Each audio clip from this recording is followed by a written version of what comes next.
Hello everyone and welcome to another episode of OG Monkey Business Show. We are live in Seattle and you're probably asking what the hell is this lumberjack and why is he leading the OG Monkey Business Show? Well, we have a very interesting couch today. We have three very special members, two of them are guests, one of them is actually leading the show, but I'm just occupying his chair. Johan, Seb and Jerax.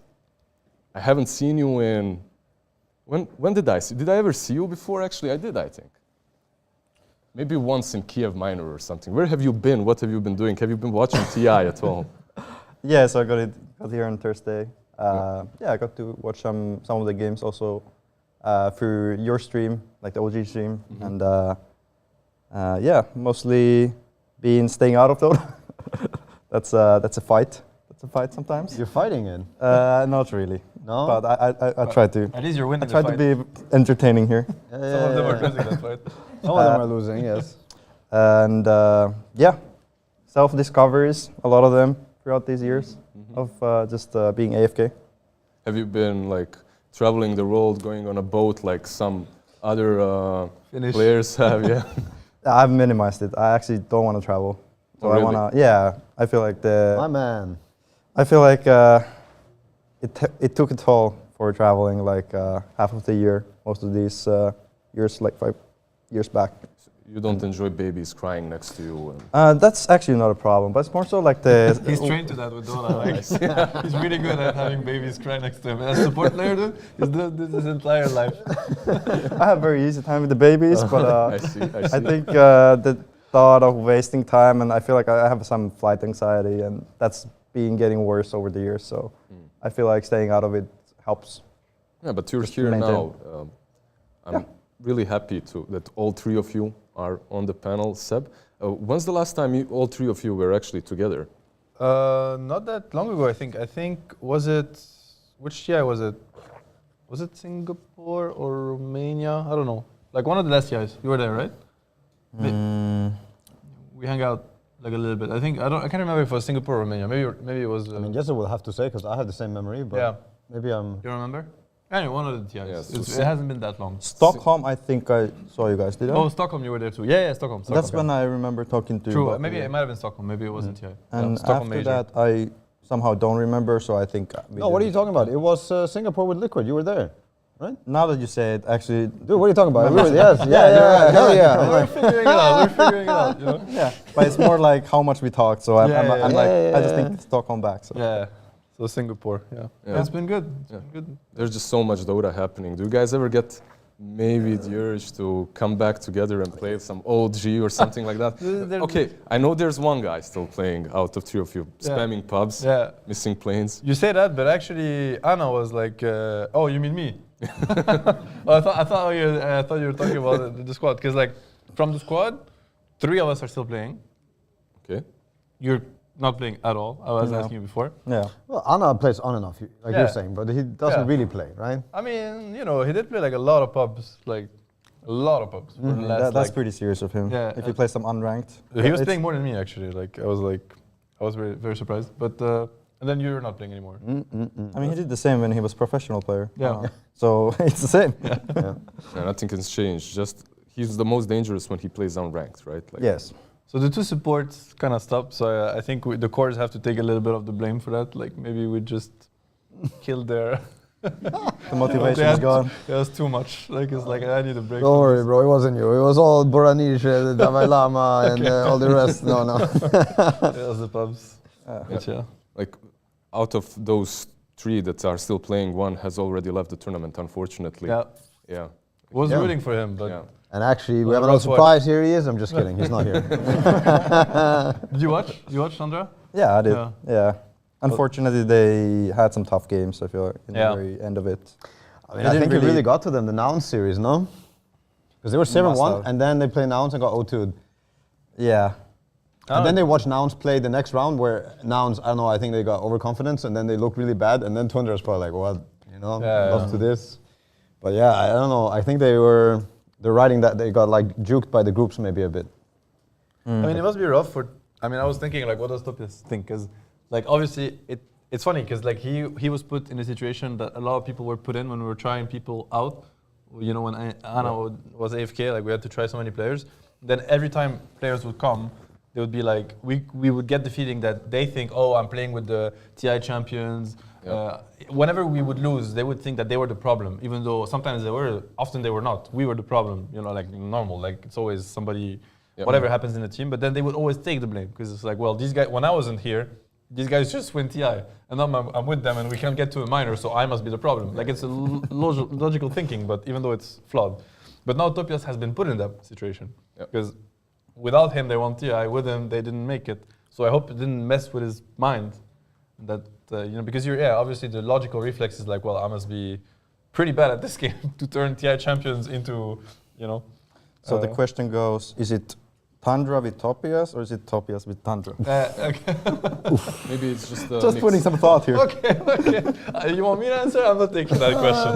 You want to answer that question? You don't have to answer the question. It's You're okay. only asking questions. Maybe try to answer one. Well, for me, what it looked like is, even in the post interviews, they said that it's just very difficult to come together with someone in such a short time, right? Yeah. And do well. So maybe that's the thing. That's the political way to say somebody sucked. I'm not gonna say who. I'm just translating the post-game interviews for you, right? Kind of, you know, kind of. Yeah. At the same time, sometimes people say that the honeymoon phase is the best, right? Like when you just meet as a team. Yeah. I mean, it's maybe the best because everybody has like the social respect for each other, and I feel like that's the most of that's the whole honeymoon phase. It's like this, you know, immediate respect that people have in a new group, and once you break that down, and it's like, does that continue? I don't think the honeymoon phase is the best. It's just the easiest. Feels maybe that way. I just think it's easier to get along, you know. But obviously, you don't have a lot of time to practice if you only spend like a couple of months together. So, You're a honeymoon player? Like, do you only you consider Is that a yourself term? you consider yourself like different when a team starts? Yeah, I do. Yeah. But So you're a honeymoon player. Now you know. I like the phase after though. I feel like that's when you really know. When you get to know each other better. Yeah, I think it's like It's like this, it's right? misleading. It starts here, then maybe like this, and then it goes back up. Yeah, for me, and it's like a slow go up. I feel like relationships work the very same for me. So intimate relationships, of course. And I just feel like the honeymoon it's like magic. You really know. Yeah. You don't know what's gonna happen later. So that's one of the topics with the honeymoon, because we were having this discussion off stream, talking about, because like the loading screen was like a gaming setup, right? Like a table, and then we're talking about clean versus messy setups. Yeah. Because that's one of the theme about being in a bootcamp. It's like you share space with people you haven't shared space with before, right? And yeah, so we're talking about during the honeymoon, probably all the spaces are nice, and you know, everybody's like, "Yo, this is me." I'm not a pig. I'm not a pig. You're trying to show yourself in the best light. Right? Yeah. And then, you know, like after a few months and years, then things might change. So we're talking about who had the cleanest and who had the messiest gaming table in our team. In our team, yeah. From, you know, let's say from the cleanest to the messiest. Okay, Topias, I think he had the cleanest. Always. Oh, yeah. I think so. You agree? Yeah. Okay, then I have to agree. He was I very hoping you clean. were gonna say me, but Because I've also felt judged a lot. I won't say you. No. You know, when Topias, like, I don't know, for some reason, I felt judged by, you know, his it's clean. so clean that you get a so you're like, clean. bro, Yeah, what's your yeah, problem? What are yeah. you trying to prove? Yeah, he would always take the food out of his table, Yeah. like the second he finished, you know? Yeah, okay. Okay. I feel at the same time he wasn't really the cleanest in the game. He was always wild going in, and you guys had to scrap it together, right? Yeah, that's true actually. But I don't know if you can relate both, but maybe it is Then relatable. It's like a dirtiest, I mean, I would say Anna or me. But I think I'm think going to put it to Anna. Anna, yeah. on 30th. Okay. And then I'll go Maybe second. Because the way Anna was, it was easy to spot it somehow. It's like he doesn't even think about it, I feel like. And it just happened. If he's being pushed, he's going to do it. You would just But, stay there. Yeah. Plus, like the Maple story with the dirty desk is like, it's a worse combination, you know? No, I thought you were going to say it goes together. Yeah, but it does go together. Yeah, it's It's like chaos into chaos. Yeah. yeah. I heard they released like a second version or something of that game. No?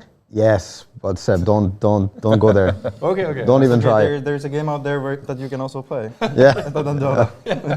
I'm looking for one. Like you guys mentioned Topias, obviously, and he lost, unfortunately, to Nouns, right? Yeah. Have you watched any of the games yesterday? Perhaps Nouns, since Tundra, they didn't really look very strong. I mean, wait, who did they play after Tundra? They played Oh God, no, I forgot. They lost both series, right? Like Yeah, but I think 0-2. the series that yesterday looked. Yeah. They It- played not too TSM, bad. right? Yeah, TSM. I think like it looked better. Honestly, I would say. Then yesterday looked rough. Yeah. It looked like they were completely out of their Yeah, league. they were outclassed yesterday. completely. Can we pull up the games from yesterday, actually? Yeah, I think but they were- no, I watched all the games from yesterday. Did you? Not all of them, but No. most of them. Yeah. Well, you managed to stay up for the last one too? I mean, I watched like highlights. The very last one, last map, I didn't. So this was the first series, right? Gaming. And is it also the first game today? Is gaming Gaming Yeah, against should be Liquid. Liquid? Liquid, Is yeah. that the first one? Yep. Okay. It's gonna be hype. Honestly, they're we picking got a up run from here. Gaming Catch up. Liquid. This is crazy because like lower Yeah. bracket elimination, Liquid has lost to Gaming in all the finals. They're like their kryptonite. Yeah. And now they have to play them in lower bracket. I'm sure Liquid, when they were losing to Spirit, they must have thought, oh no. Not Reapers, the, wait, not I mean, this the- guys. Don't They send have- us to these guys. Yeah. Their record is not very good against Team Spirit. Yeah. Like the year I coach, at least. Like Yeah. the way we talked, I feel like definitely in their head. Yeah, for sure. What can you tell us about Liquid yourself? Like you know them pretty well. So I think, for example, yesterday was a pretty good example of how they function. I feel like the first game they just didn't pull it together, and often what it looks like is nothing really happens, and then it's just split. Yeah. And They also had not so good heroes, right? For making like moves themselves. Yep. They had the Sven Yeah. and Tide course. Sven Mag, yeah, you would Tide. have to Yeah, Sven identify McTide. what to play first. So I think probably Tidehunter that game because he Yeah. has a very good time. Yeah. And so usually what in those scenarios happen when it looks bad is Sai is probably somewhere waiting for people to help him out, and then this and then it's dies, and then then it looks silly. But Is he vocal like in the game? I think. Sorry. Do you think is like is Yeah. it to your Yeah, knowledge he- like yeah, he's vocal? he puts his intentions up there. Okay. What he wants to do. Okay. I get a similar vibe with you sometimes Okay. when you're playing the Darkseer and you want a team fight, the good old OG time. I remember. And then it's like, Sam is Okay. going here. I could and get okay. Well, I'll just You wanna translate. protect yourself? He's being very nice. I feel like they're not the I can even hear just the breath. The breath that Seb makes in the mic. I Okay, can now hear I this need to one. cut this because I don't like where this is going. So I'll take it from Did we there. talk about Liquid or you? No, you brought me up. I'll ask you about Liquid, and you're like, "This is a good time to get back at him." You feel personally attacked right now. Yeah, dude. I feel like there's something Feel free. unresolved. Well, I think here, I am yeah. personally attacked, right? Am I not? Am I not? Defend yourself I'll defend myself. and we attack after. No, he's being nice. Basically, I have the tendency in a Dota game, but everybody knows, like, well, like in pubs they know it too, like to get a little bit obsessed about what I think should happen. That's a proper, nice way to say it. Passionate, yeah. Yeah. Passionate, upset. I got you in my That's pubs a couple Obsessed, of times. passionate. You guys can use the words that you want, but They're gonna go on me, and you can react if you want. or you can just lose the game, sit there and farm your stupid camp and lose the game. You can go on me. We can do something, or we can lose. Up to You you. feel like you have a choice, but you don't have a choice. Your choice. But I'm kind of keeping it open, like out of courtesy. But yeah, anyways. Win together, lose together, lose together. But yeah, in my opinion, there is a similar thing in their team as well. Okay. With Zai, but not to the same extent, I think. Okay. He's also very soft in Yeah. this. But other than that, I think the second game, for example, looked very good. I The think third game, I thought they had it for a while. they had a very good face in the game, and then I think I'm not really sure what happened that game. They ran out of damage, and I was really surprised. That was the Weaver game, right? Yeah. Where Yeah. he was really styling on them with Weaver too. Like I feel like this Weaver played out of his mind. Normally, I think he would turn into a really hard Weaver game, but we also saw. I mean, this is something I wanted to mention. It's like a lot more Weaver yesterday Yeah. from last weekend. So I think A lot of weavers. there's actually. probably something that happened in this week, both from pubs and scrims. I mean, that it was this- almost the most played carry yesterday, I think. Yeah, right? yeah, it was. Yeah, Liquid also played it. Yeah, And yeah. it surprised me a lot, like how these matchups and how it could actually scale. And when you get Yeah. the triple Gemini shit like that, that looks really intense. Do you It think lost that's one something game. in the scrims that happened in these 4 days? Probably, most likely. But usually these teams don't scrim against each other's. Like the winner bracket teams are only gonna scrim the lower bracket teams most of the time. But that's actually tricky because this year I think they're sending people home, like Yeah. when you lose. But then these were your scrim partners the other years. So Yeah. yeah, I don't know. You mean the people that got disqualified or lost already? Actually, no. they get sent home? Maybe the people that got disqualified probably wouldn't scrim. No, you're Not right. disqualified, Yeah, they're yeah. just lost guys. Yeah, they probably wouldn't scrim. Chill out. No, you're right. So they're still scrimming the lower bracket teams. Yeah. But probably not scrimming each other's. Because I didn't really notice a lot of Weaver, at least in the pubs. Maybe some Spectre became popular here and there. No, to be honest, they're playing any pub, so our boys back in Europe probably have no clue of what's going on. I They're see, like, I see. But another thing was we only saw one Pugna, I think, from Insane. I was surprised we don't Yeah, see more he played Pugna it. because he's all over the place In pubs, yeah, and we had so much talks about it on the couch Yeah. when we were watching from home. Like this hero feels he- very meta. good with, hero. Why is it good? well, it's like the Decrep versus a lot of the heroes that were being played. I mean, there was some more Void that was happening. It's huge counter to Void, have but a it's also the toxic- Bristol back. It's like one of the best supports to play against Bristol. You want my toxic And the public ward? take on why it's good? Yeah. It's because your support players are so bad, at least he just plants the ward and he has impact on the team fight anyways. Like, no matter how he presses spells. No, That's my but toxic take. Why that's good. But it It's kinda seems easy very to take impactful. towers, right? Yeah, it is. I don't think so much about the tower. I think it's mostly just the Decrep and the ward. I mean, and I think the Decrep life drain also super value in a lot of the games. But It's like the tempo that Decrep, like he's like a walking fountain. So he just brings a lot of tempo to the Yeah. early game. Like you have Pugna, let's say you have Pugna running, well, first of all, running into a Pugna early game is just rough because like he has everything, he can save, he has damage, he has the ward. So this like, because like the meta is a lot about the side laners, like not the meta, but like how Dota is being played right now. It's like the side laners are playing in their own space, they're trying to greed up at least for the first 15 minutes as much as they can. And then you have the trio that is just running around, or the duo, whatever. Yeah. And then Pugna is like the best because he's like a walking fountain. After every move, he's gonna heal the guy up back to full.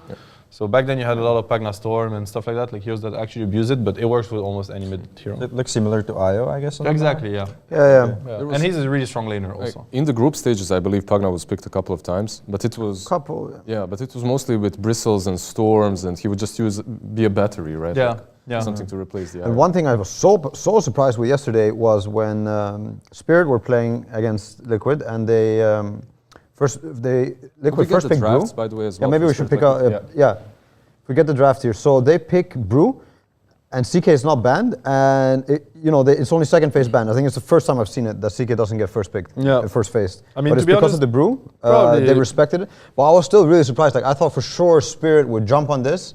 You know, you're in playoffs, you're in this stage, you have this high value hero, but instead they're like Grimstroke into the Brew, and I think it's also very smart. I quite like that approach instead. But But might he- have also wanted CK though. So I think the Grim is like a setup for a good lane. Yeah. against Brew, and then Sure. maybe- But I think they Maybe would have they picked the have CK if they really valued it higher. They like- could have picked it. They could have picked it, right? It But, got but the banned Brew, out, but only 11th, right? Yeah, yeah, Liquid choose still to ban it, which I still think is Brew doesn't stop CK from playing the game. But yeah, Do you think that Grimstroke plus Night Stalker may be a good answer to the Brew? I mean, it's very good versus Brew and Ricky. yeah. And we saw it also later in the China versus China. Yeah. I forgot which AR team LGD. played it. It was LGD who picked it, I think. And it looked really strong that game as well. Like really, really strong. Like, if I'm honest, I don't feel like Brew has been quite addressed by the Spirit draft. I personally, I'm not a big fan of their draft against Brew as much, but yeah. I feel like what really counters Brew, like what Maybe really, we go back to the Liquid game because I think this is the first game today, right? We said? Yeah. Yes. Like, in my opinion, what really counters Brew is either you're able to kill the split, like that it dies. I think one team actually had that approach. Luna, Gyro. The Azure Heroes or- they played against Brew, and I think they had a decent approach. Like they had this Weaver and they had this Dawnbreaker, like with Deso. Like these heroes actually are gonna kill the split when you click it because like Brew's big power spike is on level 20 when when the split becomes kind of unkillable. This is when you actually have to deal with it. So, and I think another approach that's actually really underused is having heroes that don't care about split, that can fight through it. Like one of the Dota 1, this is like a really old school counter to Brew, but it used to be Mirana in Dota 1. Okay. Because you would just click Moonlight Shadow, and as a Brew player, it's really annoying to have to deal with 5 heroes that are movement speed buff and invis. Like you click split and everybody just disappears. That's also why Weaver is good against Brew. It's good on the lane, but it's also So Kuchi is in just the good fight. She just goes versus around, Brew she stuff. kills with the Q. Yeah. She's really hard to find. So let's say you play Brew versus some, whatever, I'm just gonna name heroes, but like Weaver, Ember, Tide. You click split, but nobody's gonna die realistically. Nobody Like cares. everybody's invis, everybody's kiting, and then you feel really bad because you know that as soon as it ends, apocalypse. Like you're all gonna die. So yeah, these kind of answers. It's a strong hero. It's been strong for a while. It's gonna remain. It was crazy the last game. I remember now, like there's so many clutch moments where Sven is almost dead, barely alive, but then he dies in the end, and collapse on the axe was popping off. Like this is the only team that's picking axe so far, right? I think. Yeah. Like the hero isn't really picked a lot. They like it against. I mean, honestly, it's really good against Tide. Like you have really few ways to deal with Kraken Shell in Dota. And Axe is one of them, Kunkka right? and Axe are some of the only heroes right now being played. Like the ones that are able to lock the tide down, because it's really it's a headache when you play versus tide. It's like, well, he's just sitting there. He's gonna click Ravage. How can we burst him? And I think their lineup does it with Axe. Like they have so much damage on the follow-up Axe jump. Sunray as well, right? Yeah, like we saw a lot of fights where Axe just calls the tide, CK just alls in the tide, and the tide actually did. So they could have had that last game, and I wonder, Jerax, like you know the guys very well. Yep. How does that affect their mentality? Because they're like they could have won the game. Now they're facing gaming gladiators. Let's is on Twitter asking Taylor Swift for energy. Yeah, I'm not kidding. Like Taylor Swift, please help my boys. Hey, that sounds rough. Yeah. That's rough, I think. That's when you hit the rock bottom, you know. Yeah. Yeah. So I think the guys are actually pretty smart about it. Like they are very good at identifying like why they lost, and I think that game specifically, they at some point just had a like 5 core deaths in a row, like dying solo on the map, and I feel like that's just fundamentally you lose games because of that.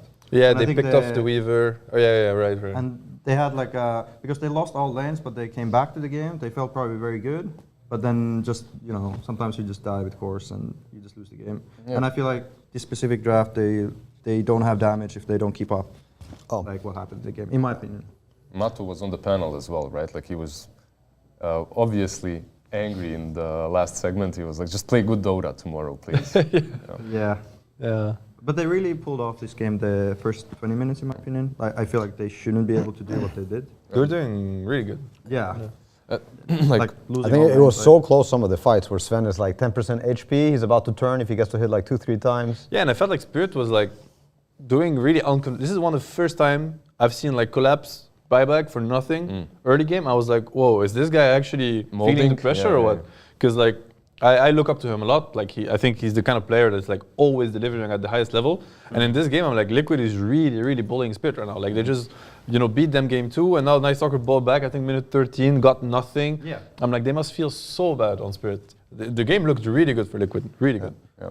So versus Gaming today, what do you think is up with the matchup? Like, because Gaming beat them many times in the finals. Yeah, Gaming looking really I mean, they're maybe not playing teams that are as strong because they're in loser bracket, but every game that they've played, I think the last 6 games have been like stomps. So you think that they're riding up? so and much. What do you think Liquid's going down? Maybe not going down, right? You said like no, but you tell me. No, you said I'm that you interested think they're in your clear-minded and that they are not like. Yeah, they're very good at that. Yeah, so I would agree with that. Like, So it's going to be a good game today. Nobody's crumbling before the series. I don't really know. I think something with gaming, and I think what Liquid used to have problems with is this Gen hero, and I felt right, like And it's yeah. on the rise again, right? Like They're the only ones doing it. they're and picking gaming it is the only again, one, yeah. right? Yeah. And I feel like gaming's ability to pull off this like mid-game teamfight push strats is exactly their strength, and I feel like giving that to them is kind of. Do you ban Chen Ench against Gaming? Sorry? Do you ban Chen and Ench, you reckon? Yeah, I would imagine. I think that's what I would do too. I would at least not want to play against their Chen. can we see the gaming drafts actually? Yeah, we Is can it pull that possible? back up, yeah. Oh, and yes, could you give me a Red Bull? A red one? Red Bull? Red one. Yes. Here you go. Just toss it next to the camera here. Completely unplanned. By the way, they also played a lot of Tiny with the Chen. Do you think? Here we go. Yeah. Is there some innate synergy with I mean, this they played hero? here, and then the other game was the Weaver. So they have Alk Chen and Weaver Chen. I think this is also really important. Like, Diracho cannot play every hero with the Chen. I feel like Chen, people just aren't respecting Chen. Like there is no way, like for anyone that's ever played like a +4 range against Chen it's a nightmare. It used to be a nightmare. It's much worse now because Chen is universal. Like he hits so strong. It's so stupid. They buy circlets on Chen and he's just And he has kicking two you. small camps as well, Yeah, right? he has two small strong, camps. yeah. So as a yeah. range +4, like if you cannot contest, well, usually what you do is you block one of the camps with sentry, and you walk to block them, the other one with your body. Like you have to be able to, because if you don't, he's gonna come with his ghost creep. You know the Chen players are all like beginners. You roll the dice, and you're like, which one is it? And if it's Cobalt, it's sad, but yeah, you're so good. You got Harpy, you're so Harpy, good, dude. Yes, I won the lane. Yes. I got the frost creep. They don't even know what it's called. They don't need to know. You know, they don't do any research. They just get a creep and win the game. You know why position 4 is liable to play against Chen? Why? Because in the past, you could just rotate away. Yeah. You're like, we got the creep, it's over, I go mid. I'm out of here, guys. Yeah, but Chen are all fun. You can't do that anymore. No. Or maybe you can. I don't know, but like the thing is, like Chen is really strong, and I feel like some heroes actually can play against. He can get punished, you know. And I think in all his last Chen games, he's had like the freest first 6 to 7 minutes, and when that happens with Chen, the tempo is really high. Okay. Like this hero is actually gonna destroy the game. So we actually had this discussion yesterday, No-Tail. We were talking about different strategies and how the CK should be addressed. Should you let it go through and then counter it? Is there a way to counter Chen? Like, is there a way to? Well, it's like what Seb is saying. It's the early game. It's the 6-7 minutes. It's the tempo, and I think it depends on how you're allowed to draft, right? Because they last pick an Alchemist versus a Darkseer Tusk. Yep. I think that's it. You know, I don't think you're gonna screw this Chen over. It's impossible. No. And when you pick the Weaver, Chen, maybe there's a way with the right heroes. I can see it, but it's again, if you have like one Willow already on the offlane as support, I don't know what salvages this. You know? Yeah. I think the difficulty with beating Chen is he's good in most parts of the game except the very late game. Yeah. And I feel like dragging the game against Chen generally plays into Chen's hand because he just takes your towers for free and controls the map. They picked the Coddle too for with this idea. Like, sure, they're looking for a hero versus a Dazzle mid. They're like, yeah, Coddle range hero, but it's also Coddle versus Chen. You can have this value of delaying the game, but again, like then there's other aspects to it where 25 minutes you just get run over. Yes. Like the problem in these two drafts also, I think for the team that's playing against Chen is the matchup, because one thing that so Chen can be neutralized by certain heroes by just blocking camps and fighting him back, and the best heroes for that are usually melee heroes because they're the strongest in the man fight. But then what matters is how does the matchup look on the lane, like the carry versus the offlane. And in both these games, the matchup is favorable for the Chen partner. Like it's a Weaver versus Brew, and then the other game it's an Alk versus Darkseer. But imagine you're playing like, I don't know, like Tree and Centaur versus Weaver Chen. Tree and follows, and Centaur gets early Vanguard maybe. Imagine the Alk is playing versus like a Necrophos on the lane. He's getting bullied 1v1, and then you have a melee hero that's just running after Chen, blocking all camps. This Chen is going to feel really awkward. He's like, I can't help my carry. He's getting super bullied. You know, so overall, I think it's been like drafting mistakes from, maybe not mistakes, but anyway, the gaming had a big drafting advantage, in my opinion.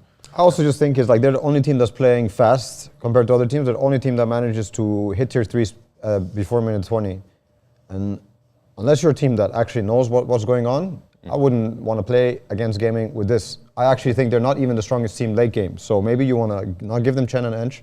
I'm just thinking strategically, like, what do you want to play against? Try to kick them out of the zone. You objectively think that Liquid are the ones that need to adjust, and they're perhaps the ones that are on an uphill battle? Yeah, I mean, I feel like gaming is predictable in the way that they draft, and I feel like it's easy to have an idea what they're gonna do. So it's predictable. So you can choose what you do against them, against their whatever they pick. You can be aware and go against the Chen, or you can also be aware and push them into something more late and do them like predictions of what they might pick, and I think you can also prepare. Like I agree with Jesse, I think it's much easier to prepare against gaming. Like you can probably predict 4 out of the 5 picks with what you're banning and stuff. Another series that we had yesterday, if I'm correct, is Batboom versus VP, right? Like we had. Have you guys caught? Did you catch any of those games? Like maybe the 85 minutes. Yes. This was crazy shit, man. Hard to miss the first. Yeah, whatever you were doing, at some point, if you just open the stream, it's gonna be Batboom versus VP. It lasted for 2 hours. Yeah, no, wow. I was watching with Jesse the last. Oh, was it the first game? Yeah. That was the second game. The second game was the long one, no? Yeah, second series. Yeah. Wait, which game is first? Oh, but it was the second game of that series. Yeah. The long one, right? Yeah, second. Okay, so it's just upside down here. Yep. Yeah, because I remember we were calling it over. I was definitely calling it over many times. And then Batboom like, okay, let's end this shit. They go push the throne and die, and it's like, oh shit, it's now it's over the other way. I'm surprised like Morta late game actually lost. Like, me I too. thought this hero is almost unbeatable in the late game. What's happening with that hero in the last series as well? Like AR versus LGD. Yeah. I was watching it on my phone, so I couldn't really see very well, but I just saw heroes disappearing. Yeah. Like it's the double shot and crit. So you're either gonna get shot once with no crit, or you get shot twice with double crit, and it's a lot of difference, you know. Damage, Trying to do some math, and it's like 200 or 2,000, and you don't know what's going on. Like, just die. Yeah. It's crazy. It's the added for me. It's like the added crit effect, you know, when you're dealing with double shot, double crit versus when I see something like that, I feel like it's one of those strategies that has to be addressed as well. Yeah. Do you think we might see it today in the arena? The problem is addressing it. Like this blade mail from Toronto was good, right? You need blade mails. It's not every time you can get a hard blade mail on +5 on dying. Yeah. If you saw, Spirit also did Axe, for example, against it in that game. Yeah, And then it notifies you to not ever putting it safe lane, almost, I think. Yeah. I mean, you can win the lane probably easily, but... I mean, Blade Mail is the way to go against Morta. It's really the only thing you can do against this stupid hero. Like, nothing actually nothing can tank against it, honestly. So it's like, you're going to die with me. Undying was tanking that game, I tell you that, man. Yeah. 12,000 HP. He broke records, you know? Yeah. It's almost 13,000 HP. Honestly, like, Bedboom kind of broke a curse with this series, because I think in every major tournament, like big tournament, whenever they got to this stage, they always crumbled. Yeah. And now this is the first time, like, as far as I can remember, that they actually pulled through. So it's kind of nice to see, because this team online has been destroying everyone for so long now. Obviously, they're also losing, but like online, they look like a top 3 material at any tournament. And they've never broken to the top 3, I think. It's also like versus Virtus Pro, they had a lot of success previously. So they probably felt comfortable. Yeah. I think that's also something that helped them out a little bit. For sure. They could have lost though, and if they would have lost, I think third game would have been hard to bounce back from. If they lose like this, you know? Yeah. I feel like I feel like Virtus Pro actually played better late game that game, even though they lost. They actually found ways to try to win the game. Yeah. And I felt like Bedboom was just reactive at some point, because they decided that, well, we can't win this game by ending it, so. Honestly, like VP looked, it was one of the big surprises of the tournaments. They look really, really competitive, and I don't think anyone really expected that much from them. They're a qualifier team, right? Like they're the only, Nouns is a qualifier team also, I think. Them and Nouns, probably. But like that are that far in the tournament, because like they're playing with, big dogs like Bedboom, Liquid, Gaming, and they're there, and they looked really competitive. Like they could have won that series, honestly. I don't think it was not like Gaming versus Nouns. It made zero doubt that the better team pulled through. I mean, the first game could have been a series for Gaming versus Nouns, right? The second game. Yeah, exactly. Like in terms of length. But honestly, like, don't you think it's crazy? Like the storylines that we're getting, it's always. I feel like at TI it always happens. You're gonna have LGD Spirit, upper bracket winner final, which is crazy. Like it's 2 years after, LGD might get their revenge on Spirit, might not, and then you have Gaming Liquid on the other side of the bracket, which is like it's been all the finals of the year. Of the year, yeah. It's pretty crazy series we're gonna get to see here on the main stage. Honestly, like I'm so excited for this series. And then you have Azure Bedboom. Whatever, I want to talk about the 2 others, but it's a big one too. But the 2 others are like, there's so much backstory on these. I mean, we have 15 minutes or so I think we can maybe quickly, I'm with you, like I'd rather talk about the Spirit LGD, but like for the other lower bracket series Azure and today, Bedboom. Azure, Bedboom. I mean, maybe we should start with the game that Azure and LGD had yesterday, right? If we can pull up those drafts, because I really thought those games were super interesting. It was the best Magnus performance I'd seen. He was freaking owning. Like Azure they were doing really well, right, at the beginning. He was collapsing them, like in that game, like with the harpoon and stuff. What were the storylines? Because like on Azure, you have the old LGD guys, like you have FY. Besides Ame, right? Besides Ame, but I'm thinking Chalice never played with and then you have Y was on LGD, so he played with Somnus, and that's it, right? It's only Somnus, because I think he never played with FY. And he never played with because like there was Faith Beyond and Zinc. Maybe in some different. So it's only it was only Y versus or YU Smile, I guess his name is now, versus Somnus. Right? They used to be teammates and then they were facing each other. Yeah. So and it's also like this matchup that's been around in China for quite some time, right? Yeah. And these 2 teams are always on the top, battling it out for top 1 seed in DPC. Yeah. Matching here, but LGD recently, I feel like they found their form. It definitely seems that way. They've finally found their offlaner. Like we were talking about Collapse, Zai, but this guy knew he's. I was really surprised by the Nice Soccer pick, because I didn't see like, how he's gonna fit and what the Silence was gonna do. But at the end, like he just had a good lane, and then he went to smack, the early team fights with high damage. Like he had some good targets and stuff. Then obviously was super synergetic with the Magnus, but I really liked their strategy approach as well. Like Jawed, I think, is in sync with the team, and the team is in sync with them, like what they want to do. I think they're making drafts come together, I think they're the biggest challenge for Spirit right now. After also seeing yesterday's games, And they had really clean faces before the series. I don't know if you checked, like it was washed their face. It was well washed. Like I could tell, like they were fresh. Fresh as fuck. You gotta put in the. Do we have the drafts from the games? Do you mind if I go pee? Yeah, go for it. No. You gotta stay on. Just keep the microphone on. Yeah. Okay. Everybody gets to hear. Good content. Should I take it off? It's okay. They had two of the best coaches in the tournament, right? Like matching up. It's Zhao 8 versus Lanham. Dude, Lanham is still here. Actually, it's crazy. It's pretty awkward that we're just sitting together. Oh, maybe- I think Move away from me. This is so much better. Who was this guy? I don't know. We found him on the street. Oh my god, he's so boring actually. Anyways, do we have the draft from that series, or if not, maybe we just pull up the other series? Yeah, we can. Yeah, sure. LGD yesterday. LGD from yesterday. Yeah. Yeah, big series. It's crazy that Lanham is still here. Still here and owning. Yeah, I remember yeah. this guy kicked me out of TI in my first TI, TI 3. Damn. You know? And he's still Never forget. Yeah. Of course never forget, dude. This things hurt. Yeah, I and remember he's a lot still- too. Yeah. And he's top 6 TI 10 years later. So, props to him.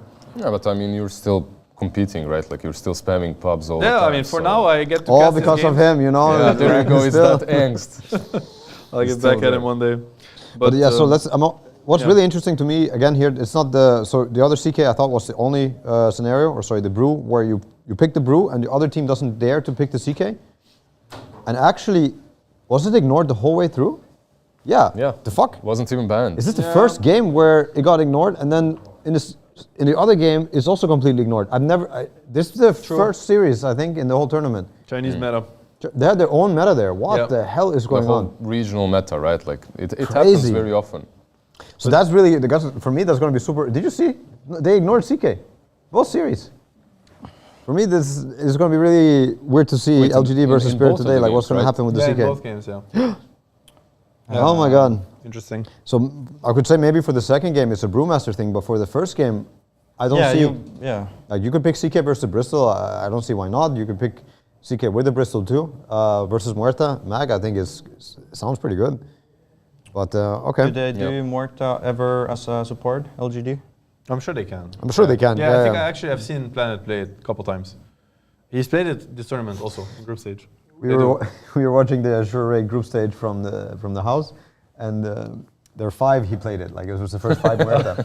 I don't know if you got to catch it. You guys but, like, loved it. No. So we were theorizing what went down. I think they picked it early, and then the 4 and the mid wanted different heroes, and they're like, do you play it? And I'm sure it went down like this. Like the guy played it once or twice. He's like, yeah, I got this shit. Goes into the game, hits the first dead shot, and then he starts missing. He starts missing like 2 on people that are TPing. Like standing still, and it's this like awkward one that like, and you just feel it like fucking shaking. I don't think he's gonna play Muerta again, but I'm sure they can flex both teams. It was Azure, right? It was a survey, yeah. Maybe they can flex it on a different position, perhaps a 4, this time around. I'm sure he saw the Did first they win pick. that game? They ended up winning, yeah, because otherwise everybody would have matters. been looking at this guy like, bro. Yeah, I feel like official panel as well, like on TI, they were mentioning the exactly same lines. Oh, they like, also yeah, not impressed by the pretty Muerta much. performance. Yeah. Everybody It was watching kind of him. obvious though. Yeah. And then he buys Atos after, and then you're like, Stop moving for a sec. Yeah, but I got so you. these two teams, when they faced each other, they didn't care about CK, right? Like they didn't ban it, they didn't pick it. Do you think that now when they face versus Eastern Europe and Western Europe, they're gonna do the same? Or I would imagine the banning. Or They it's- might be banning if it might be like a Asia and Europe region thing. well, yes, and I think there's also something to the brew, right? Like, because LGD first picked the brew, probably thinking about the CK in a way. And I'm sure Spirit, like it's in the conversations, it's in their head, right? Because when Spirit chose to ignore CK versus brew, I think that was maybe the one of the reasons. So why would you pick Spectre there instead of CK? That's what I'm wondering. Yeah, I think you could. You maybe But CK even versus Weaver is should. very good, right? Yeah. I would say, yeah. Yeah, I agree. I have no idea actually. I mean, Spectre is good also, to be honest. But yeah, both are good. I would say. I think both are really good. But they might pick Tide or something. It's Yeah, true. Well, I think a big reason why some first picks are better than others, like I see the reason of first picking Spearbreaker. I see the reason of first picking, what is it, something like Pogna or something. But I think the real reason you're picking like this AA, this Weaver, this Bristol, what is it, Dazzle, and CK is because their lane impact also. Like one thing is they offer a lot to the game, but the other one is you already threatening so much laning possibilities and pressure. You pick some Spectre first pick. Yeah. yeah. You're opening yourself to some stuff rather Yeah, than the for other way sure. around. Also, something like Weaver is very flexible, right? Like you can. It is. Yeah, Muerta. people play Yeah, support people are playing also. at the 4 and 1. Yeah, it's an open pick, so there's that too. Yeah. Well, yeah. And what's the last series, by the way? That So Oh, you mean like for today? Yeah. So for you have. today. So how does it go in its first gaming? Yeah, it's Okay. first game. Yeah. is So liquid. gaming. Winner Okay, that's bracket. the order. So the winner bracket is last. Is this correct, even? Which one is first and which one's last? Up and down, down or up? It should be Liquid Gaming first. Well, the last one we didn't talk about was Liquid Gaming first. Yeah. Who do you guys have for Liquid Gaming? I have wins? gaming. I gotta go Liquid, man. This one? Like, Matu here coaching Liquid, yeah. Yeah, Matu is casting. What is guessing? Yeah, It's imposter yeah, he was caster, casting you know? last time. Yeah. Okay, Yeah. cool. Okay, so Liquid. Yeah. I mean, I'm rooting for Liquid also, but you know. Realistically, Yeah. also. Then yeah, I think I mean, so. I think so. gaming has more confidence coming into this, Yeah. and I feel like it's a lot about draft against them, Yeah. not so much about play. It's in my going to opinion. be about draft. I agree. Johan, I said Liquid. liquid. I'm on Liquid, yeah. Good job, we have guys. 3 liquids here. Good job. Okay, we're on Liquid. Then Azure, Bed Boom. It depends if I get the hoodie or not, then I'm not changing. We'll talk about it. Azure, Bed Boom. What about that? So I know nothing about Azure myself. I haven't watched LGD either. Okay. So I'm just want to watch. I would imagine Azure. So I think like Bed Boom's strength is, I would say, execution, like micro execution. I think this is really where they shine, like how well they play the lanes. Highest MMR team, I think, out of all these as well. Yeah. Or the highest ranked average. Yeah, like Yeah. they play the lanes really well. The rotations, everything is like textbook. You know, rotations are right at the right time. They are efficient. The way they fight. But I think I say that with that tone because I think what they lack sometimes is okay, we're in a really dirty situation. Let's get creative. You know, let's get kind of out of the and I do think that when you get at that stage in these tournaments versus these teams, they're gonna push Dota like through what you've seen throughout the year.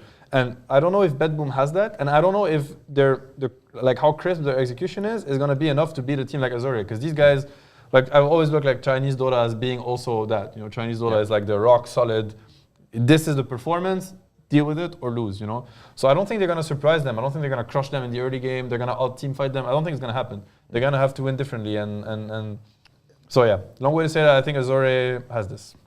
So they're more stable, and Bedboom perhaps need to bring some flair. Yeah, and will they be able to do so? I'm not sure. Yeah, and I feel like their performance yesterday was shaky in the late game. And usually I'm like, then the nerves are getting people. And then Yeah, that it an hour and might 30 be happening minutes, in the right? next game also. So Maybe even more, yeah. For me, some of the best Dota I saw so far the whole TI was the Azure LGD series. Definitely LGD showed like even crazier performance, but it was not like a boxing fight where one dude's just getting messed up and he's not hitting back. No, Azure, like they saw the punches coming, they tried to hit back, but LGD's moves were better timed, better lineup, better timing. I'm pretty sure that Azure and LGD, if they play like they were playing yesterday, they're actually playing very organized, very much like a team. They have also very good ideas. There's no weak link, kind of, you know? I think at any stage of the game, everybody's well aware of what's happening, and I think they're quite on top of the patch, the game right now. So I have a feeling that they're going to make it further, Azure. Okay, but knowing the players, do you think that losing to LGD has affected them at all? Because Bedboom is coming No off of a shame in losing to No shame. your own, you know? That's just how it goes. yeah, I would imagine it's very different for them to play LGD versus Betmoon, for example. Yeah. I would imagine the mindset, like playing as LGD, they might actually feel like they're slightly underdog, like coming into it. Yeah. And Betmoon, it's like 50-50. There's a lot of pressure in Chinese region to represent as well. Yeah. Like, And I don't know if they troll, but every year when we meet Chinese players, they're like, well, if we don't win, as long as the other Chinese team is winning, we're they good. always have the same attitude. Yeah, and I don't know if they're trolling, if they've been trolling for 10 years. If they In Europe, actually it's mean the it. opposite, you know? Because they even gave interviews back in They the got days you. where it's like, we're happy that we lost to that team because, you know, we respect them, they're Yeah. better than us. And you're like, wait, what? What do you mean? Like, are you trying to win TF yourself also? It's like, No, so 'cause maybe they legit think like that. There's also this case of their fans. Like I've been doing the DPC Chinese region for quite some time. Their fans are insane. Like if you win against the team and then you lose internationally, they're not gonna let it go. Yeah. So there's a lot of pressure. Yeah. I mean, this it can still be both Chinese teams in the grand final. So maybe part of the plan, you know, they're like, maybe they sent the better Chinese team to the lower bracket to just like assassinate Part of the plan. the other teams, and it's like, all let's meet according in- to it's like, oh, you Kikaku. guys seem to be better. Right? You guys go to the lower bracket, clean it up, and let's meet each other in the grand final. Maybe that's the plan. And the last series, Conspiracy theory. Team Spirit versus LGD. LGD. Yeah. I mean, I think LGD is Difficult on some stuff right now, like in the best way, you know, like they're really feeling it. Yes, but you have to obviously beat Yatoro. you have to beat Yotoro, and Yotoro is the other guy who is really, really feeling himself too, and they both have such a good grip on the patch, you know. Yeah. I love seeing Miposhka draft because he has like. His body language is so funny, actually. Like, And he has all these tics too. I used to have the same tics when I'm drafting, also, you know, like same time. And he looks really stressed out. Like, you know how he moves, he shakes a lot. Like, he moves a lot and stuff. And But dude, I'm scared. it's Like, hard to know what he thinks. This intimidates me if I'm playing against it. Yeah, More yeah. so than this guy who's like just stone faced. This guy who's like twitching and stuff. You're like, fuck's he thinking about? You know, like he's coming for me. I love it. Like I don't know. It's good stuff. Yeah, that's true. I mean, Spirit LGD. There's zero surprise. Like, this looks like the perfect upper bracket finals. It kind of felt like it was meant to be when you watch the group stage. These two teams are insane right now. They're so good. Yeah. The mag performance that they had yesterday with nothing to say and stuff. Like I would love to see them do this. Like make collapse. You know, collapsing collapse. Like just pull him in. And how does Collapse feel when he gets RP'd, actually? Yeah, he must feel so bad. Yeah. He's like, bro, just give me the his goddamn cue is hero. back, Like, I want UTI. Like, what is this? Why am I getting RP'd? Dude, like Arena is insane. I love the way they made it. Like the Church of Dota, everyone is calling it. Do you think that these two teams are affected by the massiveness of crowd? Like how many people are there? I feel like Team Spirit is definitely like an event team. I've got the experience, understanding of they're not as good as Scrim team as in showing off and like and playing on the stage. They definitely live off through that energy. That's interesting because the TI that they won without the crowd as well. No, dude, the Like, crowd was crazy. the crowd was insane. The sound, like they kept playing the woo, like oh my god, it was so bad actually. I think it's more about you're putting like the highest stress and pressure environment. Okay. And it doesn't necessarily need the people, but you just feel that you're playing for something. Yeah. Like something stakes. big. Yeah. Yeah.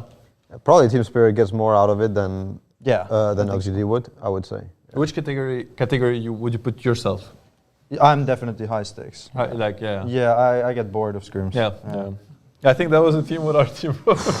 Yeah. Sometimes but somehow I wasn't the most bored in the team. No, bro, you were top 3. You were top 3. Somehow I remember someone like dozing off a little bit on camera. Nah. I think the 3 of us sitting on this couch, we were ready to practice. But the other 2, oh, dude. No, but honestly, now like looking back at it and having played with other people after, our team was like the worst online team. We were so bad online. Okay. Like, oh my god, the energy level between online and offline is 2 different teams. Yeah, but you won that one open qualifier. Yeah. We barely it won was. it. We barely won it. We almost lost it and then we just won TI, you know? That gives you an example of how bad it can be. No, he's talking about the 10 one maybe. Oh, the against Tundra. Oh yeah. No, the first one when you won. Oh, you okay. mean- That's what I thought. Dude, we lost maps like to teams that, I mean, no disrespect, but they were open qualifier teams that we've never heard of after, and we were struggling. Like we were like, whoo, that one was close. I think I was playing that open qualifier as well. Maybe, yeah. Maybe you beat us or something. I don't know, but like usually in the team you have like different kind of people and attitude, and you can feed off that. But our team was like, okay, I don't feel any energy online. I look left, it's like it's even worse. I look right, he's sleeping. I'm like, let's go, guys. Just turn off the webcam. I want to see. So cringe. Let's do this, guys. You know. That doesn't Dream help. OG, The fake let's go. energy doesn't help usually. Yeah, I mean, you gotta try. About this series, I didn't really get to talk, but I just wanted to say I feel like Team Spirit versus LGD in the past, in my experience, is Team Spirit is really looking into late game and like trying to capitalize those games, and I feel like that's usually how they want to execute. Is my understanding, and I feel like the game is maybe decided there. Yep. LGD has changed. However, right, like they have a lot of fresh blood. Do you think that changes things? Like there's Shiro, there's New now as well. It's just fresh blood for Shawai to work with, you know? Oh, it's just young chefs in the kitchen. He's He's still the boss. they influence each other. Of course, fresh blood is great. It's motivation, it's ideas, and then they're using it. They're playing like a team, and they're putting this theory into the best use. Like it's not just one young guy who wants to play a hero. No, they have concepts, and they're really making it work together. Yeah, and we have, 3 more minutes until... Less. I mean, I think we could wrap up. People want to go there. I think We want to should go wrap watch it TI up. live. Johan, you were there yesterday. You liked the arena, the 2 of you. Have you been there? Like, I haven't been yet. So It's beautiful. It's very nice. I would bring Yeah. clothes because it's cold inside because it's a hockey rink. but it's also cozy. Like I don't know, I feel like everybody was there watching hockey, like a hockey match. Yeah, it was but it's pretty super cool. nice, super beautiful. Yeah. It's pretty sick. There's so much going on in the Climate Pledge Arena, obviously TI as well. Thank you all for coming by, stopping by, joining us. Enjoy the last few days of the International. And we're doing a signing session before we end Signing this. We session have a as signing well. session here, you and me. Okay. Yeah. Yeah, nice. The news to you maybe, Yeah, but I don't mind it. Let's do it. News to me as well. You remember how to do it? Yeah, I think so. Okay. I got it. if people are around and want anything signed or anything like that, we'll be here for like an Yeah, hour. I want. Some of us are I want. gonna chill. Uh-huh. Okay, awesome. I'll try sign that hoodie. Yeah, I'll mess it up. See you there.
feels like Gaming Gladiators rarely miss on their smokes, at least when it comes to these lower bracket games. They've had a clean run. 6 games in a row they've won. But this one will miss as Liquid do manage to get through the portal in time. Well, Liquid did leave their ops up there.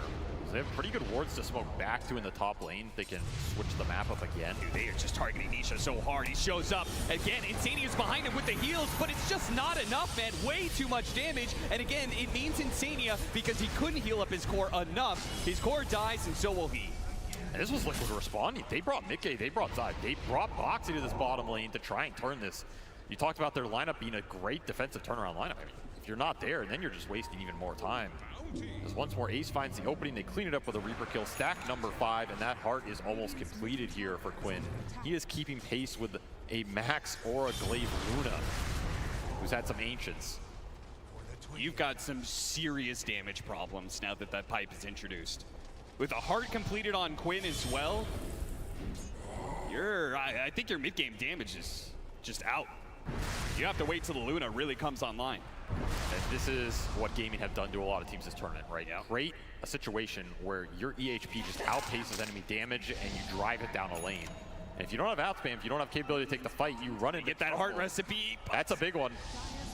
I mean, you gotta go. Feels so it, good. right? Do you see it? Does he see it? Oh, he sees it. He's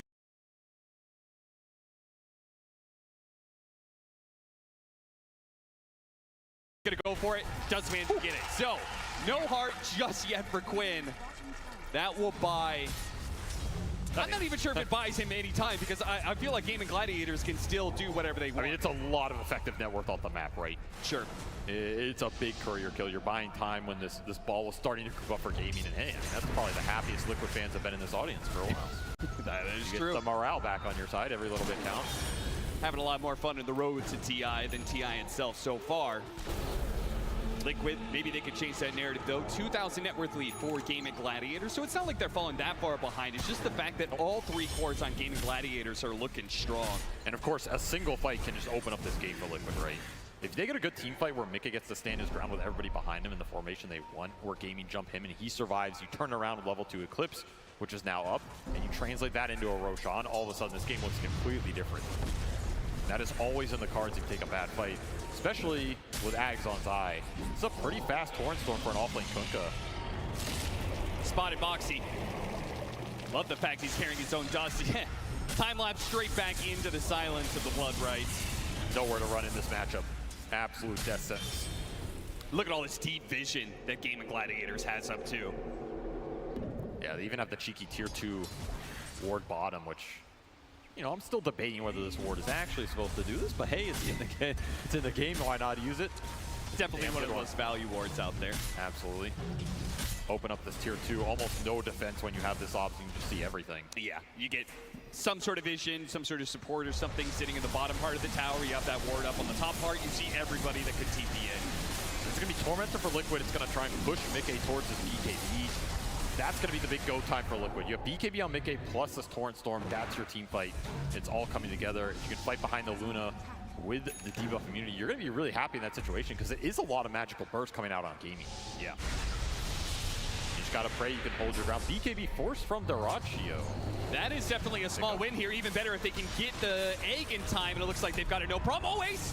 It was a good attempt. If he hit Zai 2, there was a chance for the Phoenix to survive. Another exit now. Yeah, he got him. Yeah, they're going to be able to get him off the vision from the Sunstrike. He gets him off the X, pull him back in. Oh, nice. He's going to land. Mickey pushed back by the dead shot.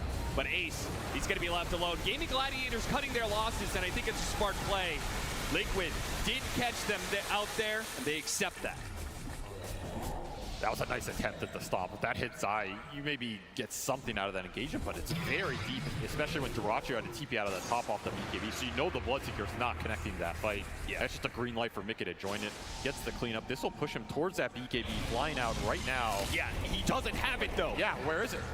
He has pushed that tower without actually having that one. He's going to be in some serious trouble unless his Torrent can stop the Reaper side, but Quinn is way too tanky. He's not dying to this, and he does bring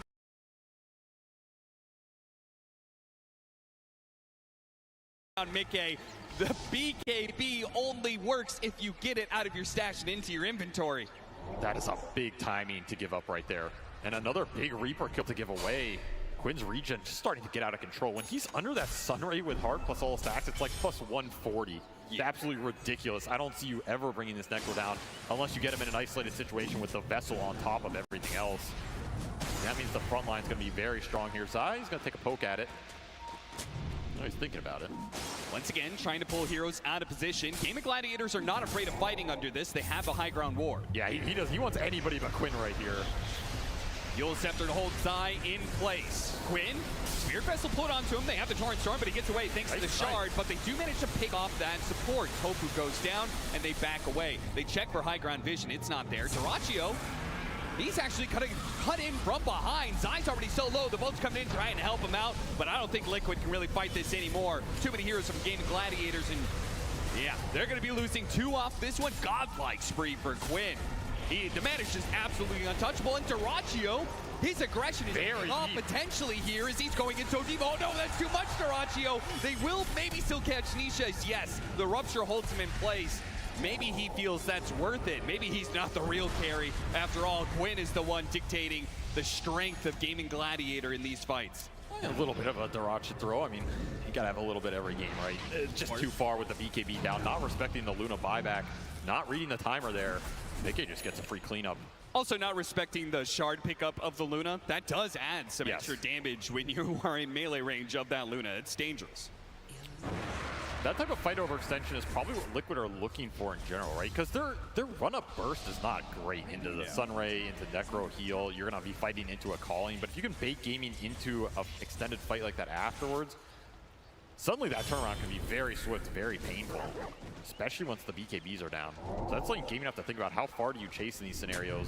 Do you clump up and give Mickey a really good fight? Because it really is all coming down to this Luna, right? Yeah. And he stand his ground, output the damage, get good eclipses off, just do everything. Sometimes these team fights can be a mess, and it's hard to decipher what exactly is going on. I think it's clear what Gaming Gladiators want out of their team fight, right?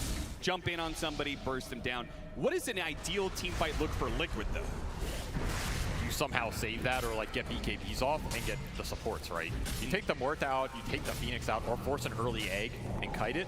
That's the situation where you can draw gaming out in a long extended fight because the supports are dead.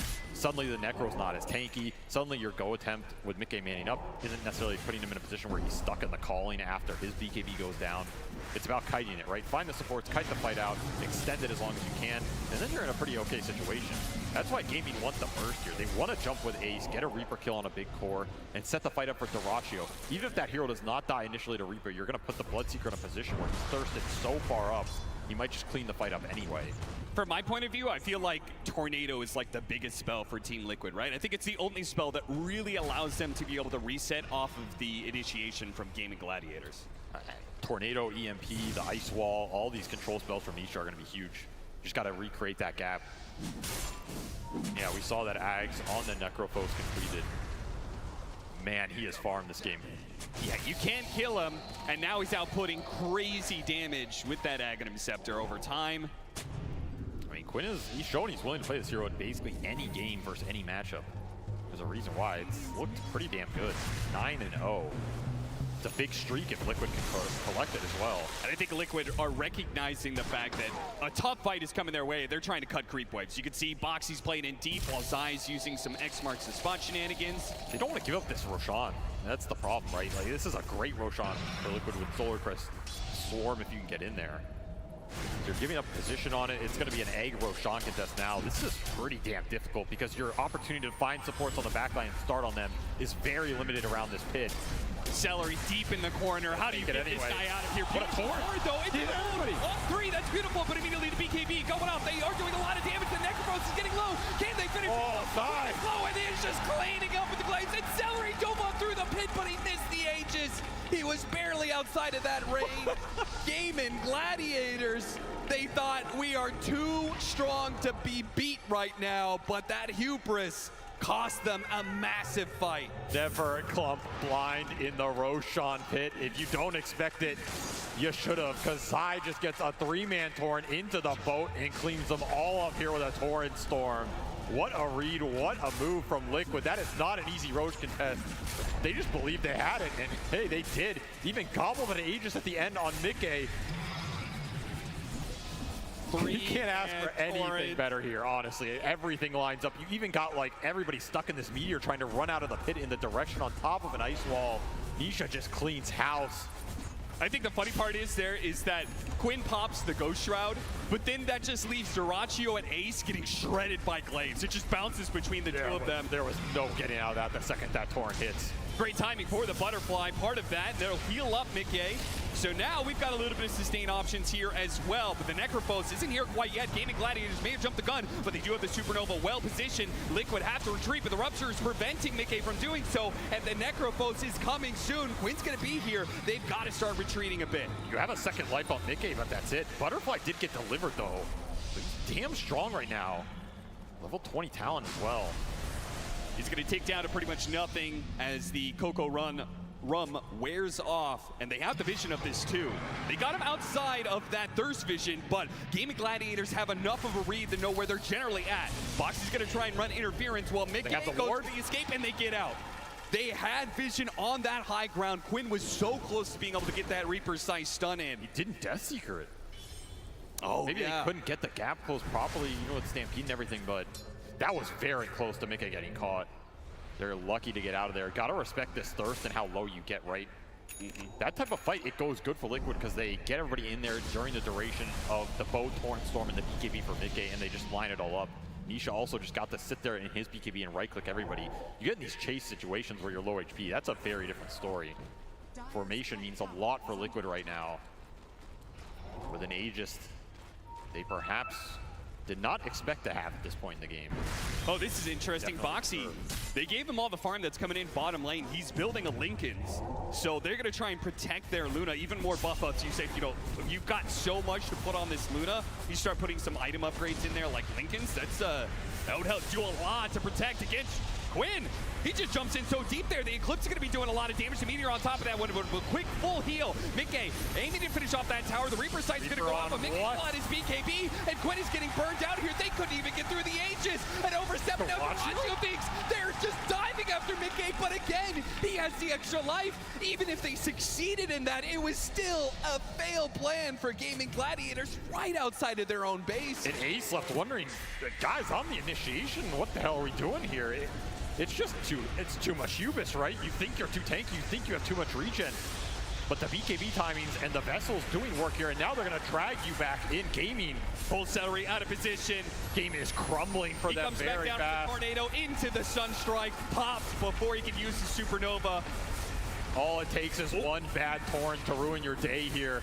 As Zai has just turned this game around, and now all of a sudden you're facing down the barrel of a Luna with Aegis, a Butterfly, Grovo looking for that Satanic and taking your racks. And this is where that alacrity starts to go to work. All of a sudden, Nisha, he's a second damage source. He can make Mickey even more powerful. You have to think about the Glimmer on the Reaper. You have to think about the BKB on the Reaper. Not so straightforward anymore. This is where this ball lineup strikes really hard. And the problem's going to be is Aegis expires in a minute. Liquid can get a lot in that minute of time, but then as the Aegis expires, he picks up a Satanic. So even if that second life is gone in 50 seconds, he will have additionally a second life thanks to Satanic. You got to wear through this. You're looking down a second lane potentially. I mean, Mickey is just taking names right here, plus Sunstrikes. Oh, and a Manta Dodge stops Ace entirely from getting that initiation. They're going to keep the pressure up. With the barracks being revealed, they're going to try and burn out Mickey from a distance, but Insania can keep him healed up, even if there are no heroes to lifesteal off of. And they're actually just going to be able to walk away. There is a period of time here where the Aegis expires, but Gaming Gladiators don't have their full squad. Don't have any smokes either. Yeah. No punish available here for Gaming. That'll be 2 sets to Liquid. They just walk it off. Mickey, his item timings got so damn accelerated off these last few fights. He is in prime position now, and I mean, this just felt very casual, right? You can see the bait here. I mean, Quinn is incredibly tanky with Ghost Shroud, Sunray coming through. Ace is here, but you're just in an awkward position because it didn't start with you going on a court and bursting them, and you had Aegis the whole time, so even if that happens, you're gonna get stuck in a awkward engagement. And at this point, I mean, Dyrachyo is trying to clean up something that there's nothing to clean up there. And yeah, what the hell are we doing, guys? Hey, we've all been there in that moment. I think everybody in this stadium recognizes those emotions. Just a bad plan for Gaming Gladiators, which is surprising to me because I would have thought Liquid getting knocked down recently to the lower bracket, I thought they would be the ones perhaps with a little bit of main stage jitters with elimination on the line and such. Gaming Gladiators been playing clean through this lower bracket, but that was very uncharacteristic slip up from them. Game has definitely fallen out of their control. Liquid, they did an immaculate job of bringing it back. They took the right fights, they took them in the right way. That's what counts on the TI main stage. Nothing else really matters if you can't clinch those big engagements when they happen. Right now, this ball lineup is clicking on all cylinders. Just a question of how much more you can get, right? Because now if you get this next Roshan and you're able to push that last lane, you might just close this game out before it gets into any type of ultra late game situation. Liquid to turn this game around. Let's take a listen to what their comms are like. I'm running a dangerous way, but fuck it. But fuck it. The boss of this game. You are the boss of this gym. Go, go. Wise words from a team, but fuck it. Yeah, that's an attitude to be able to take for this game because Liquid are in full control of this. I don't think Gaming Gladiators can really take a straight up fight against them anymore. But we'll see whether or not that actually comes to fruition here. Nisha, he's trying to find a pickoff to make things a whole lot easier for them in the high ground push. Even forcing out Duracio's BKB would be a big win. Duracio holds it for now. He actually is running back into them. He wants to be able to play around this high ground area. And it'll be a smoke from Gaming. So they're going to take this fight. What they're looking for is a big core kill. Burst it on the jump from Ace into the Reaper. Even through the saves, you got to remember there's a full Linken's on Boxy. He can throw this out to block a Reaper or Rupture. There's not much else to pop it here. And it might be something Gaming are not ready for. If you don't find this Weaver, he's going to protect the core on the front line, especially with Glimmer and the suck coming out from Insania on the back. Big wraparound, but Boxy, he ruins it. Shikuchi straight into them, breaks the smoke, and gets out. Gaming Gladiators, they knew they had to get something over Liquid, and it was going to be an initiation on the back line, but ruined. They're all TPing out. They're going to get caught. Close call, but everybody does get away safely. That was not a high ground you're willing to go up if you're Gaming here, especially with two other lanes pushing into your base. Somebody has to go back at some point. You will relinquish all this map control, however. Looking at a Wisdom Rune. I mean, Tofu wants it, but no way you're getting... Oh, really? They're going to try for it. Sally is like, oh, sorry, Brett, it's not there anymore. Dead shot to try and cover his retreat, but Ty has the vision thanks to the swarm. He's going to be able to catch him on the side here, the opposite side of the barrier, but maybe with some of the range damage, Sunstrike coming in, he knows he has to use the Supernova, and Liquid is more than happy with that. really good bait by Zai, baiting out the Yules, gets the Torrent after. That'll force an egg off some really small plays from Liquid, gives them another little advantage here. Again, this is all setting up for next Roshan. There's no way you're pushing high ground without an Aegis on the Luna versus a burst-oriented lineup. And yeah, Boxy gets to Ags, changes a lot as well. Now you have the Linken save plus an Ag save to deal with Rupture damage, to deal with Reaper Sight damage.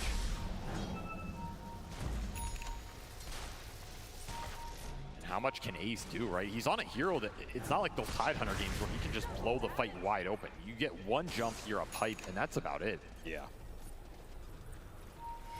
Nisha eyeing him up. Spotted here. This is what this Invoker, I feel like, has been so good at throughout the tournament, is being invis, running around the map, and finding these heroes who are trying to find some... Duracio! Oh, Duracio, what happened? Gone in an instant trying to help out Ace, and it looks like somebody must have... Oh, screen bug. Well, at least it wasn't Duracio. Yeah. No excuses there. Pause and look for him, but he ain't there. And that was very fast. He is instantly gone. I feel like Duracio's read of where the Liquid heroes are in these fights has just been a little off, right? He's just been getting in very deep into these melee range, especially versus Mickey, and maybe not respecting that new Luna Shard that makes these man fights a different, it's a different beast. And the Liquid fans will fill out the pause with the chant as they can sense the end is nigh for this game one. Liquid in a great position, whether this pickoff of the Bloodseeker does it for them and they straight up go for the high ground from here, they're likely to still catch Ace as they've got him dead to rights in so many different ways. The X marks the spot, the Torrent to pull him back in. Yeah. By the way, that was double damage on Mickey, so that's another reason that Duracio just got shredded there. So the upside is this was on top lane and not bottom. Otherwise, I think Jirax is gone. But Liquid, that'll secure Roche for them. That was your Roche fight, right? Just gone in the blink of an eye here. they're respecting the fact that Gaming Gladiators could have buyback. Better to just play for Roshan. Of course, we know they actually don't. So Liquid could have ended the game right there, at least gotten Megas. But they're going to play it very disciplined. Get the Aegis and cheese. Assume there's buybacks here. Yeah. Don't know where the gold is. And this Roche is just absolutely free. Mickey full slotted pretty much. Give him an Aegis, let him go high ground, and throw every buff you have on him. It's not a bad strat here at TI. Even level 20 for Zai, just going to amp up this Torrent Storm and the chaos in the fight. We're talking about the control that Liquid has when it's on a straight 5-on-5 when the BKBs go down. If you don't get that burst and shorten the extension of that fight, Zai's going to take it over. Quinn. The problem with Kunkka. He was trying to cut waves because he knows the final push is coming in, so he's hoping to be able to buy a few more seconds, but he's going to get caught out here. He is 100% dead, but he does have buyback. So he's going to have to use this for some desperate final hold from Gaming Gladiators. They can't afford any pickoffs, but if they could get a pickoff on Boxy, that would help delay things a little bit. The Lincolns, though, is going to prevent the Rupture, and he's out. Not today. Now that means Rupture is on cooldown when this push comes in, and Mickey is approaching 55 seconds. He is fully slotted out here. I mean, you're talking about this Necros buy. Quinn has 5,300 gold. He is buying another item. He just doesn't know what the hell he wants in this game. I mean, it's got to be BKB. He's trying to get close on both. He could sell and get it here. They're going to wait for the initiation, the attempted jump from Ace. Once again, a Manta dodge is able to get away from that hoof stomp, and they really cannot seem to Quinn do got dragged. And he got pulled out from the tidal wave. Quinn's in trouble, but he does manage to use his shard to get out from the side. Still, though, buildings are exposed. You can reset all you want. Your buildings are still going to be in some trouble here, down to half health. But again, he has that Aegis, he has the Lincolns, he has Satanic to full heal him. Nothing is going to stop Mickey from claiming the Megas. Can keep going here if you're Liquid. Can reset, gain some resources as well. You have a lot of time. That'll be the BKB bought out from Quinn to not have it for that fight. Doesn't actually save him, though, because Mickey's physical damage that he outputs is pretty intense. And part of the problem is how do you get through the saves now? Like Boxy's itemization in this game, but the Lincoln's Ags is closing in. You have the Glimmer Cape. You have another Lincoln's on Nisha as well. So this is double Lincolns that can go through against Reaper, Rupture with, like we were saying, not a lot to pop it beforehand. And these are long cast animation spells that you can honestly hit them pretty reliably if you're just looking only at that and not worrying about anything else here. Block potential is very high. Final push will come. Once more, rally around your Luna. Let him do the work. Let the Glaives do the work. And Luna is so good at being able to siege down tier 4s with those bouncing Glaives. Getting pretty low already off that bit of burst. See if they can get him again. The Manta dodges Mickey. He is so on point with it, but he does get burned out anyway. Second life. BKB and Cheese are going to be ready to go for this one. Immediately feared up, though. Does get off the BKB. Turns around, fights Duraccio. Duraccio has to get out of there. That's BKB down, though. Ace, he wants to punish it. He doesn't get the stomp, though. They need to be able to slow down Liquid, but Liquid actually going to turn underneath the Supernova, though. That one is going to be a little bit sticky, and Quinn jumps forward, takes his opportunity, the Reaper's sight, but no! The save comes out just in time. Back to full he goes. He gets the cheese off, and now he's ready to rumble. Oh, what a time-lapse timing. Just when you think you're going to get a Reaper kill after all the BKBs and the Glimmers are down. No, Boxy is waiting for you. Picks up that Aghanim Scepter just in time for Yeah, that was literally just blown in. And they'll get another buyback out of gaming here. Ace, the next to pay the price. 2 cores on cooldown for 5 minutes here. Did take your Aegis, did take your BKB. Final push is coming in. Let's take a quick listen in on Liquid, though. I'm just tipping. Just one. I'm Giga Brave. I'm running in. Just protect me, guys. Yeah. Mickey understands his strength. Chad just wants to run in, protect him at all costs, and that's what Liquid did there in that push. Now he has a refresher. So this is a level 25 Luna with full 6 slots, double BKB, double Satanic, double Manta dodge. You can get them both. I agree. Put everything on him and let him end this game right here, right now. He's got a little bit of window where there is no Supernova, even the BKB on cooldown from Quinn. But Liquid are a bit hesitant. What are they waiting for? Waiting for the call. Waiting for the right opportunity to present itself, perhaps. Waiting for another Tormentor. Why not? Might as well take away those resources away from Gaming Gladiators. But after all, they're in no position to be rushing things too much. They can take their time if they need to. Now we have the EMP pull-in, so not only are you dealing with the constant torrent storms, the tidal wave pushing you back, but the EMP is also dragging you away, out of position constantly. But to see that attempt there, though, always the Death Seeker ready to go for Quinn to get out. Just start poking him down. Create a situation where you force Ace to jump, and then Mickey's gonna have a good fight. There it is, pull him out of position, hit him with the nullifier, see if they can get that BKB out of him, but Quinn doesn't hit the button. Hold strong for now, but they are taking damage on their tier 4s. The Megas start streaming in. Nice torrent into Cataclysm, beautiful setup, and that's going to be Ace going down with no buyback. And Mickey sees his opportunity now to be able to hit the tier 4s. The Gaming Gladiators back away, the throne is going to be exposed. Raju tries to come in, sliced and diced by the Glaives. No contest whatsoever. They can take down anybody they want on the side of Gaming Gladiators. Liquid will complete the comeback in style and take it at 43 minutes. And for as strong as that Necrophos looked for a lot of the game, he doesn't even get a Reaper off in that last fight. Luna just outputting way too much damage for Dyrachyo to deal with. Gaming, their lineup, it ran out of steam. They hit a couple roadblocks. They got 3-man torrented in the pit. And that was all she wrote, right? There's just no coming back from that point because all of a sudden the paradigm gets flipped. You're the ones who lack the damage. Your Centaur's running out of the ability to create the initiations that give you the burst damage. Who's setting up for who, right? You need a Necro that needs damage to come in. You need a Bloodseeker that needs damage to come in. And the Centaur can't do it for you. This Pugna is causing you a lot of problems on the back line. Boxy with the itemization between the Lincolns and the Ags, providing double effective save on these cores. It's just a nightmare to play this single burst lineup into. You got to imagine a bit of shell shock there from Gaming Gladiators. They look the part too. They know that Roshan fight, that's going to be haunting them for a while, but they've got to be able to reset. Elimination fully on the line now. Since they've been here, they've managed a 2-0 through all of this one, but now they're one game away from being knocked out of the International, and they're going to have to clear their minds. We're going to clear our minds as well as we head to the panel to break down that game 1. Thank you so much, Cap. SVG game 1, absolutely dominant from Liquid, a strong performance for them, but it was only game 1. We've had a bit of a change up on the panel as well. We brought in the big guns for this series, for this showdown again. I got Aoi and Matu joining Effie and myself now. Matu, you didn't get to see Liquid win this series yesterday, but at least they're one game up this time round. I mean, it feels great.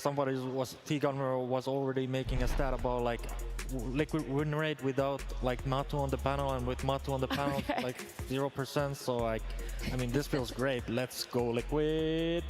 I love to hear you still cheering on your old team there, but Aoi, let's break this one down because it looked like Gaming Gladiators' game to win, especially from the draft, and in the first few minutes of this game they had that gold lead up until the first Roche fight. No, I think these types of games are actually sort of the hard ones to lose because you feel like you should have taken this game and you're not too sure like where, I mean, they know where it went wrong, but like what led up to that. Were the comms weird? Were we feeling off? You could sort of see after body language, after they lost, like I felt like Gaming was uncharacteristically down. Even before the game, I felt like Quinn looked a little nervous, and that's not usually Gaming standard. Usually they're a very good, strong mental team, which is why they've had such consistent success. It could be tough. I mean, it's the penultimate day. This is a lot of make or break for them, and it's going to be a long day for them even if they do win this series as well. So a lot of build up for themselves. But in that game, in that Roche fight, specifically, Aoi, did you see what led up to why Gaming weren't able to be successful in it? I think people are like not, I mean, I think all the pros know this, but like when you take Roshan, it's about controlling the high ground. Like Gaming Gladiators, they sort of lost focus for a bit. They had 5 heroes on the low ground in the pit, and I don't know, it's just such a free fight for Liquid. They had no one scouting the pit, they had no one like tapping the fight with buyback. I'm not too sure what happened in their calls, but I think they're letting their emotions sort of get a hold of them. They're not like thinking about it objectively, like, oh, we need to break the smoke, they come, they can take this fight, we need to be ready, focus.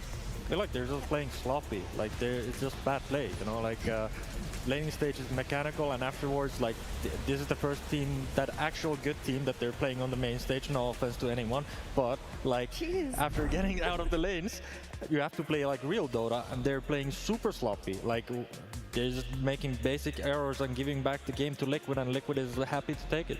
But there is something to be noted about the sloppy play, because Liquid played very well. We talk about Gaming Gladiators' mistakes, but I think only a team with very strong mental endurance could have come back that game. And honestly, it was the little things around the map even before that Roshan. I mean, the laning stage didn't go the way they wanted it to. The early aggression from GG looked very hard to control, but Luna was farming the entire time. Like, Luna's farm was not shut down. She was in the triangle. She was in both of her Ancients. Gaimin did not play on that side of the map, and there were some really key pickoffs that happened, I believe, in the bot lane around minute 20. So I think Nisha and Voker forced the BKB TP from Bloodseeker in the top lane, and then Phoenix had a really aggressive dive, and then Zai just cleaned it up. Right? They got the kill on Phoenix, they got the X on Centaur, and they were finding the kills wherever they could, even before that Roche fight.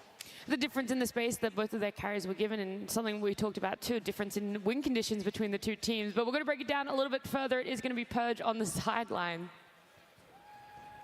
Thank you. Yeah, the crucial fight of this game was that Roche fight. So I wanted to show you guys some of the crucial things that led up to that moment, because that was an uncharacteristic mistake for Gaming Gladiators to be initiated on like that. So if we take a look at the clips here, it's normal to set up for Roshan with an Observer Ward. Now this ward is very important. Keep an eye on that and keep that in your mind here. Celery comes into D ward.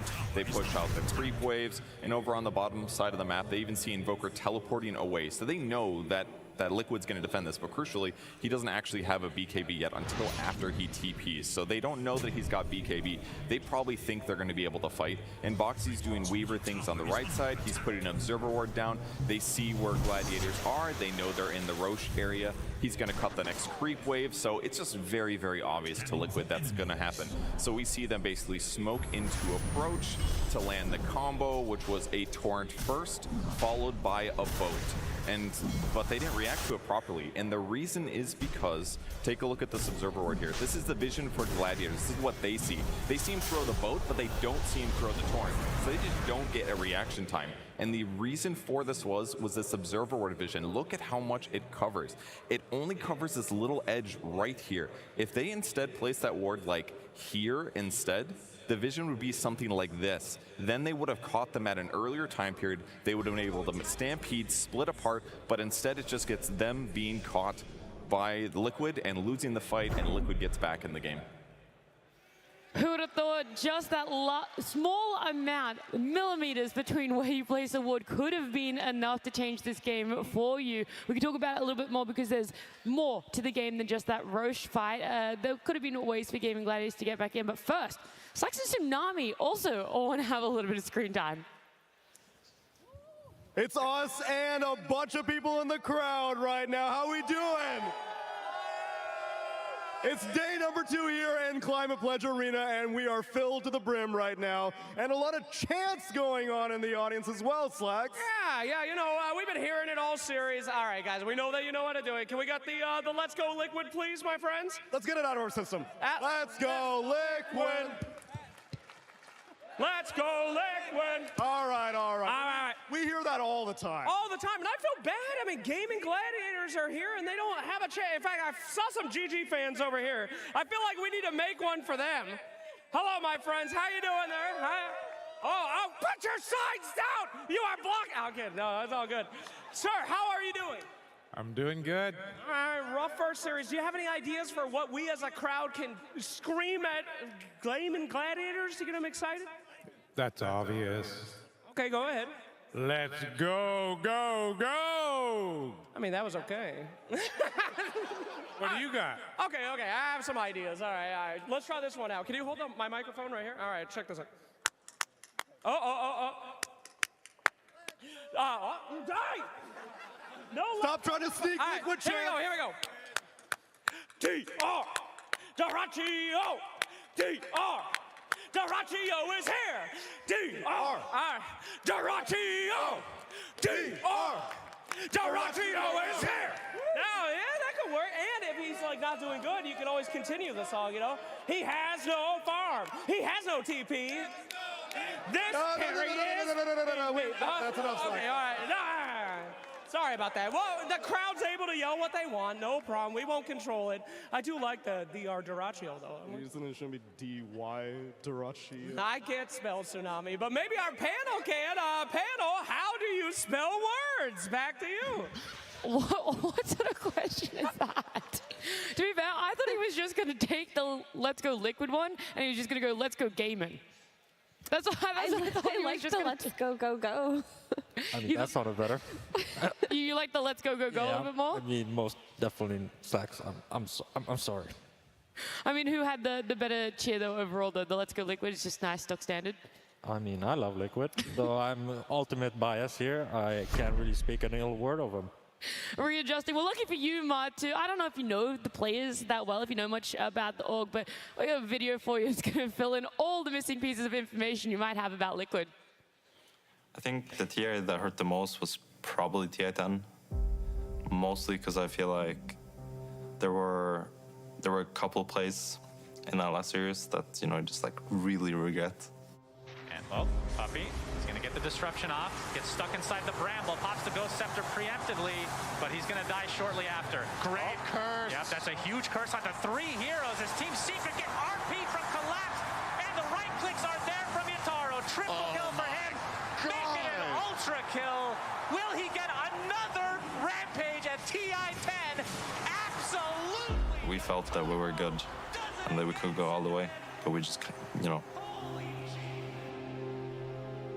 we just got outplayed and we got beat, and it's hard to take anything out of that besides ambition to get even better. No thunder opportunity. They pop the cheese on Jazz, but without a Terror Blade, there's really nothing left for Talent. They're going to call it here. GG, Team Liquid. To be a TI winner, I think a lot of things have to fall into place. I'd like to think a lot of it has to do with mindset and belief. That you get to a point in the tournament where all of a sudden you have such like undying faith in your ideas that you kind of just go with it, because then you escape all the, you know, what if they do this? What if they do this? You know, we have to counter this. They're gonna play this, and instead you're just like, oh, they're giving me this. It's free game. You know, you're gonna give me Wisp. You know, we'll win. I think that's something that OG proved. That kind of when they got their things, they're just cruising. That's when you're really there, and I think everyone's kind of trying to throughout the tournament trying to get to that point where, you know, you figure out a couple of heroes that just really click for you, and once you have that, you're sailing. You put a lot of time and effort into it, but I don't really think you at any point deserve to win it. So if I'm deserving or not, I think it would mostly just be because I've been doing this a long time. You know, looking back at what I've done throughout the years, it would be nice to kind of get the last one in and be able to call, you know, myself a tier winner.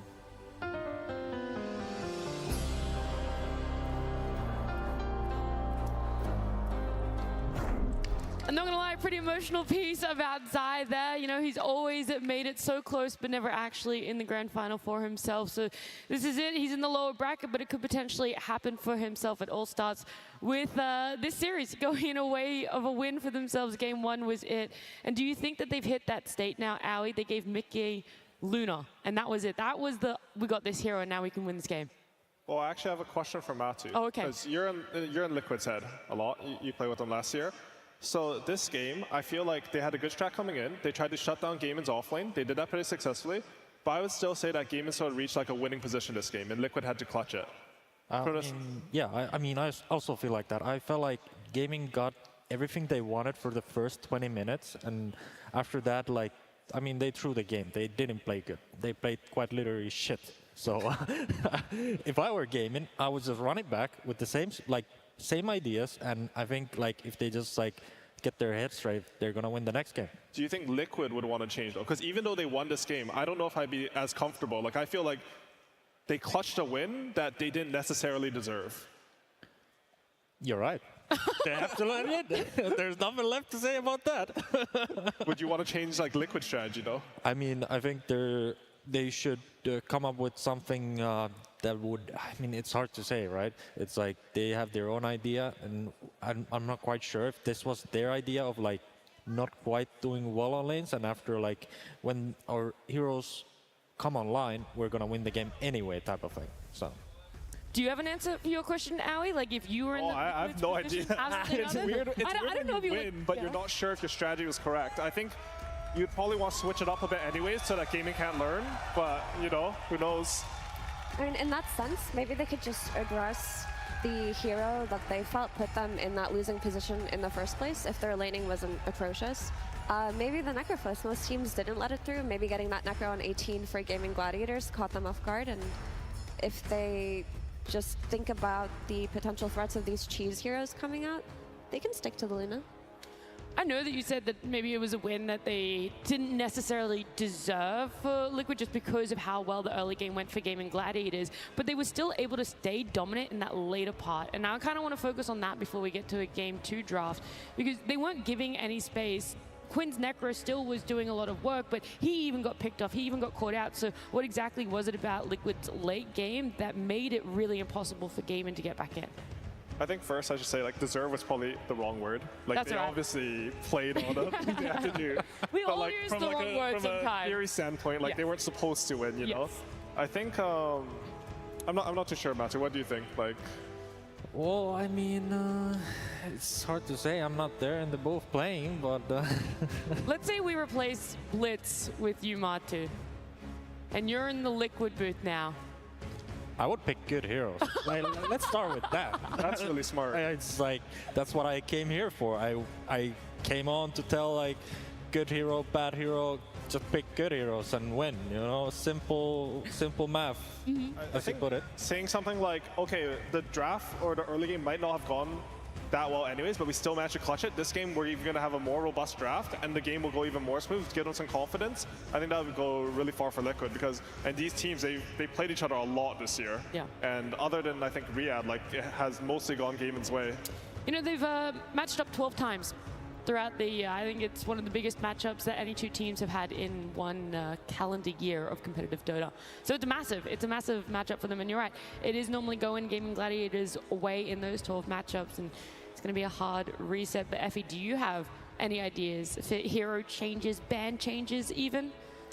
I mean, if I were going to look at hero changes for Gaimin, I thought everything but the Bloodseeker looked fine, because Bloodseeker didn't give them that late game safety blanket. Earlier you asked Aoi why you thought Liquid remained so dominant in the late game. It's just because their heroes scaled better, and they were at the point where they had the map control, they had their solutions to Necro, and Bloodseeker fell off. So if you can you can still play aggressive while also having late game security. That's what carries like Luna give you. So I would bench the Bloodseeker.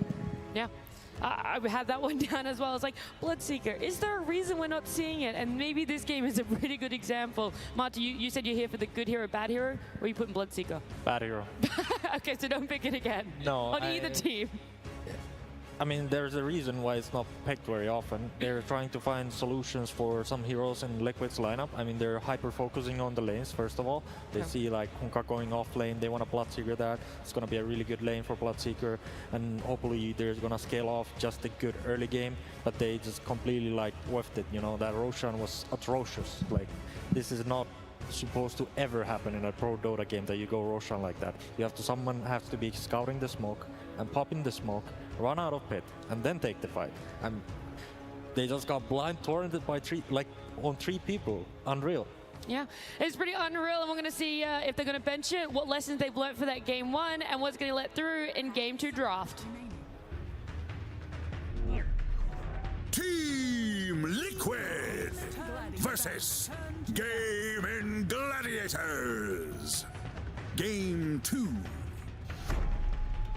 Now we can get to the nitty-gritty of the drafts, coining bad heroes, good heroes, as Marta likes to put it. Pugna, where do we want to put him? And is he now a first phase ban-worthy hero? Omega good. Omega good? Yeah, more Pugna, more Luna. Is Mickey like undefeated on Luna? Let's see more of that. Okay. That's what I like. I want undefeated heroes on my boys, yeah? I think Liquid's idea this series is going to be shutting down the Gladiators offlane. I think Pugna, as Matthew said, Pugna and Luna, they're probably like the strongest safe laners, right? Like, I don't think anything really matches Pugna in lane. He's just really fast, he hits hard, has a good nuke. And I think we saw last game, like when I saw them get the double kill onto Ace and Tofu, that's why I thought the game was like starting to go well for Liquid. Obviously, Gladiators made some really good rotations through the gate and sort of stabilized that lane, but I think their plan going in was really good. I just want to see Nisha have a good game. Like, he had a very big mid-diff, as we like to call it, like mid-difference. They picked in Thank you, Matu. Yeah, just to make sure everyone understands. Yeah, they picked Invoker in the Necrophos, and he just like completely got stomped on that lane. They can fix that. They can maybe bridge the early game better. Let's be fair to him, though. You know, the mid-diff, the lane matchup is really difficult ever since Invoker lost his Quas regen, laning into a Necro who's constantly like, harassing you with his abilities, with his passives. It became a lot more difficult for Invoker, but he was able to come back after the mid-diff, you know, have the impact on the Invoker, Matu. I never doubt my boy Nisha. Best player in the world. Let's go! This is a Liquid plant on the panel. Yeah, it really is, it really is. I mean, you stop being more like gaming gladiators or something like that, you know? I have been very neutral. Well, not anymore, not anymore, okay? I'm coining that you're allowed to be biased towards gaming gladiators. Should I be the gaming cheerleader? Yes. Yeah. I mean, I find... Okay, go Quinn. Let's go. Get amazing, amazing. I mean, I think that, honestly, Gaimin are a great team, but I do wonder, Curtis was talking about earlier how he felt that the game was uncharacteristic of them. He thought that their body language coming out was very disappointed. And the thing is, when it comes to Gaimin versus Liquid, up until the Riyadh Masters, Gaimin were always in a winning position, or they felt like they had their number. Starting off a elimination series, 1 game down, I wonder how that's going to affect them mentally, because we haven't seen Gaimin in a lot of positions where they have to recover from situations like this, right? It's usually Liquid who are on the back end. Yeah. I think I'm pretty happy with how Gaimin are approaching this game, though. I think it's very easy to lose confidence in what I would say is their best strat, the Murta. After you lose a game, they see the Pugna, they think that, I would think from their perspective, like they would even think they would do better in this offlane this time if they got someone like a Murta Centaur versus the Pugna. And something else that I think is interesting for Liquid is, I think that last game they felt like it was awkward that they couldn't ban the Necrophos in the second phase because they wanted to ban the Chen. But this time they've actually opted to ban the Chen earlier so that they're more free on the second phase to ban a hero good against the cores in the second phase. I like this approach a lot because especially if you're going to first pick a support, you want to focus your bans on the core slots. It's good that they don't overthink it. They're quite literally sticking to their guns right now. Exact same first 2 picks, and like the game was going great, like last game. Do you think Liquid are going to go back for that Weaver? Or are they hoping to maybe put Boxy on something he's a little bit more comfortable with? That's not to say he's not comfortable on the Weaver, but we have seen him do a lot more on other pos for heroes, and that Weaver was supposed to go to Mickey and sort of fell apart, and they recovered it well. I would personally think they should go for a different route. I think that if you pick this Weaver, you're sort of committing on winning the lane on the Weaver. It was a really good matchup versus Phoenix, and I think they had the idea of putting it potentially safe lane, having a strong lane there. But I think the Weaver sort of made their post lane a bit awkward. I think Boxy's like a lot better when he can help his team move around the map, and I think Weaver's more of like an independent solo hero. Also, they did end up trading the Weaver for the Centaur on Gaimin, so I don't think that trade worked out for the favor of the Centaur. So if you just take this Weaver out at this stage, it opens you up to not have to consider the Centaur the way that you did in the last game. So now you can just even go for a potential double support opening with the Phoenix, which is still a really great hero for Gaimin. We know it's a SteelSeries specialty. It gives them teamfight, it gives them map control. They just fumbled on it a little bit. We're going to see what Liquid are going to pick up for themselves, and we've talked about all these changes, all the different ban orders and what it leaves open for them now. So, Aoi, what would you like to see? Actually, no. Matu, what would you like to see? I just want to see this Phoenix like answered like directly, no like roundabouts about it. I want something that kills the egg, or some heroes that just don't care about the egg. Liquid's last loss, like last year's loss, they lost against Phoenix. They had 0 answers, and this hero is so contested that you really need to answer this support hero. Otherwise, the game will naturally just crumble. Yeah, we often see teams neglect to not so much address the egg because they're busy trying to create synergy in their draft, and they do regret it. I feel like Luna is enough of a solution. I mean, Matsu said run back the Luna. Mike owned on it, very 100% win rate, so here we are, but it's a good BKB carrier. It can focus on the egg. Like natural agility items are also bought for this hero. On the side of Gaimin, they also had the Muerta Phoenix backline, right? We talked about how Pugna is addressed through heroes that jump on him. So now you have these 2 potential backline supports with no frontliner to get on top of this Pugna. That really needs to be solved. Alone Druid, Matu, I see your eyes. There's a glint. Yeah, they're glowing. I love this hero. I'm known for this hero. Yeah? It always gets me excited that somebody's practicing this hero and playing, because it's definitely not the most played. It's somewhere down there with the Chen. I mean, definitely Liquid having the Pugna and Luna, like just what I wanted. Maybe they heard me. That makes me happy too. But this is one of the Ace's best heroes. Gaming thrives through the lanes, and it really fits the picture how they want to play. And I'm a little worried for Liquid, honestly. Yeah.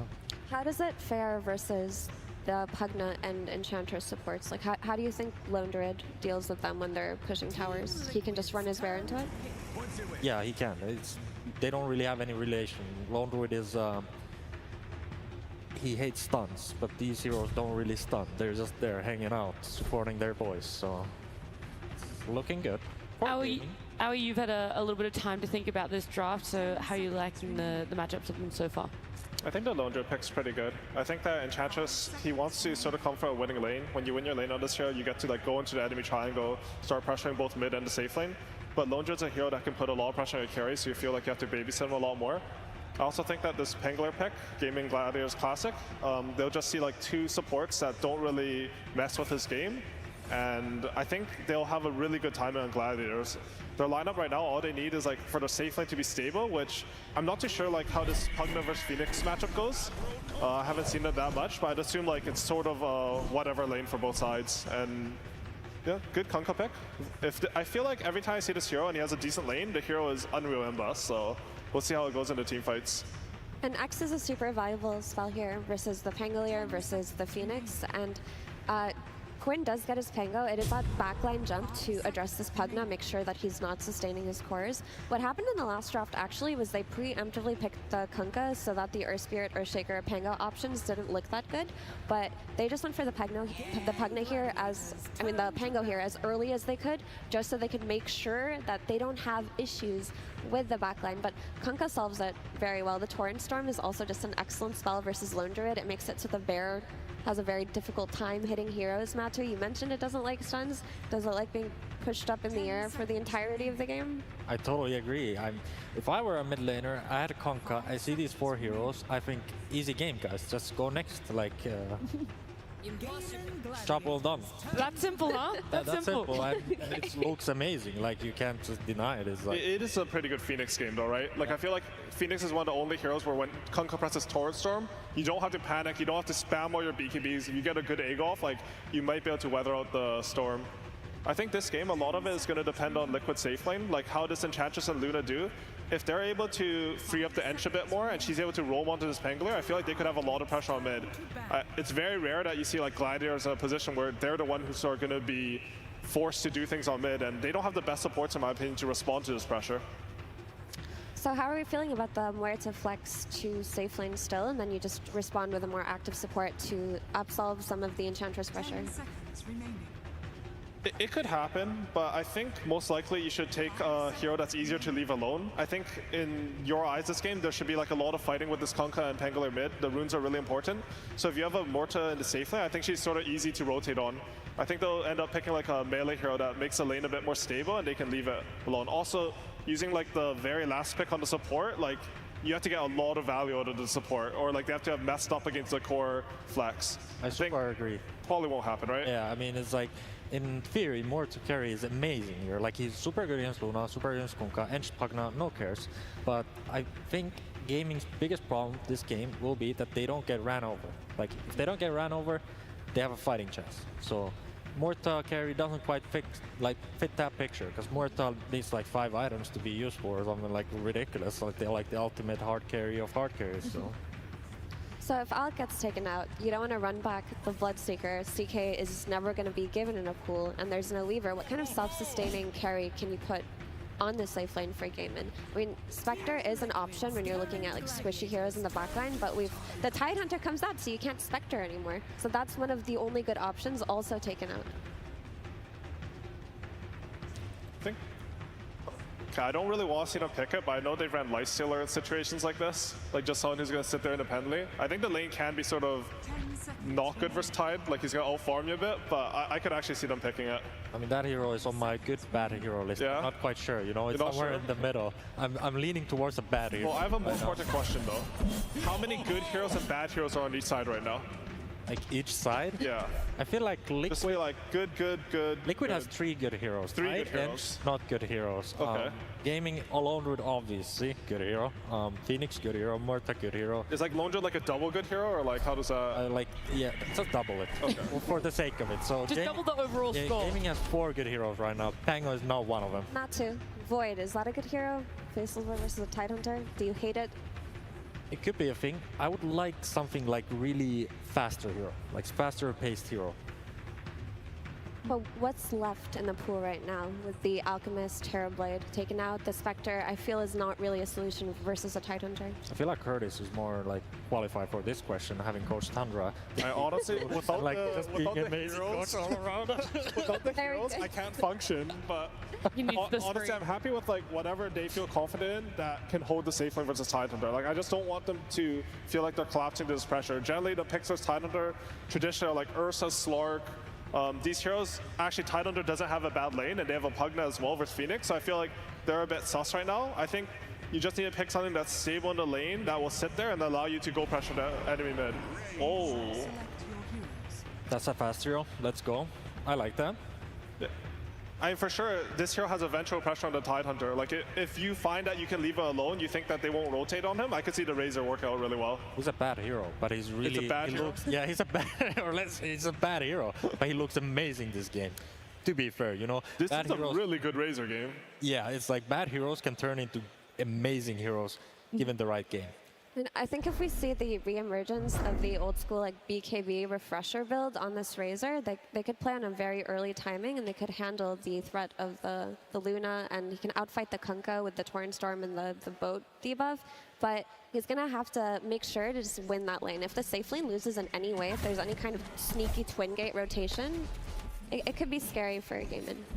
Alrighty. Well, we've had our drafts now. Thank you guys so much for all of your information for the good, bad hero rankings. But we're going to hear from the Gaming Gladiators coach himself. Hello, everybody. I am here with CY from Gaming Gladiators. Give it up for the boys! You see this, sir? I have questions here. They're all gone after I see that last pick, Razor, going down to the end of the reserve time. As Matu said on the panel, garbage hero, but pretty good this game. How are you feeling about it? I mean, I feel pretty good about it. Like, sometimes you can't fix, like, it's a good lane against Tide, also historically. Sometimes you can't fix these kind of problems with bad heroes. So I think Razor is an okay hero. It's not an OP hero by any means, but if Tide has a really bad game, I think it's pretty good for us. All right, as Trent likes to say in the back, whenever he sees you pick Lone Druid, this is our they don't want to lose hero. Is that how you guys are kind of feeling in this draft? Lone Druid is just kind of like, Ace feels it. He feels he's going to own with it, so we trust him. Okay, well, I'm sure the team trusts themselves very much as well. This might be the last time that we get to talk to you. I hope not, though. So any words out there? I'm not, come on, I'm just saying. Any words out there to the fans? This won't be the last time. It better not be. Let's go into the game as we take it with our casters. You're goddamn right. I hope it won't be the last time we see CY. We all want to see a Game 3 because it would be a shame to see the most dominant team of this season go down in a 0-2 fashion. Right, Avery? It depends who you ask, but I tend to agree, yeah. I think the Liquid fans behind me wouldn't mind, but... Yeah, there's a lot of Liquid fans in this arena right now, so they would definitely not mind. I don't know, maybe we can test the crowd. What do you think? You guys want to hear a 2-0 or do you want to get a 2-1? You want to see a Game 3?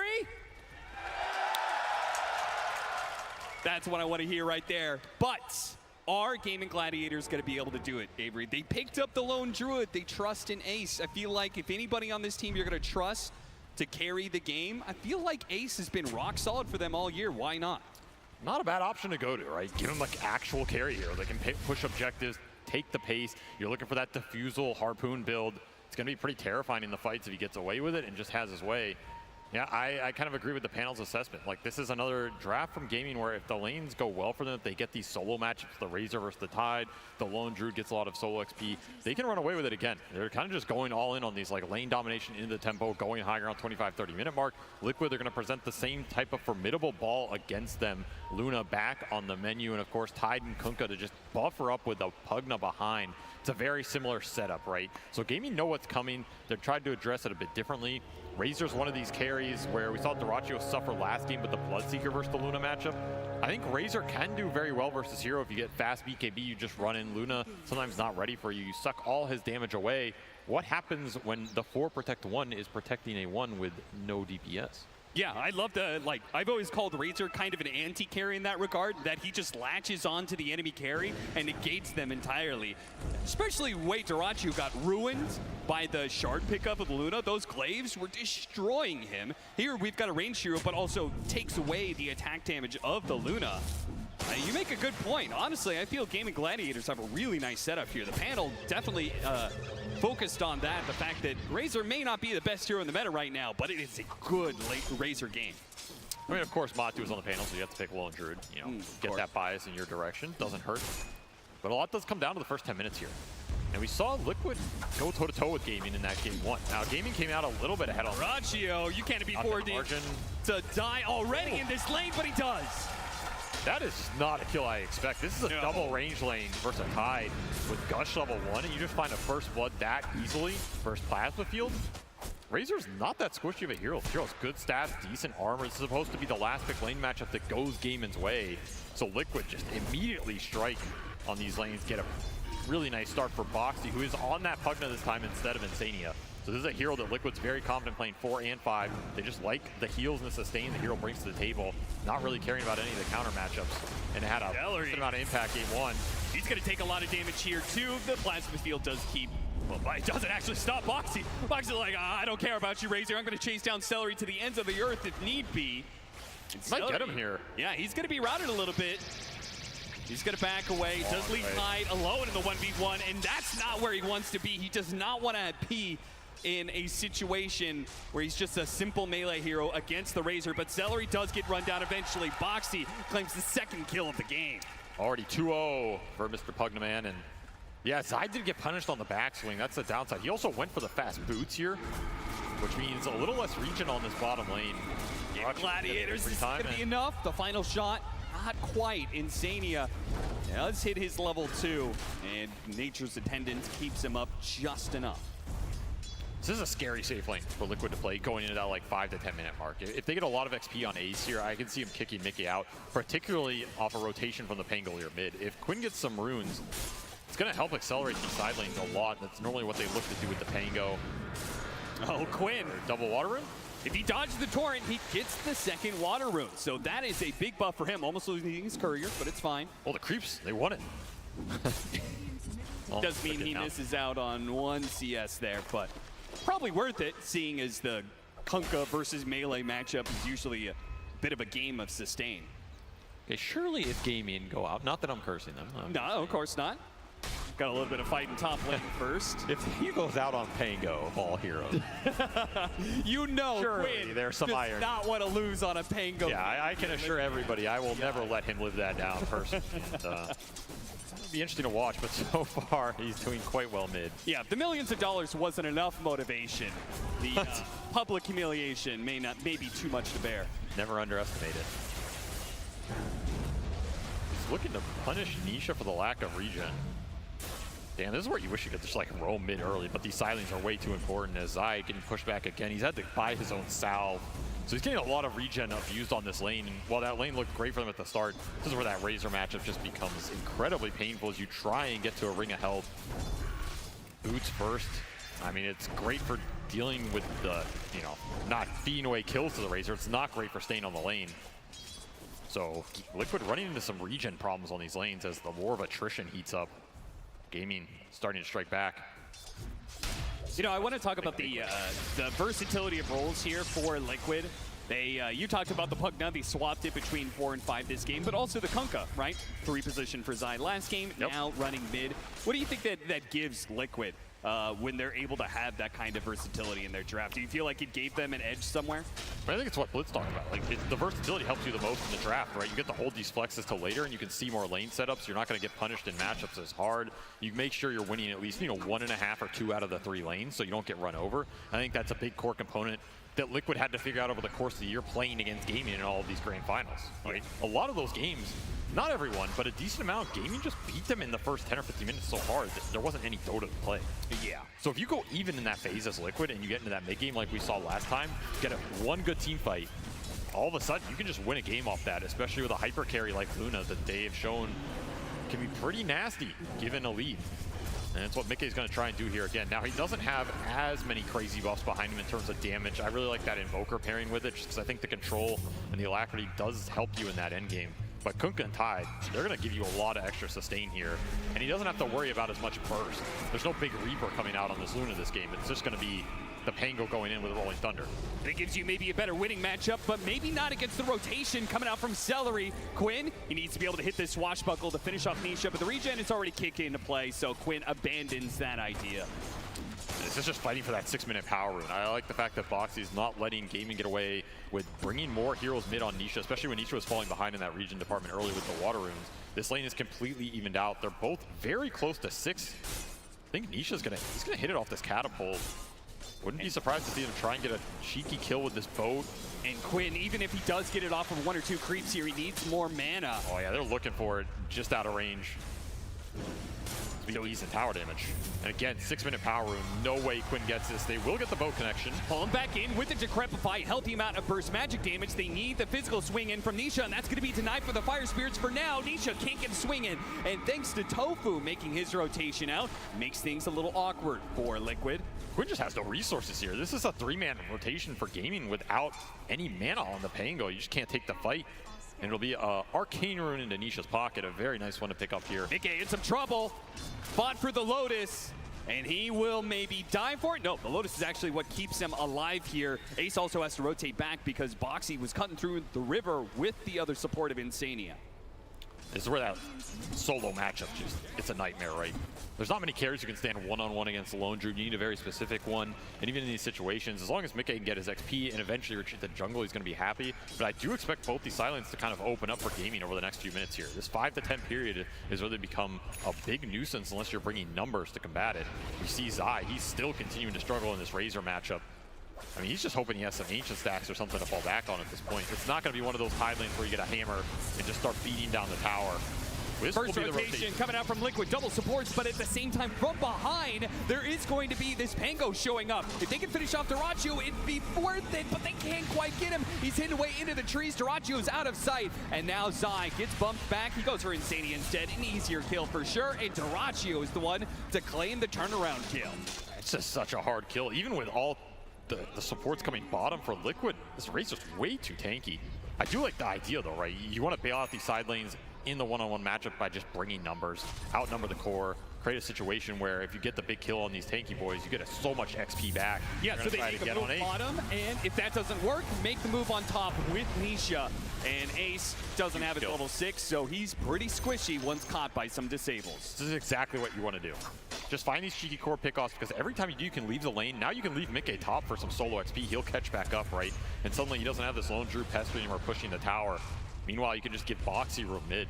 I like these rotations from Liquid. It's giving their cores a lot more breathing room in this early game and nullifying what Gaming want to do, which is isolate the one-on-ones here. It does come at a cost, though, because it means they give up control of the power runes, right?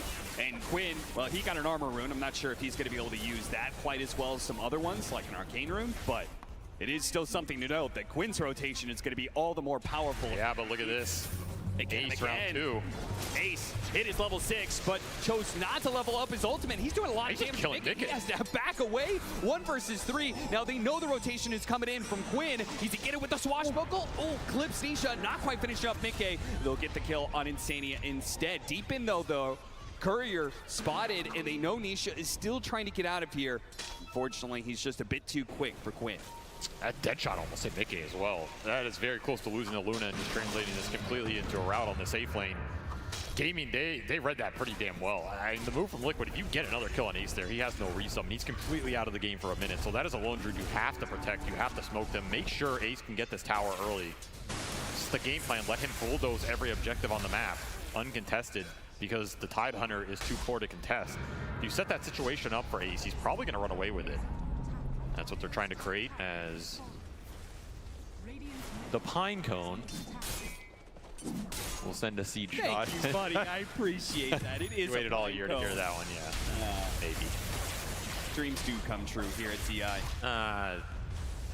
Sometimes. Nighttime is about to finish up, so that, a little bit of strength they get from the Luna is about to go away. Gaming Gladiators also probably feeling pretty confident with the Pango pretty well on. Look at these stacks down here. This is an unconventional place to have this many stacks. Yeah. Kind of cool. I mean, you wish you were an Alchemist right here, but look at another round. There is plenty of stacks. Ratio. Liquid jungle, their triangle, they also have some, which is something Zai is probably going to need. Or maybe not Zai at all. Maybe Nisha's going to take it, speed along to that Aghanim Scepter. Not taking a pit stop for the Blade Mail, which we've seen so much of. Why do you think that is? It's just not a great Blade Mail game, right? You can't really reflect anything into this Pangolier that reliably. The Lone Druid doesn't care. The Bear's just healing. The Razor one's okay, but Razor's a fast BKB hero, so it's not necessarily that good for that long in the early game. I kind of agree here. It doesn't strike me as a Blade Mail game, but it is just a well-rounded hero, or well-rounded item on the hero. Fast Torrent Storm could be interesting. You're not going to buy BKB on Lone Druid. And if you catch the Pango, he also doesn't buy one. So in theory, this Torrent Storm could do some work in the early fights, help you defend towers against the Lone Druid push as well. It's also an item that can sometimes catch the backline, right? You're looking at a Morta Phoenix lineup. If you can catch these two supports back there and take them out of the fight, even with a single Torrent. They caught it just before the Rolling Thunder gets off, but still, saved by the silence from Tofu, and they could still try and chase down Nisha here. Hit him with the dead shot, push him into the bear. The phase boots chasing after him, slow him down, immediately got entangled, but he did have that illusion rune. Quickly dispels that. Rolling Thunder on its way, the big ball. Hits Nisha once, twice. Ravage, though, on the side, though. No follow-up to this Rolling Thunder. Quinn's going to be left alone now as he's caught in the X. That magic immunity will not last forever, and he's pulled back into his death. See, he's just going to push up here and give him the vision and maybe just push in the mid-tower. That's how much firepower they have, but that is a well-used Ravage from Zai. Very happy to clean up Ace with his start right. He gets the best start for Gaming, gets the kill with the worst start from Liquid. It's a massive golden XP swing here. And again, Gaming just overextending a little bit. They thought they were the ones that connected, but Liquid are happy to bring everybody to these tower defense fights, particularly for this tier 1 mid. Because if Gaming get that tower, it opens up a lot of the map for the Lone Druid to occupy, but when he makes that rotation and it fails, Ace gets shut down again on a big objective. And all of a sudden, you have the Luna and the Kunkka leading the pack, which is exactly where you want to be. Ready to take the defensive fights, continuing to get the economy going with stacks on your side. And Mickey, he's going to run away with it again. We saw him do it game 1, right? And that was with a much worse start. Here he's leading already pretty early in the game. He has Mask of Madness, he has stacks waiting for him. I like that. Uses his own illusions to cut the midway, pull it to himself in a safer part of the map, but they're going to try and catch him with this 3-man smoke of Gaming Gladiators. Still no defusal on the Pango. This is where your skirmish power is a little limited. You get stuck in these long fights versus the boat run, right? That's been one of the biggest problems here. Like, how are you dealing with the damage? Game 1, you had a Reaper to just cut through it before it did its work, but here, this is a very deep smoke. Very important smoke for Gaming if they can hit this. They are a little too slow. Oh, Mickey might walk back into or it are they? here. The greed. Perfect opportunity. Mask Man is going up, but Mickey cannot get far away in time. The dead shot repositions him right into that, not even needing the Rolling Thunder to hit a few times. And Duraccio already made this rotation over, so kind of similar to the move that Liquid did earlier with Zai. Came in with the Ravage, they immediately pushed the tower. It looks like Gaming Gladiators can exert some pressure of their own. Patience pays off there. Mickey just wanted one more Ancient stack, and I'll pay the price. Also, I think the itemization on Gaming, it's interesting, because you went this Midas on Duraccio. Yeah. So this is, not the BKB rush. He's not going to join some early fights. Another boat on Quinn with the Crep Ampin. Whew. See you later. There's a good reason for the Torrent Storm there as well, I guess. When you have a Pugna amping up magic damage, that Torrent Storm can actually do a lot. Turning this hero into a burst hero. Yeah. That will TP out of there. But they went the Midas on the Razor, and they're going Radiance on the Lone Druid for Ace. Okay. So this is a classic bear build going back to, what is it, TI3, TI4? Yep.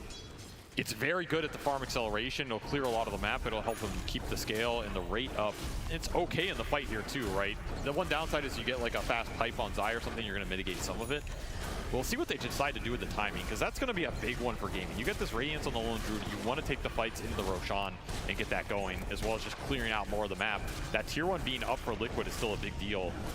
We'll see how much gaming prioritizes, but it looks like they're just giving everything to Ace here, putting everything into this bear, and hoping it wins them that big fight with the Radiance burn. Also, AoE mischance for the egg. Yeah. Never bad. The old Kuroki Radiance coming into play here.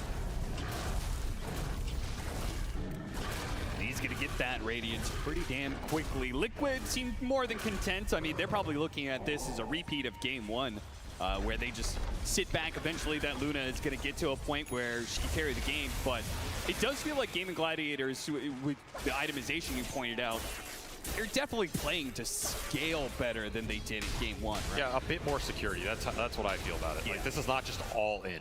Now, they can hit that really strong timing push around the BKB on Razor and the Radiance on Lone Druid, but it's not like they completely fall off after that. As double damage on Nisha, prompting a Liquid Smoke, looking for the Razor down here with the duo that has bursted cores the whole game. Gonna be an awkward angle. They should get it. Got him. Magic damage coming in, it's too much. Man, this single combination between the decrep and all the magic damage, very effective, very efficient on the map. You're not committing numbers for these ganks. Look for Mickey mid, get some mana burn. Quinn again diving very deep. Rolling Thunder gets off, but he's already at half health. He's gonna have to run away, especially with Nisha showing himself on a double damage. Nice dead shot to keep him away. They want to make sure the X marks the spot, doesn't hit that Pango and get him pulled back after the Rolling Thunder. Instead, it hits Celery, but immediately pops the Supernova, and they're actually kind of in a bad position here. The Torrent Storm does well. That's going to help. Dead shot, push him back into the silence. Quinn's trying to limp away. That double damage is dangerous, but he doesn't have the attack speed to get the swing in. Liquid overextending in the river as Ace makes a backswing. Beautiful calling around the egg. That combination is deadly with the attack speed slow, and Radiance right on time at 16 minutes here. This is really damn fast. They gave him so much ancient priority around that triangle. It's go time for Ace. He needs to take this game over in the next few minutes. Oh, the sentry in the corner. Boxy, no doubt he doesn't know exactly where that ward is. He's going to try and get out of the way, but the Plasma will nix him, and the Radiance will burn him down. And that's a 3x streak, so more gold into Ace's pocket. Already back up to 1,000 directly after that reveal. That's just not a fight Liquid were willing to take, because the Tidehunter was also taking a tier 2 bottom. Oh, like, wow. Zai is your biggest team fight presence right now with Blink, Meteor Hammer, Ravage. He took a tier 2 bottom. He's really happy about that. You get it for free, but not if you're giving up heroes in the river at the same time. And remember, a lot of this game to me is about the Lone Druid pace versus how much the Tidehunter take the fights. Blink gets disabled. He is tanky, though. Making his way back to the tier 2. Nisha's here on top of that one. He's going to throw it. Oh, what a hit! It hit what a big them all. With the follow-up of the bone. Isn't enough burst damage, though. It's not quite enough. They need a little bit more. The heals start coming in onto Nisha. They prioritize keeping people alive. Well, Zai jumps forward to try and finish up this bear. And the bigger bear, Quinn, rolling interception, trying to stop these heroes from pushing in, but they kill the bear and the big one, and they both go down together. Gaming Gladiators will lose both their supports and this Lone Druid that they have funneled so much gold into. That was your big Lone Druid Radiance fight, and it went horribly wrong as Zai just ravages your entire team into the boat in the Torrent Storm. Look at the damage output from this Kunkka right now. You were asking what that Torrent Storm can do. That is exactly what it can do. Yeah. Send you back to your fountain packing as the damage is just ramping up way too fast here for Liquid. And normally this is where gaming, they'd have a bunch of sustain, they'd have a Sunray, they'd have this big Lone Druid who's healing off, dealing damage to heroes. I mean, the sustain is not nearly enough right now as you just walk into a hammer. This hammer also hit on 3 plus a bear, by the way. That is some insane value coming out from Zai, who just walks it off and says, all right, team, I set the plate. Come and feast. I love the fact that he jumps back in. Bold, knowing the fact that, you know, once he hits him with that anchor smash on the Lone Druid, it really doesn't do that much anymore. Not to the Tidehunter anyway. Another reason to go this Radiance build, right? Then maybe you don't care about the Anchor Smash as much. You have a bunch of bonus damage on the bear and you get this burn going through. Yep. It's one of those matchups that's been played for a very long time. So far, I feel like Zai is doing so much with the start he's had to deal with. He's paid it back already. Itemization, early blink, doing some work. As Gaming will continue to look for this BKB on Dyrachyo so they can just man up in the fight.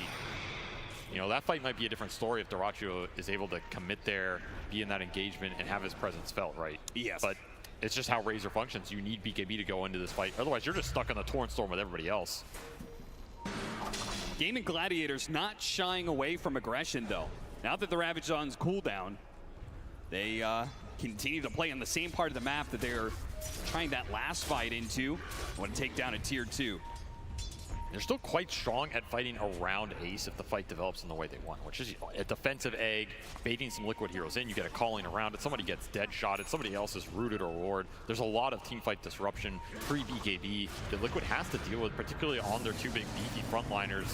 This Sunray plus the Radiance burn, it's going to add up, plus Pango poking through with some swashbuckles and the mana burn. This is a smart push. And you're still looking for Roshan in this game. That's the biggest objective for Gaming, to throw on this type of group up push lineup. When you take that and what you do with it, vital to your game plan here as the Liquid ball continues to grow. And of course, Mikke is just having a free-for-all in these Ancients, man. He's continuing to climb the levels. Level 16 on this Luna right now, 3 ahead of the next on Gaming. That is the power of Ancient Camps and stacking them. Yeah, that one death early on. The only kind of action he's really had to worry about. Dyrachyo again. This is the second time in this series that he's picked up his BKB and immediately has to use it defensively. It's just not what you want. Trying to jump onto Quinn. Once again, the X stops the Rolling Thunder. The burst magic damage is so good against this Pango. They have just enough disables and just enough magic damage to finish him off. That was perfectly executed. You cannot ask for any better timings there on the X-Torrent. Not an easy kill either, and right around tier 2 for Gaming. So if that game goes wrong, it can go really wrong. Aggressiveness paying off here for Liquid, and just so much space for the Luna. Absolutely untouched in this game.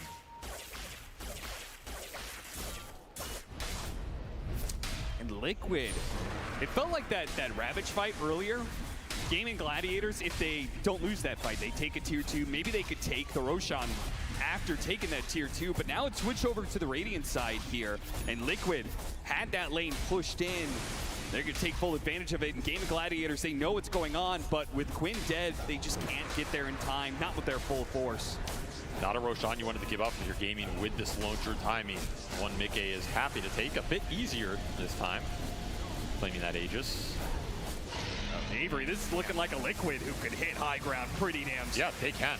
They absolutely have a lot of push power behind the beefy frontliners in the Pugna. That's what they like about this lineup. You can take the push to Gaming, and sometimes these push lineups don't deal well with getting pushed back. It's one of their weaknesses. Unfortunate bit of RNG there. I think Gaming Gladiators would have definitely wanted the Phoenix to get the shard. Instead goes to the Muerta.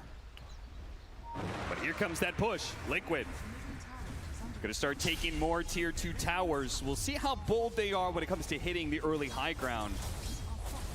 Maybe how bold Zai is in terms of willing to jump. Because you can let the Luna push these objectives, but you do kind of want to just blink Ravage and take the fight. Sure. You feel like you can burst a big core target. Nonetheless, they'll get a tier 2. Open up more of this map. Take outpost control and see how far they press it here. Level 18 on the horizon for Mikke as well. Level 3 Eclipse would feel pretty damn good here if you're going to end up in a drawn-out team fight.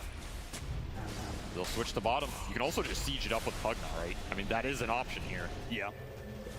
Alpha Wolf giving Mikke even more damage as well with Pack Leader. This is a strong push. Catapult's going to remain up. I mean, where's the poke? They're letting Liquid get a lot of damage for free here. No swashbuckles, no fire spirits. Luna Siege, it is all the more dangerous once your tier 3 is down and you start getting those mounting glaives into play. Exactly. Trying to pull Dyrachyo out of position, almost got him, but he pushed a little bit over to the side instead. Harpoon pulling in the Kunkka. Now committed rolling. Follow this one up. He has no BKB, you gotta remember. Yeah, this is gonna be Nisha dying straight up immediately. Now Liquid left at a 4 versus 5. He's gonna stand his ground, but Quinn, what a hit on through with a swashbuckle, almost finishing up. The Radiant's gonna run down Mikke on his first life. He's gonna come back and there's nobody left alive. No absolute disaster whatsoever of Liquid. They are absolutely gonna be losing 4 here and absolutely nothing claimed on the side of Liquid. What a disaster. Didn't even get to use the Ravage, didn't get Torrent Storm off, didn't use the Luna BKB because what is the point after everybody's dead? That siege went horribly wrong very fast with, I mean, Nisha just being too far up, right? Yeah. He ended up in their base almost on the high ground, stuck in a calling, can't really get out. There's no repositioning. There's a single 4-staff on Liquid. That's pretty much it. And you don't have a BKB on Kunkka, so you can't just man up in the front line and all this AoE control, especially when that bear just starts running at you. That is a nasty combo, though. The calling on top of the harpoon, so Nisha really just couldn't get much off there. I mean, he has Arcane Rune here, so he's like, I want to fight, but yeah, Harpoon drags him in there. He can't even move. That just sets the whole fight up. I thought this Rolling Thunder was a bit early, but of course, no BKB. You can just fully commit, and then you're all clumped on this choke point. Just a disaster on the back line for Box. He can't reposition. That's just an easy fight cleanup for the Pangolier with an Ags delivered at the right time in this game, giving you the extra damage, and all of a sudden, that's a like lot a of wind out of 4K your network sails. swing. Yeah, that was big. Gaming have a lead, in fact, at this point right now. 1K up after that failed push attempt. Yeah. That's a big one to give away. This is a lineup that, remember, Gaming were itemizing and building to scale. This is a Razor that can be 5-6 slot in this game and be a massive threat. And you're still playing pretty much a single core damage lineup if you're Liquid. Yeah. It's all in on the Luna. So if you have anti-carry heroes in this Razor, in this Morta throwing down a calling, Pangolier disarming you, whatever it is, it's not as easy as last game for Mickey to just 1v5 here. We've also hit, I think, one of the biggest spikes when it comes to Lone Druid power. 25 minutes. That means you start picking up all these Wraith Bands for your hero with double the effectiveness. You get a huge boost in armor for yourself and your bear. That Luna is not going to be able to deal with the bear nearly as well as she was just 2 or 3 minutes ago. Things are aligning really well for Ace. I mean, he is still gigantic in this game, right? And the benefit of the Wraith Bands here is he already has his 2 big items completed. So it's not like he's hurting the timing of anything here. He just gets free armor and Agi galore. Another Rolling Thunder on Nisha. Nisha could force half up to the high ground. Helped out by the supports. They have the anchor on Quinn, but they don't feel good about taking this one, especially with Duracho getting right in the middle of them with his BKB. They pop the pop still, and Mickey is actually okay with fighting this one for now, but they retreat. Yeah, but look at Ace. BKB. Look at Ace in the back. Away, and yeah, Ace sees his opportunity. He's going to be able to catch up to Mickey, slow him down. The Torrent Storm trying to help him out. Another 4-staff, but he won't get far enough away. The carry of Liquid is dead for 60 seconds, and they're on the run now. 2 dead. Gaming Gladiators playing some clean Dota now after a bit of a rough game 1. Man, sometimes Ace's position on these team fights, he just comes out of nowhere. You don't expect him. He just cleans it up. You think you're okay. You get in one bad trade, and suddenly Luna off the map for 50 seconds here. Another fight where Mickey just doesn't get to show the true power of his hero right now with a full Hurricane Pike BKB Eclipse. Just gets the damage pumped into Duracho, and I mean, Duracho doesn't care, right? He knows he has other damage sources in this lineup. As long as he soaks up the Luna BKB, he's probably happy with that exchange, assuming no one dies in a Ravage. And speaking of Ravage, when was the last one, right? It feels like that Ravage top was the last time Zai felt his big teamfight impact felt in this game. Yep. We haven't seen one for a while, and the opening just hasn't been there. I mean, you don't get that kind of hard initiation. We saw what happened. Gaming Gladiators, they saw BKB plus the Shard, the Moonglaves active out for the Luna, and they said, okay, we're not going to make the same mistake of like trying to commit on that hero like we did last time. Duracho learned his lesson. He said, kite it out, kite it out. That's all we have to do. If you get it to a point where the BKB is down for Mickey, you don't have anything on the other cores, but Rolling Thunder becomes a big problem. You're just going through with this Axe, burning everybody's mana. There's no control for it. We see Zai throwing the anchor out on Quinn. I mean, yeah, that's great when it expires, but only if you can punish him when it expires. The whole duration, it's going to be free. And Lone Druid, he's becoming a problem in this game. If you don't burst him off the Ravage, he gets true form off. He's incredibly tanky in these engagements. Yeah, 2 Wraith Bands before that fight. After it, he's now got 4. Big armor upgrade. 27 armor now on the bear, and his hero has 25. So they're mitigating most of the physical damage coming their way. Double neutral item as well. Be big pickup. They need that initiation. We talked about it. Getting a jump on a Quinn would have been the best, but they know Quinn was a target. The supports protect him. And they also know that this dead shot hit.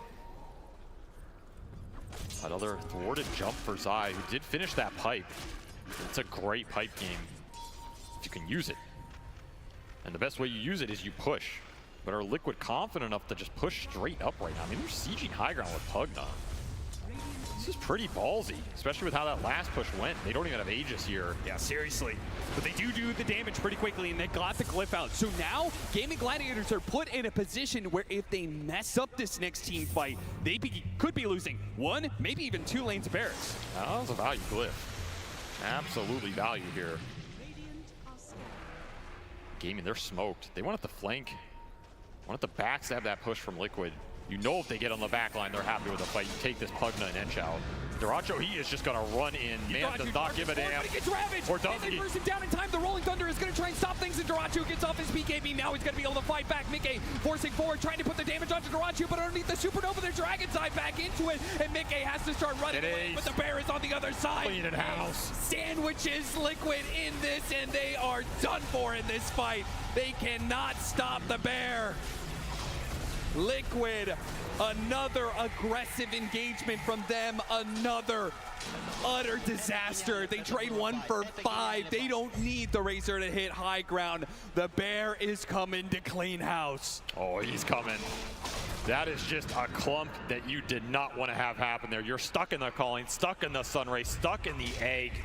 Tango rolling through all of it. These choke points have been a nightmare for Liquid, as the AoE is just fully controlling them. And that's why Daracho just runs in here. Didn't even get the BKB off before the Ravage, but there's no chain stun that comes out.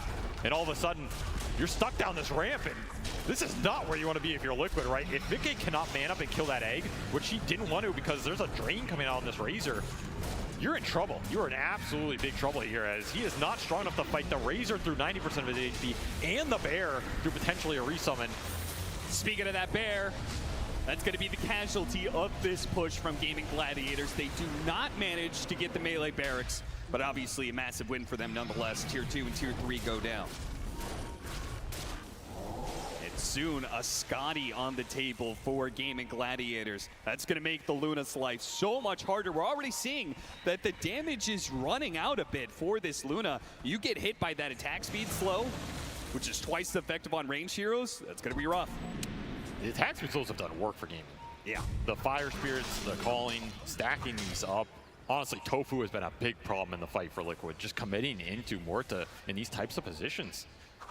It's deadly. It's very difficult unless you have multiple spell immunity, and right now the pipe is just not keeping them alive long enough to man up versus the multiple physical damage sources. This is why this type of lineup for Gaming scales a lot harder into the late game than the previous one. They're not relying on some single target magical burst. If you can deal with that, the fight becomes easy. You have to deal with 3 cores who are all scaling up here, have pretty good synergy with the minus armor coming through from Eye of the Storm. And potentially 2 Bears if Base can stay alive, which so far, they have not been close to jumping him and killing him first. His positioning has been very strong. Throwing Aegis on top of this might just be too many lives to get through. Can Liquid make magic happen around the pit once more? They're late to the party this time. No blind 3-man torrent for you.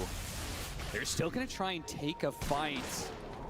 Though it seems like Gaming Gladiators are aware of this situation. They are going to be pushing in. It's all on side. You need a good Ravage jump on support. And he gets the Dream Initiation. It's just the Phoenix and maybe that low druid. Backline still got off the Supernova, and now comes the Rolling Thunder. The egg dies, but are you going to be able to fight this one? Once again, they're trying to kite out this BKB of Mickey. Daracho's in deep, though. Want to make use of this Aegis. Clear space for the rest of the team. Oh, that Torrent Storm. Disarming a lot of them, and Torrent Storm bouncing off Gaming Gladiators up Bear in the air. dead. And this team fight is too much. No summon. The Bear dies before Daracho's back into play. Well, they're running out of firepower. Mickey's low, but he's getting the heals out from Boxy. Is he able to stay alive here? Another tidal wave coming in, trying to help him out. The disarm helps a bit, but they realize it. They have run out of power. They start retreating. They cannot save Mickey. They'll leave whoever is left behind. It's going to be 3 down on the side of Liquid, but it was a fair engagement to them. They were trapped up against an Aegis, and they still managed to do okay. I mean, honestly, a pretty damn good fight for Liquid. They get a buyback off the Celery Phoenix. Egg went off, so that engagement started off pretty rough. You have to commit longer with your BKBs and just sit there while Daracho is linking you. And yeah, you get the Aegis off Daracho, so you eliminate some of that high ground pressure. Ace going down as well. Big pickup there. He did not have a resummon to take the longer end of that fight.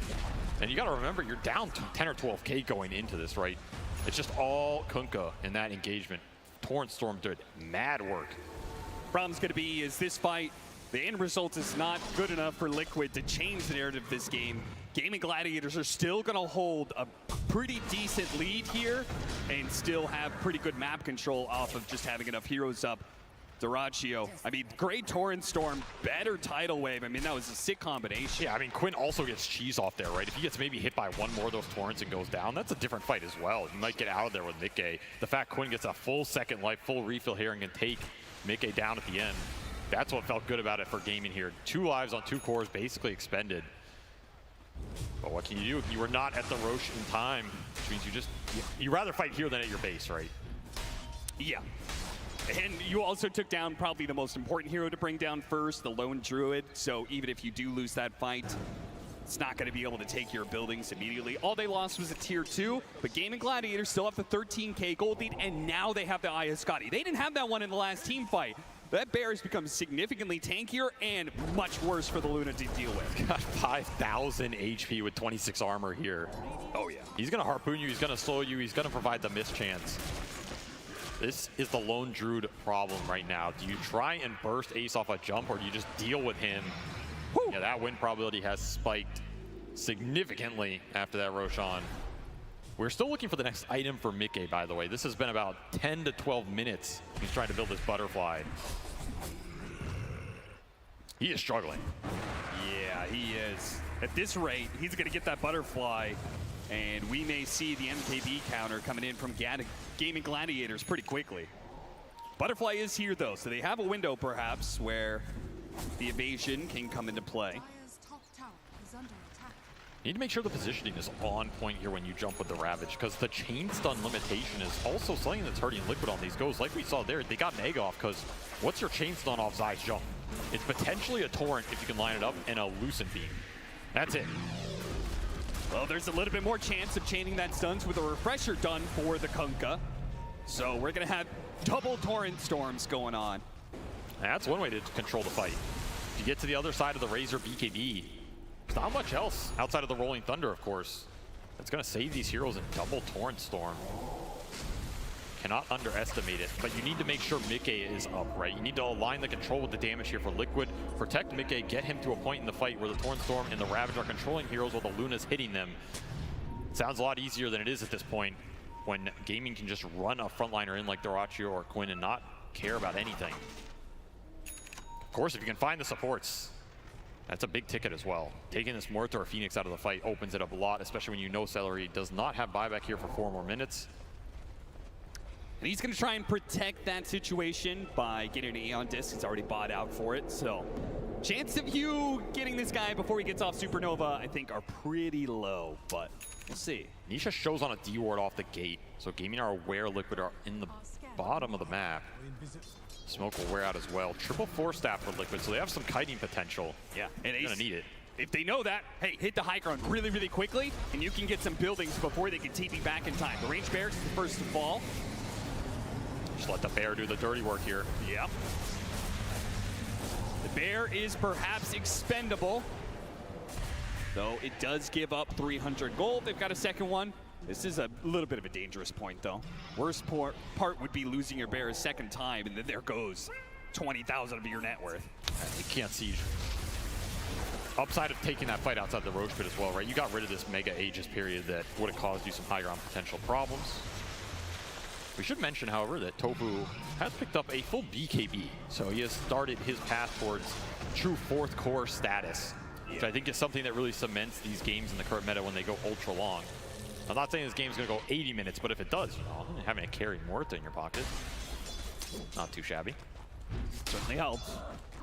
And he's far. He's like 2k behind Zai here.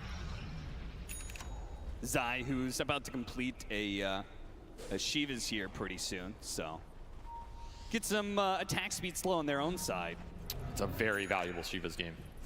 He's going to buy out for it. Martyr's played as well. Tide very tanky right now, but not if he just gets linked and gone on by the Razor. And of course, we saw Dyrachyo pick up the Refresher. This is the Razor dream right now. Double Satanic, double BKB, going in with a double Eye of the Storm. He will absolutely decimate the fight if he gets away with it. How do you feel like this Razor scales? I'm looking at that level 25 talent. That looks so scared. He starts taking away attack speed too. I think he's scaling like a beast in this game. Yeah. There is not a lot to deter him. If your Luna were ahead and can provide a big enough threat with something like Daedalus, a Refresher, some Ag synth you're eating, okay, maybe you can take that type of fight, right, with multiple 4-staffs kiting out the links. Yeah. The biggest thing that deals with Razor scale is survivability, either in utility or being able to stand your ground and fight him back. Lotus Orb is another big one here if Liquid can get it. But they don't really have natural Lotus Orb buyers. It's the downside of their lineup right now. Both these squishy supports don't really want to build it. The armor's not that great on them. And both these frontliners, they just need better items to be able to sustain the damage. So you're not ever reflecting Link in this game, which is, you know, breathing room for Dyrachyo. He runs in, he links anybody. You're getting a Link. Just a matter of Force-Staff potentially breaking it and resetting the fight. They'll continue to scout out the map here, try and get the lanes in. And farm it up. It will be that MKB for Ace to deal with the butterfly on Mickey. I mean, if you're Mickey, you just want at least one good fight out of this butterfly. Yeah, but how do you actually get out there and do it? If Gamers don't push your high ground, which it looks like they don't want to do without Roshan, then it's going to be that Rosh contest, right? Yeah. Almost feels like Liquid are going to have to bank on a fast Roshan. Otherwise, that MKB could be done before the Roshan actually spawns. It's got 4K in the bank right now. Third Rosh, it actually spawns instantly for them. So is going bottom, however, is it's going to shift to daytime here. I mean, it's good for gaming with the buyback potential on the outpost, but they don't have it on Dyrachyo. They don't have it on either support. So there's some jump burst potential from Liquid. Take advantage of the lack of buybacks right now if they want to take the gamble. There is a double damage on Dyrachyo. Yeah, there's also that looming in the bottle right now. And he's just ninja gearing in. Zai puts himself on the front lines. They're immediately going to pounce onto him. Seeing if they can chase him down, slow him down, pull him back in as much as possible. They're trying to reset. He did manage to get a blink away. So they are fully resetting off this one. The refresh immediately puts to use. Dyrachyo, it's a man fight. One fight against Mickey. He's going to be able to win it. He is. No problems there whatsoever. And he doesn't give a damn about your water park ride, Mr. Kunkka. He's going to fight through this one. Oh, the rap's coming up. He's going to maybe be alive. He gets a little bit of life going out, but Dyrachyo is still up. The last little bit of damage coming out from Insania is not going to be enough. Dyrachyo this time. He mans up this time. He challenges Team Liquid, and he is the one left still standing in the end. Puts Mickey in the dirt with that second BKB. No way Luna wins that man fight in round 2. It was good kiting initially from Liquid, but the longevity here in the items, the satanic, and this Razor aggression has paid off in game 2. And with the bear, they can end it right here, right now. Liquid, they don't have the buybacks. I think they're just hoping Gaming Gladiators don't actually go for the throat. Not even close to buybacks. This is a game 2 win for sure here. So we're going to get a game 3 between these two teams. An absolute beauty of a series right now as Gaming strike back with a lineup that very similar setup in terms of the push power, some sustain, but they made sure they had a lot more scale in the back pocket and were prepared to take those 30, 40-minute team fights in the 5-on-5 scenarios, right? And I think this game showed it felt a lot more comfortable for them. And Liquid, they went with this Luna 4 protect 1 type of strategy round 2.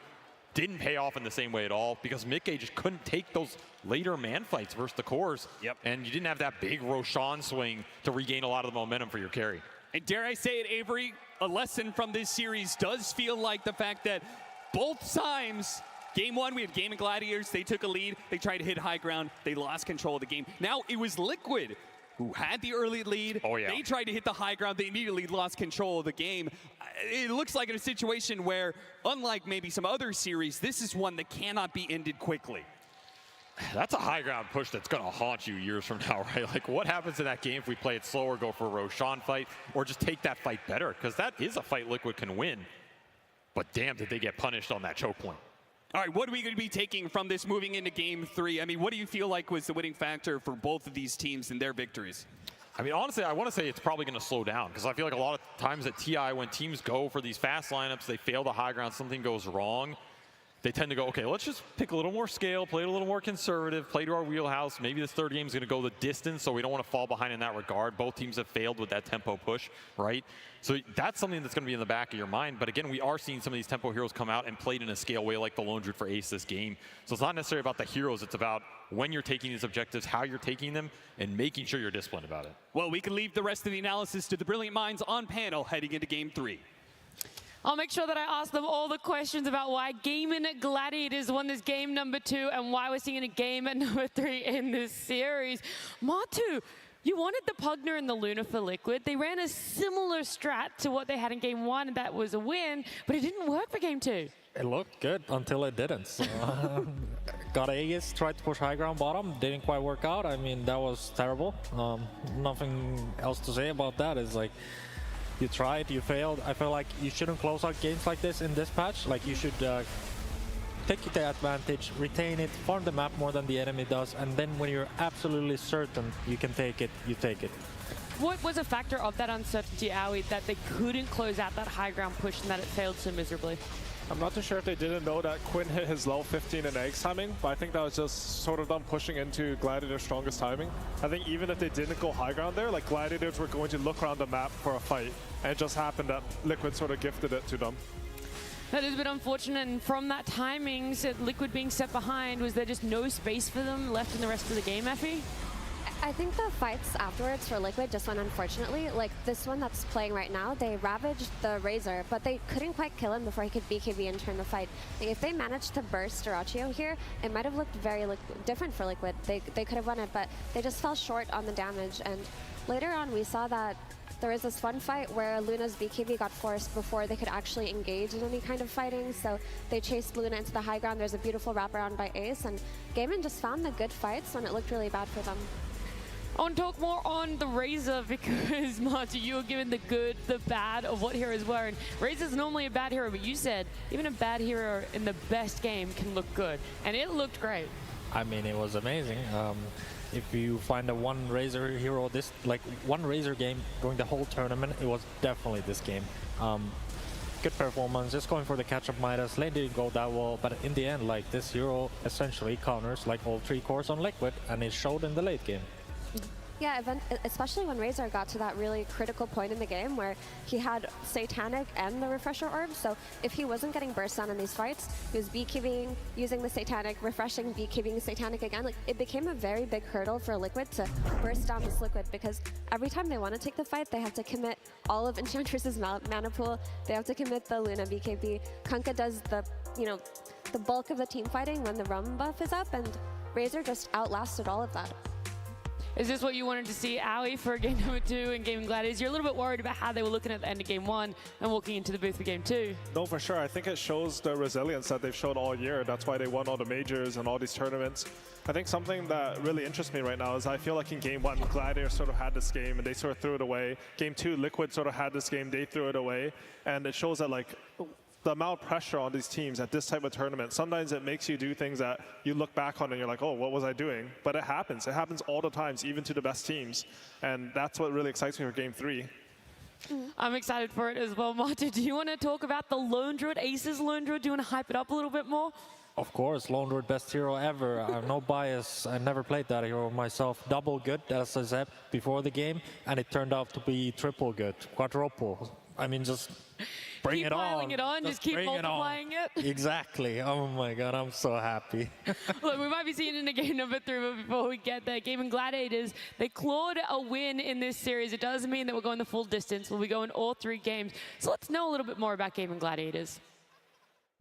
Gaming Gladiators versus Evil Geniuses. Definitely a very interesting game. Also the start felt a bit off, a bit shaky. I don't know if it's like nerves, pressure, or just the setup feels a bit off. The first 10 minutes were like a bit all over the place. We tried to get through with like our usual communication, how we do things and how we want to proceed.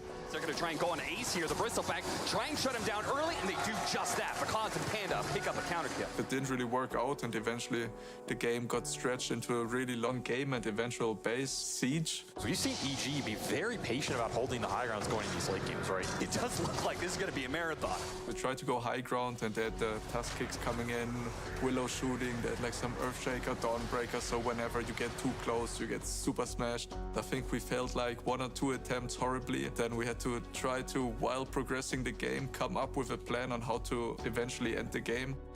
We tried splitting for a bit, reading, waiting for another Roche, coming with another attempt, feeding again, waiting for another Roche, and then we tried to let our Bristle get kicked in with some Pango rolls coming to create chaos so we can take one building at a time. Quinn was complaining, oh my God, this Willow is crazy, it's like she's just shooting me all over the place, and then it's like, oh shit, how are we gonna do this? It looks like they may not even be able to get a single lane of barracks out of this. Skelly Boys, meanwhile, are cleaning up a tier 3. They're going to take the tier 3 tower. Who's pushing who here? And then, I don't know, it took us like 4 ages to eventually break through. 5th Roshan of the game for Gaming Gladiators. Their building is going to be hit. But it's Panda and Because, the P duel against Gaming Gladiators as a full 5-stack. That is going to be it. Evil Geniuses will call it 69 minutes. What a nice game, but Gaming Gladiators will close it out and get a Game 1 victory. It does feel surreal in a way. For me, actually making it there now is an experience that I wouldn't trade for anything else. The trials and tribulations of lower bracket, but also late game Dota there. I remember this game. We listened into their comms as well, and originally, pre the 40-minute mark, it was Gaming Gladiators saying, focus on the heroes, don't worry about objectives. That's not really going to win us the game in the long run.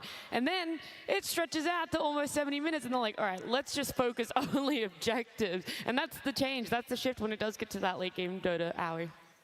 Yeah, I think what Gaming Gladiators have done really well, like every time we hear the comms, is they're really good at identifying their win condition. I think we saw versus maybe Nouns it was when they were pushing out bottom, Quinn was just saying, oh, they need to run into us, we just need to stick as a ball. They're really good at talking about it before it happens, which leaves them more room for communication of fights to do the right thing. Talking, that's the key point here, and I know two people that love to talk. It's Slacks and Tsunami with the crowd. Hello, thank you so much, guys. Hello, how are you all doing after that game? Game 3? Fantastic, and we have a wonderful opportunity here. We actually got a chance to talk to the real Team Liquid about that game. They're letting us listen to their comms right now.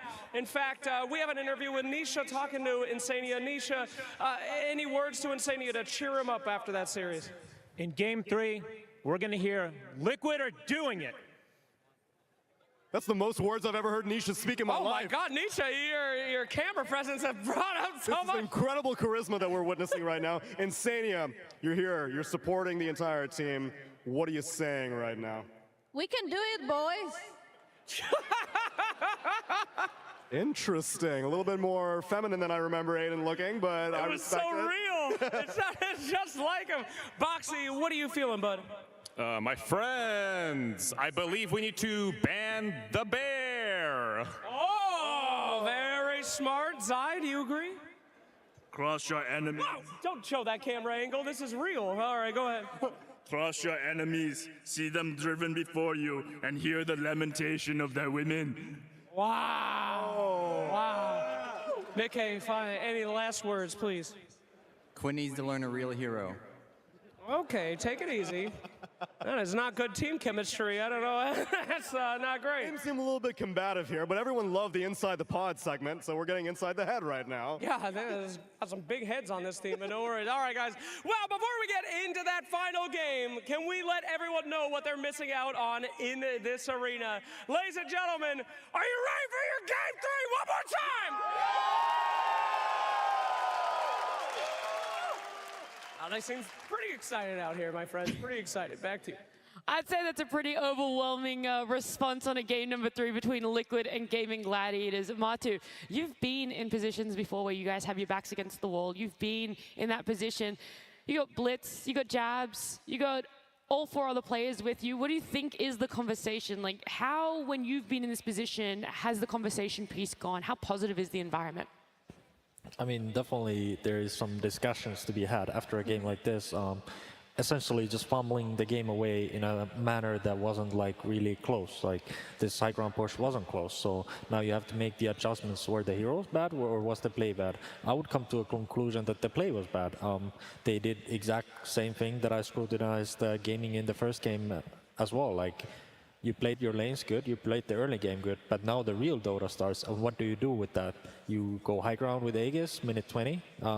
No, you don't. In this patch, at least, you gotta wait at least 60 minutes. That's like the unspoken code of Dota 2 currently. Yeah. And you're doing all that in 15 minutes?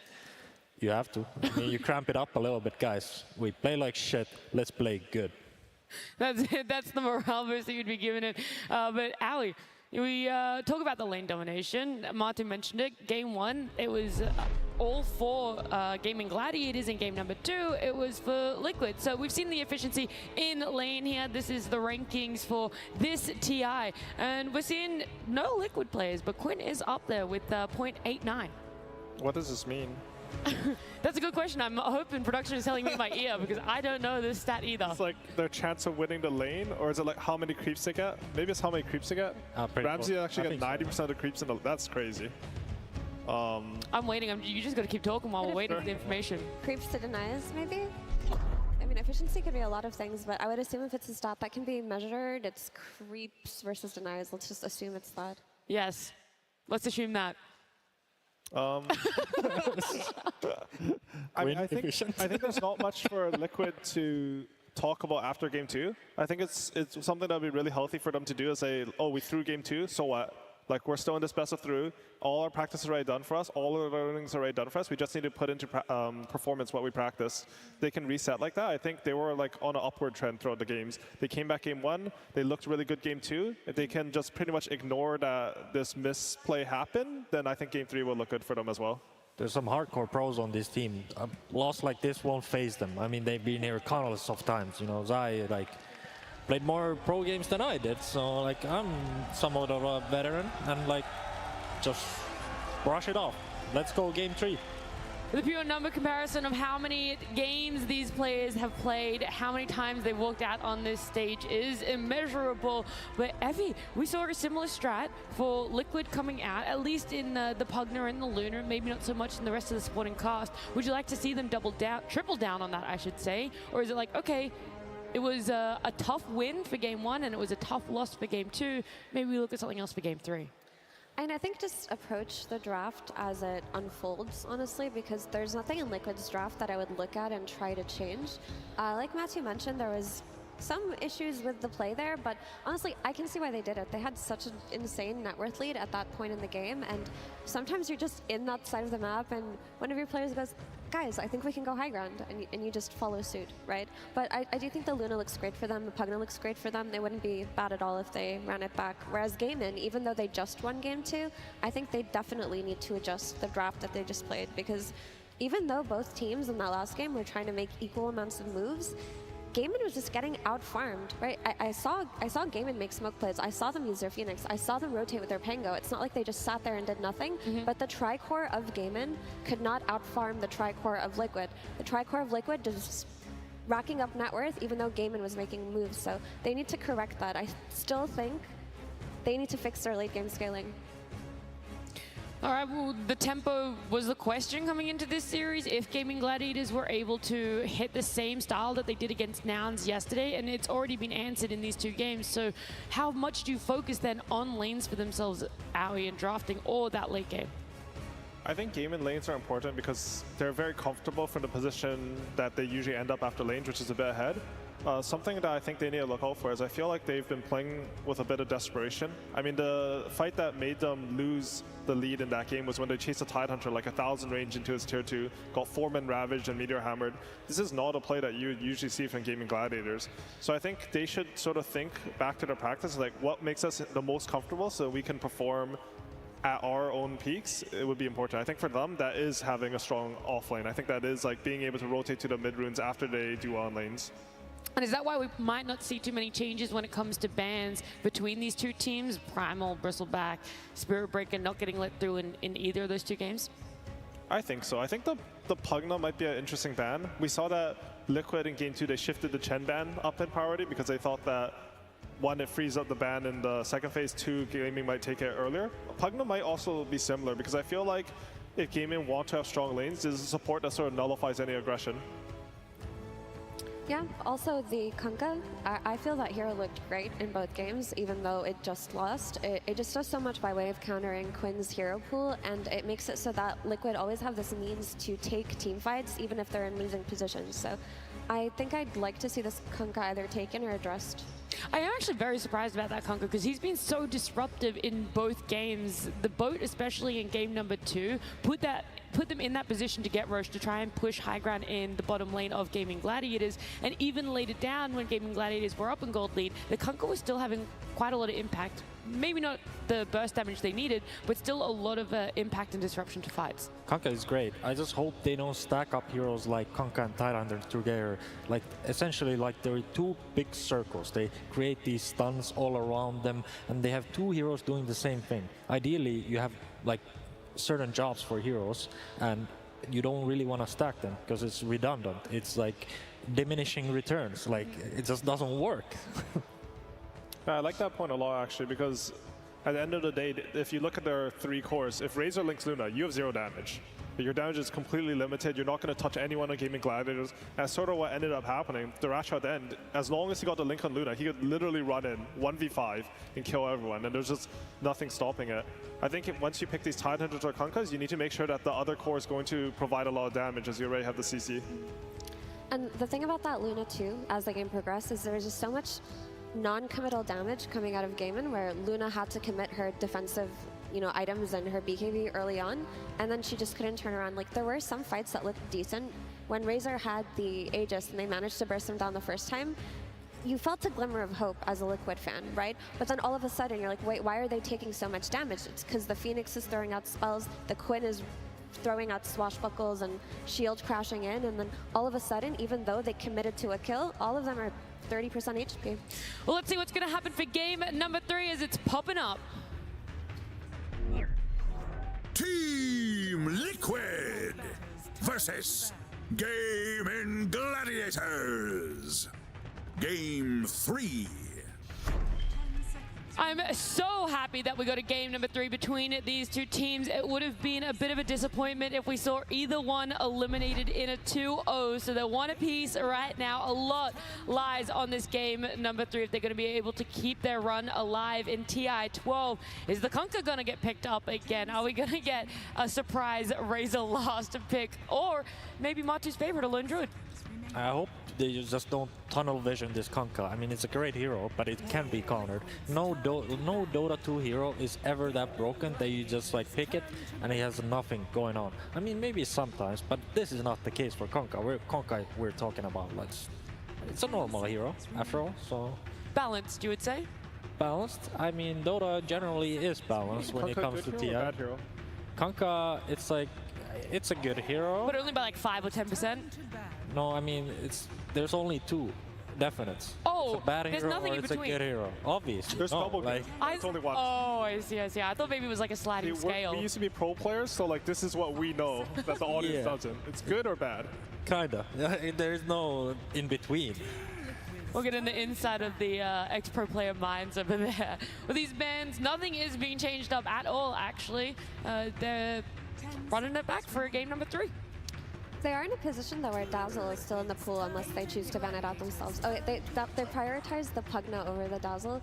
Honestly, nothing was wrong with Liquid's draft or play in that last game, so I can understand why they go back to this opener. One adjustment I'd like Liquid to make is last game they ended up with the Pugna 4 and Enchantress 5. I feel like they were pretty all in the lanes. Like, we're sort of sitting here and we're talking about the high ground, but they might have felt a bit desperate because you have Pugna Enchantress versus Morta Phoenix. I feel like the enemy 2 supports can fight your heroes with buybacks and more. Like, you just don't have any contribution mid and late game. So I like them, like game 1 they had the Weaver, which scales a bit more than like some Edge or Pugna. I mean, it depends who's Edge, but I would like to see them pick up a bit more like scale on their supports. Are we gonna see Morta again for gaming? Just stick to their guns? I would think so. I wouldn't see any reason not to. I mean, Tofu was 6-1 last game. He had a lot of impact. I think, again, to be honest, the lane went a bit worse than expected, which surprises me because historically I feel like Tofu and Ace have always done really well, specifically versus Liquid in their lanes. I think, I mean, so there was like the no Smurf thing in Dota. So Ace started playing all his games on like a rank 1K account, and he was like struggling because it's like not the Dota he's used to. So that might have affected the synergy, because I think usually they get to queue into a lot of games together and play a lot. And I think because of this no Smurf thing, like Tofu and Ace have not played together as much as before. It could have been. I mean, Ace is the cornerstone in my eyes for this team. Like, everything revolves around this one hero.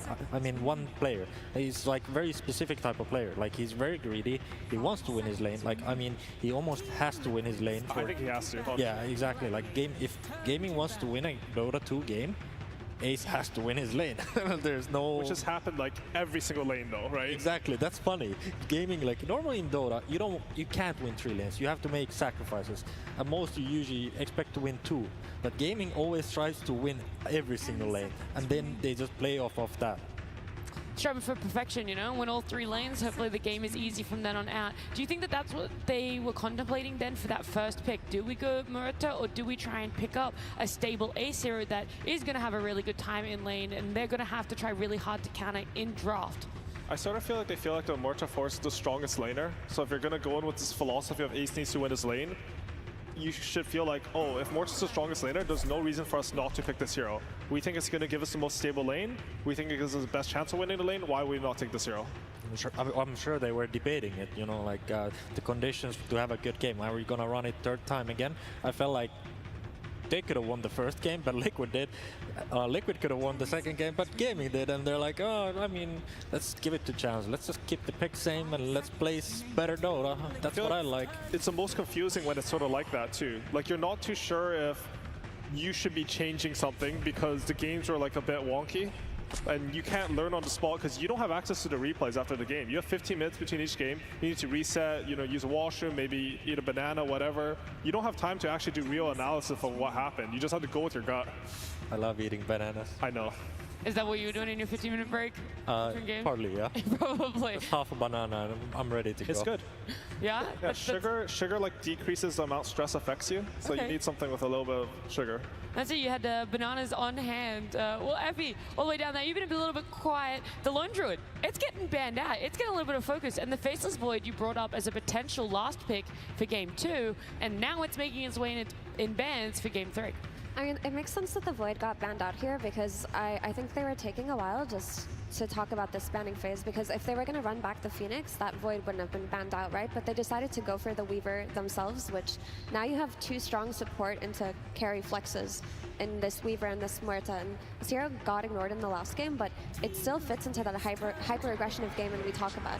But now that the Centaur is taken away, which was a potential with the Muerta, or it could have been the Phoenix opener with that Muerta, the Centaur Pugna is one of the strongest lanings you can have in this patch, and I do not think you can put a Muerta carry versus it. But that is the trade-off. Like in the game 1, we saw them trade the Centaur for the Weaver. It didn't work out for Gaimin, but we'll see if it works out this time. Something that sort of surprises me, I think, has Train been ignored like all 3 games? No, he did get banned in Game 1. Okay, and then he got banned in the second phase for Game 2. Okay, well that hero's open. I think the Muerta versus Centaur, that matchup, I sort of agree with you. Like Centaur has a lot of threat on him, especially if someone starts taking the gate. But I have seen some angles versus Centaur where like you go for like an overwhelming lane versus him, like some Muerta Tuskar, maybe a Muerta Train. I think that actually could be something they can look at if they want to end up running this Muerta carry. I think it's just a bit awkward if the... Because I'm not too sure where Weaver's going, because I think you should probably not put him as carry versus Centaur. He's very reliant on winning the lane. But then you have to put the Muerta carry, and I think if you do that, you have to commit on the lane really hard. I mean, it could still be a double support duo. I mean, you could pick something like a Grimstroke to enable this Weaver on lane and potentially play for kills onto the Centaur. Like, that could be a potential option for sure. But I just feel like Pugna plus Centaur, no matter who you put them versus, they are going to find ways to pressure that lane. I like that they picked the Skywrath. I think the Pugna 4 for Liquid, it doesn't do enough for them. Like, it works really well for some teams. I think, like, VP, for example, they ran, like, Pugna 4 really well. Same for BetBoom. But I think for Boxy, like, he wants more options on the map. Pugna's a very static 4. You'll look at the lane, you'll maybe look at some stacks, you'll maybe check the rune, but you don't have any real kill threat on your ganks. You don't really, like, make the plays, and I think Boxy's important to Liquid in that sense. It also gives you damage to kill the Muerta, right? And now you have a silence to potentially deal with the Weaver, and you can just chain into the Centaur stun, and you can look for mini plays around the map that don't necessarily involve these 5-man team fights. If this is an offlane Wraith King, then this fits the description that you were talking about, Aoi, of how Ace likes to play. I think it's still, like, flex a bit. Like, the Wraith King can go to carry as well, but honestly, I wasn't even thinking of the offlane Wraith King. I think, yeah, that would be pretty good for them here. I mean, the lane would be rough for him on safe lane. I feel like Centaur Sky might just over-harass him and he can't really farm. It'll be really depend on your first wave, right? Like, if you get the Skeletons going, like, the Skywrath is really easy to kill, but I think, like, Centaur Skywrath is one of the strongest lanes in Dota. It's not easy to just go in casually. You need to have, like, either an equally strong lane or sort of, like, a plan about how you're going to cheese the first levels. I'm super worried for this Sky Mage. Like, in paper it's good, but I feel like in the game, like, they need some real, like, protectors, like policemen, that stop the criminals from entering Skywrath mages and Pugna's territory here. Like, you need, like, just like the security guards, the security big guard, bodyguards. exactly what we have Especially here all around. This Weaver, right? Like, it doesn't matter if it's support or core. Like, this Weaver's going to look to get on your backline this game. I think one thing that really helps is the Centaur Stampede. I've always liked playing these squishy range supports on the Centaur. It feels like it's so easy to position in a fight. But I can really see a game where, like there's like a very thin line between like having a lot of impact in the fight and you're just too far up trying to have impact, you just feed. Yeah. I was actually wondering why they would go for the Skywrath Mage instead of the Phoenix, which also seemed to be a popular hero this series, because I feel like Phoenix plus Centaur can accomplish similar things, but maybe they are just scared of Weaver's ability to pressure Phoenix early on. I think the Phoenix is not quite the same like boxy type hero, that's why. Like I think on another team, I can really see that Phoenix as well, but I think he really wants the ability to move towards mid and impact that matchup. And we can see like the lanes are sort of set for game, I think. Like some Weaver plus Furion and Mortal plus Wraith King, but honestly, they can still make adjustments to their lineup if they think that the matchups aren't good. Do you think the Nature's Prophet is better on 5 just because Emeritus is a better 4, or a Weaver's a better 4, or is it because Nature's Prophet on a 5 offers more to the map and the rotations? I think it depends on the team. Do you have any idea, Matu? Not really, no. I think there are like teams that play more for the safe lane, and you have the Furion 4, and you can really snowball that. Okay. Like the 4 Furion, I think it's a bit less committal when you rotate mid because all offlanes are more like set for being left alone. Yep. But some teams, I mean, my team was one of them. Like we really liked it on 5, for example, because we felt like you could like pressure into the lanes that you wanted to pressure more, which is usually our offlane. I think something I'm not too sure they're going to consider is like if they can like flex their lineup to put this Morta carry against Terrorblade. I think that's one of the best matchups in the game when, I mean, Terrorblade does nothing to Morta and you just kill him in 3 hits. I would really like that. Like, Just wondering how can they do it though? Like are you going to Weaver Morta lane? Maybe like Weaver 4, Wraith King 3, Furion 5? I guess you can't do it. It's like a scary lane, like Morta Furion versus Skywrath Centaur, right? I don't think you're ever running a Fury on mid here. That's Oh, for sure not Furion. Yeah, like, like, Furion it has to be a Queen hero last pick. Yeah. So. I'm just thinking about this Nature's Prophet, honestly. This hero has really fallen out of favor, and I guess when you look at heroes like Skywrath Mage and Pugna, you think that you can punish them very easy on with a TP into Sprout rotations, regardless of where you're laned, but as the game progresses, if Liquid picks some kind of jump hero on this mid lane for Nisha, something that can punish this Nature's Prophet, which I hope he does, the Earth Spirit gets found out, the Kunkka gets found out, but heroes in that archetype, then Furion just doesn't really provide that much for Gaiman's draft, so it feels like they're just all in on getting these early kills, or maybe they're kind of boxed in later to just playing for pushing lanes and trying to play them up with their Weaver, their Wraith King Skeletons, Furion cutting waves, but to be honest, I don't like this Furion pick. I feel like it threw a wedge into the draft a little bit.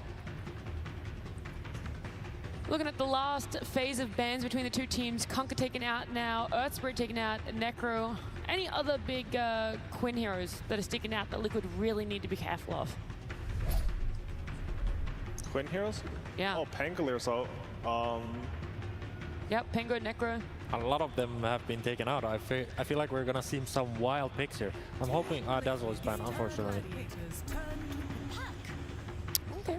So TA straight into a TA ban straight into a puck pick for Liquid. The mid pick is not easy here, I think, because they have so much magic bursts on Liquid. Like, you can't pick any of these. I mean, DK's not really a hero in the meta right now, but the example versus puck that you think of. I mean, you could see it here because it's objectively just looks good. Yeah. Looks good. Yeah. I feel like they need a tanky dude that goes in and does damage like all the other mid heroes. For sure, you need some fight start here. Yeah. I mean, this puck pick throws a wedge in a lot of Gaiman's potential last picks, because Pango would have been a great pick versus the backline heroes of Liquid. It also would have been a way to pressure the Terrorblade, but Puck's coil makes it hard.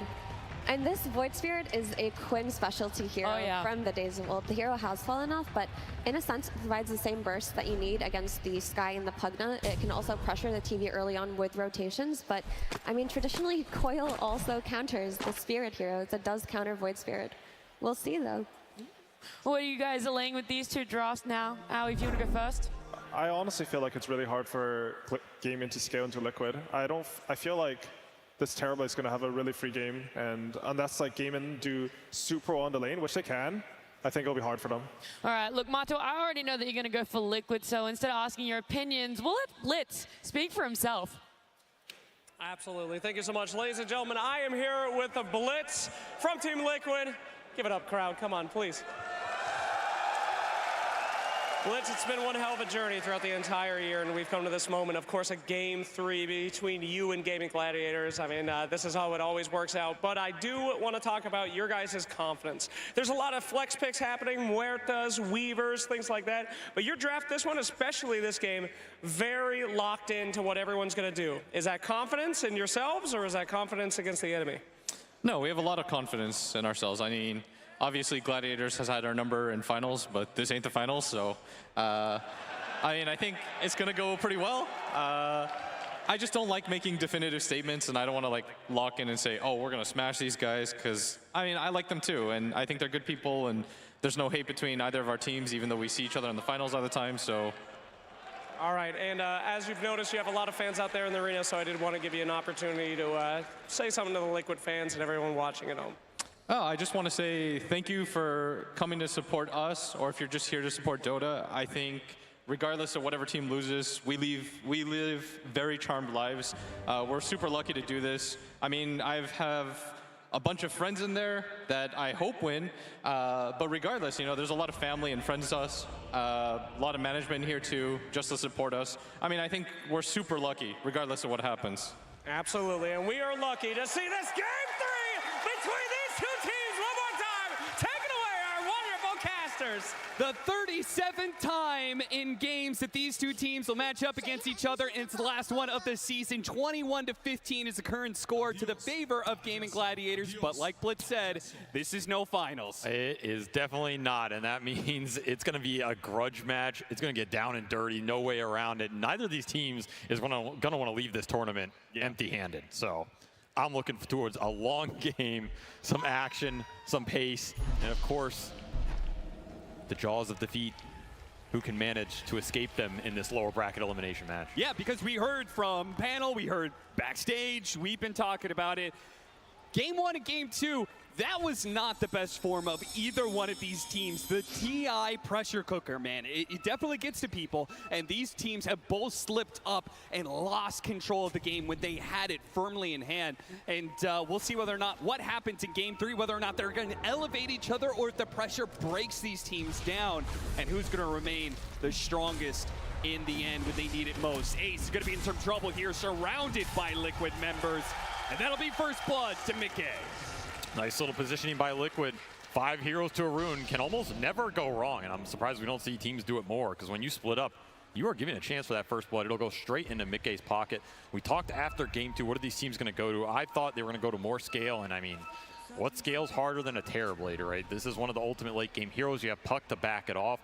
Back it up, a lot of pick-off damage between the two supports in terms of magical burst. And I kind of agree, like, the scale looks difficult for gaming. However, we have seen Weaver just decimate heroes in the late game, right? This is not the same Weaver you're used to seeing. With the talents, with the shard, these Geminate hits come out, you get crits on them, anybody disappears. And of course, a Void Spirit for Quinn. One of his signature heroes, and a hero he goes back to in crunch time when everything is on the line.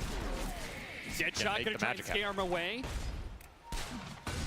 Ace does manage to pick up that bounty rune. It is going to be a split. So we're going to see a situation here where, yeah, you gave up first blood if you're Gaming Gladiators, but they also found one of the observer wards, and they still managed to go 2-2 on bounty runes. So a relatively even start, particularly since Nisha wasn't the one to claim the last hit. That would certainly change how this matchup goes between Void Spirit and Puck. This is a very not one-sided matchup. It's very skill-based. If you give Nisha first blood here, he definitely would probably run away with it. But now, Quinn has a decent shot to just win this lane. This is a matchup that he's played 1,000 times, I can guarantee it. He's very used to it. Had the block advantage to such a degree, it got under the tower though, so it's gonna push it right back into Nisha. We'll give him level 2 advantage, but I'm pretty curious to see how this plays out over the long run, because I would think Quinn can win it a little bit, but Void Spirit's just not a hero that's been in the meta recently at all. This is a hero that fell off very hard, got nerfed very hard. These Spirit Brothers are getting hit left, right, and center. He's like one of the last ones standing at this point as Ember has vacated the premises. He used to scale very hard, so this could be a Void Spirit if it gets to 60 minutes, can do some work. And yeah, Furion struggling on this bottom lane. I mean, we saw the panel talk about these side lanes for Liquid, right? They are very strong, particularly around those level 2 and 3 timings. If you don't cheese the early waves, as AUI said, these guys are probably just going to out-regen you, particularly the Skyrath Centaur lane that has been a struggle for Celery early, though he is surviving it. Of course, you had a little XP advantage off the first blood. Those things make a big difference over the long run. I want to go back to this mid matchup just because I think the story between these two is pretty interesting. Nisha, for the longest time throughout his career, he's been heralded as the best player in the world. Maybe he still is that, maybe he's not. But Quinn has been rising. His stock is incredibly high right now due to Gaming Gladiators' performance throughout the year, and he's long been heralded as one of the best laners, first in North America, and then the rest of the world. He's proved it this year. So going up against Nisha, I think, is a little special for him, and a chance to be able to take the throne away from the current best mid in the world. He's also talked about it. Playing in Europe this year gave him the confidence to go against these players and rise to that occasion, and we're seeing it here. The lane going Quinn's way in a matchup he's very comfortable with. 13, 14, and 3 to the 8-0 on Nisha. So he's taking an early lead. This is what you want to see in this matchup. Be able to contest those power runes later on and deny the tempo away from Nisha on maybe the slightly stronger rotating hero here. I mean, if Puck gets a really good game here, there's not a lot to stop him, right? He's going to cause problems for Dyrachyo in the fight. Ace can't guarantee have the lockdown for him with a Wraith Fire Blast. It's just not the best stun in the world. Yeah, the calling can sometimes be a little bit hard to hit. Dead shot's unreliable. Yeah, I mean, the calling might be their best tool to deal with him if he runs out of, you know, Blink Johnson and everything, but this is a good Puck scaling game if it goes really late. Both these mids can have crazy impact down the road if they get there with the true 5 to 6 slots. Good use of the calling to block out heroes from being able to grab that Lotus. Still, we're seeing Ace struggle up here, man. That first blood did work for Mickey, and I mean, Liquid are continuing to abuse him on the lane here. Wraith King, not the strongest level 1 and 2 hero. You're really looking for that 3 to 5, and you really want to get kills or good lane pressure out of the skeletons. Just hasn't happened for Ace so far. Back gonna be in trouble here. He gets one last stomp off before he goes. Level advantage. Yep, double range, both level 3 to the level 2s on Liquid side, so Boxing's Eye eventually getting out XP down here, and I mean, this is a very strong lane of its own. Gaming decided to meet this aggressive lane with even more aggression. Sprout into Swarm, into just go on you, slay you, send you back to the fountain before the Vanguard can come out on Zai. Double ring is solid for the armor, but there's just not enough regen. Yeah, Centaur starts with 0 armor, so the physical damage of Weaver is actually kind of a problem here. Picks up the water rune away from Nisha. Quinn continuing to have Nisha's number. Box? Looks like they're going to go for this Furion kill and get it, but it's going to be a trade-off. Boxy gives up his own life, and Dyrachyo is going to be happier for it as he puts the damage back onto Zai as he tries to get out of the way. Ring of Health is picked up, and he's got a healing sound, so he'll be able to stay in lane healthy. Oh, we got the but Dyrachyo takes away part of that healing cell. Extra Gemini point as well. Opted not for Sakuchi cooldown. Just packing the raw damage into Zai here and taking advantage of early Falcon Blade for some regen. This is a very strong start for Dyrachyo, top of the board here. These extra kills mean a lot for Weaver in this early game in terms of a snowball carry. This is probably the best one in the meta. They're straight back onto Zai bottom, and it should be a pickup here with that blood grenade taking him out. It's great reads from Gaming Gladiators. In fact, they get the kill on the top lane as well. Seeing the Skywrath Mage TP mid, they knew it was perfectly fine to be able to dive a Centaur like they're doing, and now they're just trickling in one by one. Boxy underneath the towers being assaulted, and they can't really do much about it. He's going to try and hide, healing salve a little bit just to stay alive long enough for the Centaur to get here, but it's too late. Zai cannot punish Dyrachyo. And the creep wave went past that tier 1, so Zai lost the flag bearer creep. He lost XP on that double salve down the drain. A huge amount of economic damage done bottom. I mean, it doesn't reflect in the CS, but Dyrachyo just took 1,000 gold lead over Zai on this bottom lane at 5 minutes here. This is an explosive start for an explosive carry in this patch. And we also saw Ace use the skeletons well top, right? That's at level 3 Wraith King timing. They found the opening there as well. So Gaming once more showing their prowess in the first 10 minutes here. One of the strongest laning teams in the world for a reason. This is the time to make use of it, right? They did not want to play these long games at TI. They did not want to play the 70-minute Midas Farm Fest. They wanted to use their strengths as a team, propel themselves to a podium finish. So far in this game 3, it's looking solid. Power runes well controlled by Gaming Gladiators, it looks like. Top lane. Oh, that's a big rune. Double damage.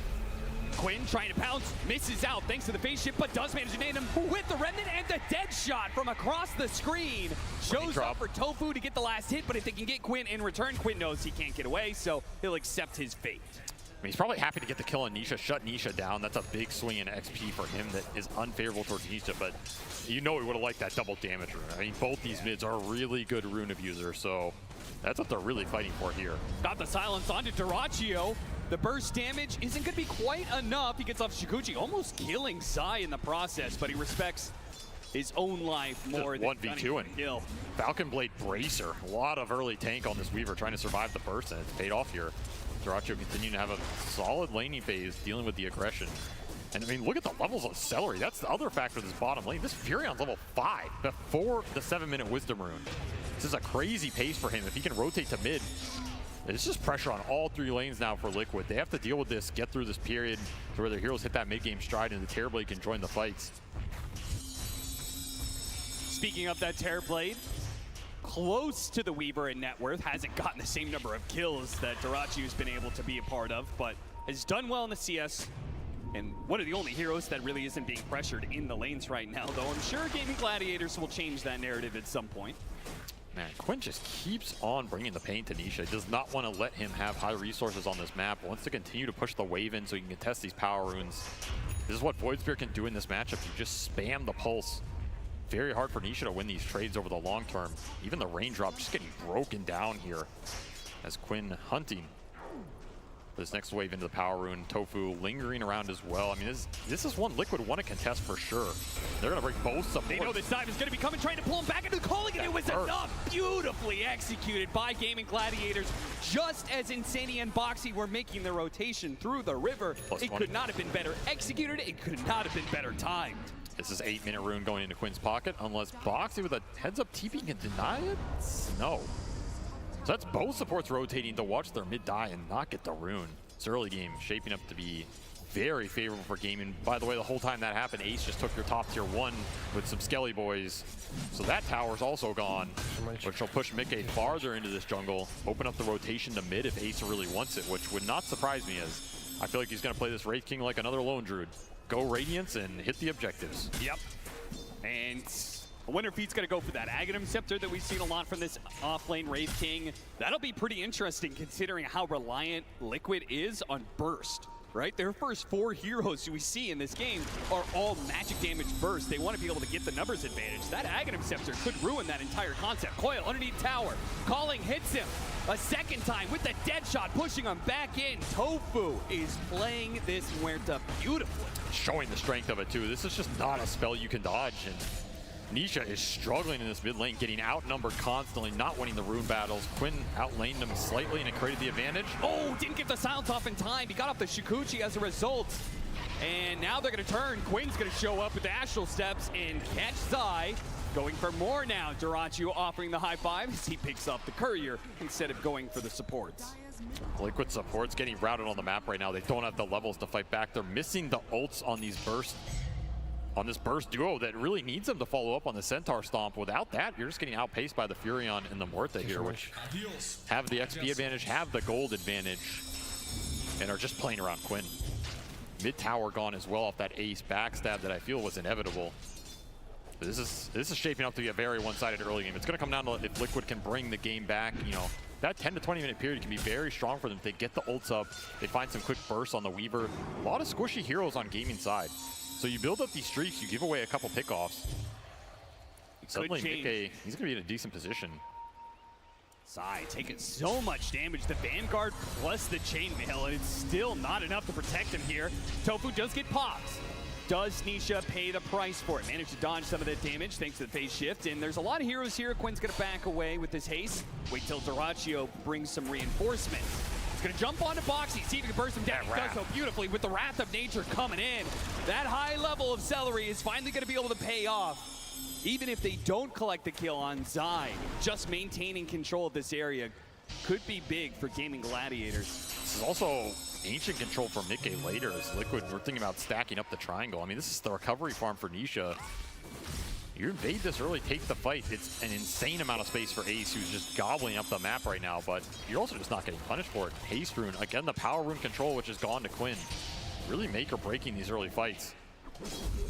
They are taking a significant lead here as Liquid yet to strike back so far.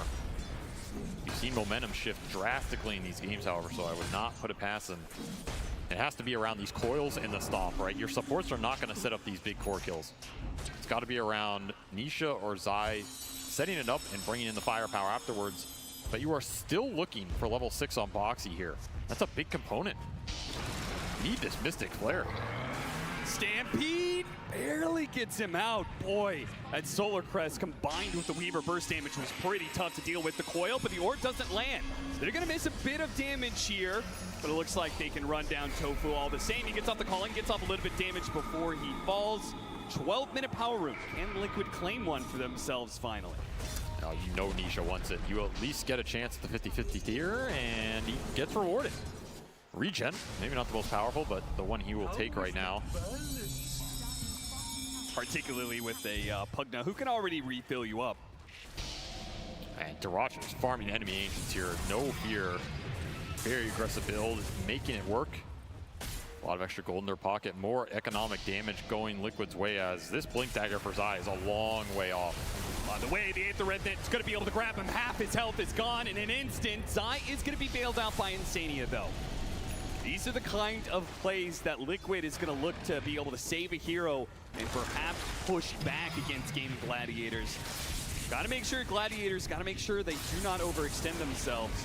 Again, they're just farming everything, though. It's more ancient stacks going their way. It's completely taken Liquid side of the map. And the biggest ticking time bomb here is Ace, man. I mean, I haven't been watching him, but he's somehow more farmed than last game. This is going to be a faster Radiance. 13.5 minutes here. In fact, 13 on the dot. He finishes it on the courier. It's going to be crazy good timing. A pickup, they have to get this. They committed so many heroes for it. They do manage to bring down Darachi. Almost got Celery as well. Zai just barely outside of that range. That's that coil into Mystic Flare that they were waiting for. Mystic Flare delayed on Boxy, but the second he gets it, puts it to use. And this is a combo they can continue to use in this game. Gaming are going to be very susceptible against it until they have, you know, maybe second item round, especially for Darachi on that BKB on Weaver. He dies every time in a silence from Skywrath Puck if you have the damage follow-up. So now it's just getting to Zai's beak, getting to Zai's blink, and Mickey Scotty take a fight around those items, keep finding the pickoffs with the puck off cooldown, and stall this game out. Pick off on Mickey here behind the tier 2. Celery completes the TP, spots Mickey. Quinn gets behind him now. See if they can burst him down. They've got plenty of silences and stuns to make sure there's no chance of Asunder. And thanks to the skeletons, they can get some good damage on tier 2. Meanwhile, Darachi dodged a gank attempt. So they were both gunning for the enemy carry, but it's Gaming Gladiators who succeed. Will result in a swift tier 2 for Ace, who has occupied this side of the map and is squeezing Liquid back into their triangle here. Another power rune did go Nisha's way, but it's an invis, so again, the rune luck continuing to be obnoxious for him. This game continues, and another quick pause. It's a dangerous moment, too. You can see Gaming Gladiators. Yeah, they are ramping up, right? This is a cross-map smoke. Yeah, they're moving, they're trying to cut across, see if they can catch Nisha, anybody in the triangle. And if they succeed, Ace will have gone from a 13-minute Blink Dagger to a 13-minute Radiance to like a 15-minute Blink Dagger. He's very close. This is a deadly fight right now if you give it up. Particularly for what Mickey is trying to do. He's trying to hit these timings on Terrorblade, and every time you give up a couple of these kills, it makes it harder for him to come into the fight and have impact, because he can reflect this Wraith King back against Gaming, right? The Terrorblade can do some work, particularly if he can get Asunder off in a fight, if he's not debilitated by the Calling Silence here. Those are the things that have to line up here, which is why you need Zai and Nisha to create the initiation, or at least take the brunt of the go. The Echo finished for the Void Spirit here as that is going to be a little bit troublesome. Breaks the smoke move and goes for the pick off onto Tofu. It's not immediate. In fact, Insania, who tried to jump forward to finish him off, is going to be running into the silence. They trade out supports, though. Zai trying to find a target somewhere in this, only stomping up Celery, but Celery doesn't care. He's pretty tanky. In fact, he turns around. Mickey is going to be stalled up. They do manage to bring down the Wraith King the first time, while the Skywrath Mage is going to be left victim to Darachio's aggression. Mickey now trying to get out, but too many heroes are there. A double kill for Quinn and a 1-for-4 exchange for Gaming Gladiators. Morita continually causing Liquid problems in these fights. It's so hard to engage into this calling, plus the Deadshot reflecting heroes into it. And of course, Skeletons up for Ace that entire time. Did a serious amount of damage here. 3,100 pumped out from this Wraith King, just burning everybody down. Happy to trade that level 1 ult for a cleanup on that team fight. Only Nisha survives. If that coil hits on Quinn, maybe you can commit on him with the follow-up, because I have decent positioning on the backside. But again, you're still looking for the Centaur Blink here, right? You just don't have that stun initiation that brings your supports into the fight. It's a big component that's missing. They continue to look for it, and Darachi continues his hunting spree. Yeah, he's got Decrepify, so he's going to be okay for a small window of time. The silence is lasting onto Darachi. Oh, we barely got off that time lapse. That was a close call, but he does it, and because maybe he lives here, still hit by the coil, a little bit more damage is all they need. The Shukuchi lasts so long though. He's gonna get another round off. They are gonna follow this orb, but it's not gonna be enough. Nisha's not gonna catch him. He gets away, Zai dies on the other side of the map, and they still got that kill onto Insania. Gaming Gladiators are getting everything on this map and getting punished. Not at all. Extra strength items for Dyrachyo paying off. Even that trusty shovel coming in handy there. Some HP. And yeah, I mean, the amount of Ancients they've taken off this map compared to Liquid is, it must be astounding, right? They took so many of their early stacks. They've been stacking their own side of the map as well. They have a Furion cleaning up the side wave, so this is just max efficiency right now. The fact that he's taken so many Ancients on the side of Dyrachyo while holding that safe lane tower for this entire game. I mean, we haven't seen a tower go down. Liquid has not been able to get enough ground off of a losing laning phase. And that's what's continuing to punish Zai here. Because Centaur is a hero that wants to open up this tier 1 off the back of early Vanguard and some lane domination. That is what Skyra Centaur is designed to do. So when you're put in this position, there's nothing to farm for Zai here. You can't go and do Ancients, take it away from his other cores. I mean, half of those have gone to game in anyway. Where's he supposed to go, right? Still looking for this blink. 400 away. That will be the comeback opportunity here for Liquid as they have found themselves down 10K at 17 minutes. This is going to be a mountain to climb. Two-man smoke up, Tofu and Quinn. Just like that last game where we saw the killing power of the Pugna plus Kunkka go to work, this combo has been equally deadly. They're going to try and put it to work on Zai once again, slowing down his Blink Dagger time and time again. The dead shot does not land. Can Quinn finish the job? He's going to jump in, but he immediately gets stopped up, and the overextension. Oh, he's got just a little bit left. Oh, he gets away to simulate on out, and they cannot finish the job. Even Insania on the other side. Quinn doubles back, sees the support trying to get the kill, but he dances away freely, and now Insania has got himself killed as well. 2,000 HP on a mid backline jumper. I mean, that is the Echo Ogre Club build paying off for Quinn here, and also just the delay and the timings, right? Imagine you get that connection 4 or 5 minutes ago. He's dead for sure. Yep. Imagine you had a few more levels on the Centaur, right? He's only got 2 levels of double edge. The burst damage just wasn't there. Zai's game is just, it's been decimated here. And we are feeling it as Liquid are also feeling it, trying to rally around these tower defense. And I mean, this is coming down to mid-game, right? Oh, Matt CP's but the coil wasn't in time. Managed to get the blink backwards. They're going to have to just hope they get Celery, but even that Gaming Gladiators are showing they're willing to turn around and fight. And Zai's going to die again before he gets his blink dagger. The initiation missing, and pieces of it will continue to be missing as they lose yet another fight on the side of Liquid. Now they are getting desperate. Nisha cutting waves like this. This BKB for Dyrachyo is coming out. It might just seal the deal in terms of you bursting the Weaver here. All these heroes just look so damn tanky. Yeah. You got a Mystic Flare, and it has to connect. It has to connect big here. And soon for Liquid, or you're just looking at another early high ground, because Gaming have not been afraid to push the tempo very fast and go high ground early, especially building up the auras here. You're going to have a pipe from Celery. Gabe says, well, this game is almost over. You got a 3% chance. That's what it gives you, Liquid. Let me just say, though, I feel like I've won some games where I had worse odds than that. Yeah. Get the BKB out of Dyrachyo. Again, the 3rd time he's picked up a BKB, and the first charge is used defensively, but I'm sure this one feels a lot better because they're killing Zai again. 7 deaths in 20 minutes. That has to be one of the highest death counts I've ever seen Zai have in his illustrious career. This is a rough one for sure, and it's not going to be a pretty way back, right? You're just going to have to do it dirty and blink in, die every fight, and hope it's enough to carry it off the damage from the puck and the Terror Blade. Yeah, that's the funny part, right? It doesn't get any better for Centaur when you're behind like this. So he's still looking for that blink. He will eventually get it. It will be a glorious day when it happens. I don't know. He's been hard stuck on that 2K net worth for a while. He can sell some items here. It's okay. That's true. That's true. He has it guaranteed. Well, he can't sell the Quelling Blade. Got to keep that at all times. That Furion is going to be super annoying for him. But you're right, 50 gold away. It'll happen. As long as he doesn't die, he could literally just sit in his base and wait. No, he's chill. He's farming. Farming some pine cones in the corner right now. Untouched. Blink Dagger is bought here for Zai. He will finally get to it in this game. And now you have to do something with it. but that's step one. Yeah, that was step one of about, I would say, 20 different steps for a Liquid comeback. Because Gaming Gladiators, they're super tanky. They've got a second life on Ace at all times, 6 reincarnation. Dyrachyo has his BKB. So yeah, you've got the initiation, but can you actually burst anybody before they get off their magic meter? Not if the fight starts with Ace just going in, right? That's the nightmare for Liquid. If Ace just starts the fight, you have to punch through him twice. It's going to make sure that Dyrachyo gets his BKB off and Quinn gets a guaranteed jump. That's what Gaming are looking for. And Ag's done for Quinn. This is extremely fast on top of the Echo here.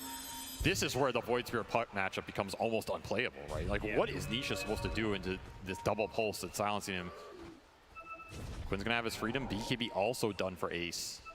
So one of those lives, he's going to be running around immune for 9 seconds. But we did get the Scotty on Mickey, and this is one of the big comeback mechanisms for Liquid. If you can get a good fight with a reflection on Ace with Scotty just kiting out these heroes. Seller cuts him off, but 10 HP, he does die in the end. Meanwhile, mid lane, they are fighting this one out. Quinn, once again, survives on just a little bit of damage. He actually went for that kill, you madman.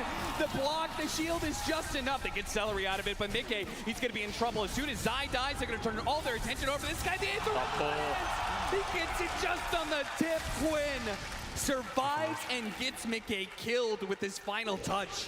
Liquid gets split on the map, and it just goes horrible here as they get nothing out of it outside of Celery top, which you wanted this Quinn kill again. It's very close. Mickey shows up with the Scotty. You get the connection. This is what you're looking for with that Blink Hoof Stomp reveal at 22 minutes, and still, Gaming just outpacing you with the HP here. Your damage has continuously been behind, trying to up it up. It's just not there yet. And yeah, Ace, he's going to start every fight if he can. That was one of those rare opportunities where you got a chance to go on Quinn. You got to make those count. Just seems like the laning phase has given Gaming Gladiators that extra bit, like 10% more HP they needed every single time, or almost every single time, to survive through the initiation. And it is beginning to snowball. Every single fight going worse and worse for Team Liquid. Now up to a 19,000 net worth lead for Gaming Gladiators. Yeah, it's out of control, right? And a lot of it's just on Celery and Tofu cleaning up so much of the map. Furion thrives in these situations where you can corner the enemy early off a good lane win and just clean up the lanes. I mean, full pipe Solar Crest on Celery. He's just going to build every utility item in the bank, make sure his cores are unkillable. The Glimmer Cape on Tofu is what bailed Quinn out on that mid lane as well. These are difficult items for Skywrath to play into, which is why this deficit is so looming, because you have to have this Mystic Flare connect. And every one of these utility items that come out makes it a little more difficult. And the Terror Blade becomes even easier for Gaming Gladiators to bring down with a completed Mjolnir for Dyrachyo. Damage is coming, and it's coming fast. 2 minutes left on the Aegis here. Do you go high ground? Yeah, I mean, they already picked it down to half, so yeah, as well. You are going high ground. They can try and burst him, take away that Aegis as quick as possible. Not enough. Zai dies for pretty much nothing, because Dyrachyo just shrugs off that damage with the time lapse. And the Glyph will only stall Gaming Gladiators for so long. Liquid, they are in desperate straits now. A little bit of heal put on to Mickey, but you don't have to worry about the heroes if you're Gaming Gladiators. You can focus on the objectives. Yeah, just wait for Ace to jump right. These reflections are what hurt. If Mickey keep getting these off, this is what will actually deal the damage in the fight. That's why that radius back around. Instant silence under the coil. Is it enough damage though? Once again, he's held in place, but he's too tanky. Mickey can't quite commit. Not with Gaming Gladiators. The rest of heroes surging forward. They got that one kill. Immediate buyback though from Insania to hold this lane of barracks, and Gaming Gladiators will respect it. Just refill the resources here. No time lapse on Dyrachyo. Don't want to spend BKBs in a bad situation when you can just reset and continue to build your lead here. Does mean they're going to be a little bit pushed for time if they would still want to use this Aegis. They got 1 minute left, so Dyrachyo, they just cruise straight down middle. They could still make good use of it. Yeah, they can. I mean, this AC is almost completed for Ace. He's one component away. So the next 2 minutes could have it if he just farms up the entire map. Do you feel like Gaming Gladiators, also no meta, is there a rush to take this lane of barracks? I mean, no, but the opening's there because you know Mickey doesn't have meta. And there's no way Liquid are taking a fight without it, right? So how much do you take then, is the question. There is a welcome mat on the front middle lane. Nobody's home. Gaming Gladiators just walk right through the door, take the lane of barracks. There are no tier 2s. So they can translate this into even more. Team Liquid will be forced back to defend at some point. Yeah, there's a wave in their base with the catapult. There's another wave coming in. They did not cut these. There's just a free double lane. There's no towers bottom as well. You're looking at Mega's potential. In a meta where the high ground has thwarted so many teams, Gaimin just stroll into a double lane here. No defense, no contest, as that meta is still 50 seconds off cooldown here. I think feels the worst like an part, eternity. It doesn't feel like Liquid is getting an item. It's not like, oh, we gave up 2 lanes to Barracks, but now we have this. This will help us win everything. As, oh, Nisha gets caught up by that one. Phase shift is able to blink away. The clawing's going to be a problem, but he does manage to blink, but straight into the arms of Dyrachyo. Easily takes up that kill and looks for more. Insanity's going to be cleaned out. That's a dieback for him. Zai dies right next to the fountain. Game and Gladiators are way too strong for Liquid right now, and they're gonna go for the killing blow by taking Megas in the bottom lane. Again, there is really nothing rolling in for Liquid. Mickey is desperately trying to farm up with DKB, but he's one whole component away. Ace right back almost one-shotting Boxy, who barely even needed Quinn's help. Yeah, I mean, you gotta go with this meta. 5 seconds on the cooldown for Mickey. Just praying he has enough time to get this, use it, make something happen. And grab him, dies again. Zai. Where's the team? They're all dead. I mean, meta. Mickey against the world. Ace immediately gonna jump onto him. Anybody help out Mickey? No chance at a Sunder, and GG is called. Gaming Gladiators will do it for the 22nd time this season. They will bring down Team Liquid. They've had their number all year round, and they will prove it on the biggest stage that Dota 2 has to offer. That is a very frustrating defeat for Liquid. I mean, this has been their nemesis the whole season long, and most of it's been in the grand finals. Here you're in the lower bracket elimination match. That game 2, the game 1 especially, where those high grounds went wrong for both teams, right? Either of those games can come back to haunt you depending on if you win or lose this series. And as Liquid drop down here, it's one of those series where you go back, you play that game a bunch of times, how many versions of it do you win, right? And I mean, a hell of a season from both teams here. They will meet each other yet again. So much respect between these two. For one final time at this year's TI, we're going to say goodbye to Team Liquid, one of the most consistent teams, but never able to find that championship, and sadly it'll slip through their fingers this year. Gaming Gladiators, though, holding strong in that lower bracket. I mean, we set up the stage early on at like Riyadh. We talked about how this team was always going through the upper bracket, always taking the easy road to be able to get to the finals, but then they got knocked down at Riyadh. They get knocked down at TI. They prove that they're also a lower bracket run team as they do it against their nemesis in Team Liquid. I mean, resilience, it's a hell of a quality to have, right? And it shows itself here. It's showing across the course of the year. The team has a lot of fans. They also have a lot of haters.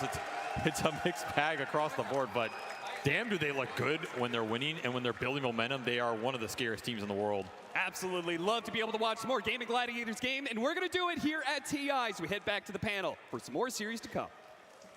A 2-1 nail-biter series. Gaming Gladiators now a top 4 team here at TI 12. That does mean, unfortunately, Liquid, they're a 5th, 6th team.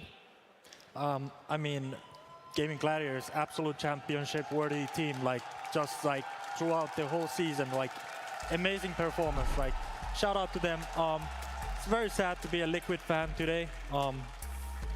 I like every Liquid fan needs a beer right now. In fact, I need a beer right now. So Liquid is out. So is Matu gonna be out? That's it, Matu's done. Yeah, fuck this shit. Oh, he's actually just, all right, bye Matu. Thank you so much. We appreciate all your analysis. Oh, and that's it, he was done. He was done once the support for Liquid was over. Effie, you're gonna have to fill in all the blanks now. I mean, Matu by the way, he actually has left. Matu has actually left the building. Well, all right. That was just really convincing by Gaimin in that game 3. I mean, their draft came together in a way that none of us saw. I think that when they're owning, they stomp their lanes really well. They abuse the tempo that came out of the Nature's Prophet push and the Skeleton push, and it looked like there was no space for Liquid to come back in this game, honestly. But also what I want to shout out the most is that last pick Void Spirit. And this hero has fallen out of meta. Not many players would have picked Void Spirit in that situation, but Quinn had the read on it. He played insanely well versus this puck, and he made it happen. Owie, because we don't have Matu here anymore to build up the hype for Liquid. Even though they do bow out of that TI run at 5th, 6th, there's still a lot of praise to be sung for them. Maybe not so much in Game 3, but at least throughout this series. No, I think they played their hearts out this series. I mean, it always sucks. There's going to be a winner, there's going to be a loser. I think, especially for a team like Liquid that has come so close so many times, it's hard to be able to reset and be happy with what happened. But I think there's nothing to be ashamed of with their season. What was the hardest thing about their lineup to execute? The hardest thing for their draft to be able to come online?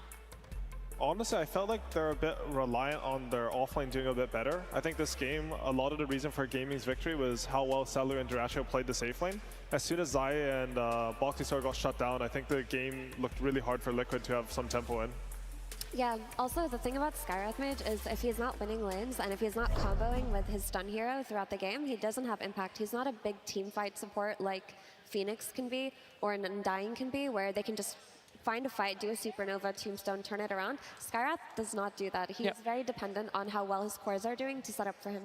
Look, Matu might have left. He's going to go and console the broken hearts of all Liquid fans and the Liquid players and team over there. But Rezo, we still have a full panel. You're joining us yet again. You're here this morning. Hello. But did you enjoy that 3-game series between Liquid and Gaming Gladiators? Well, the third game was amazing. I didn't think that it would be the way that it went, because purely on the draft, I didn't really expect this domination from the Gamings, and I really thought that Liquid draft was way better. But Zai, he had such a poor performance in this last game because he couldn't really get his timing.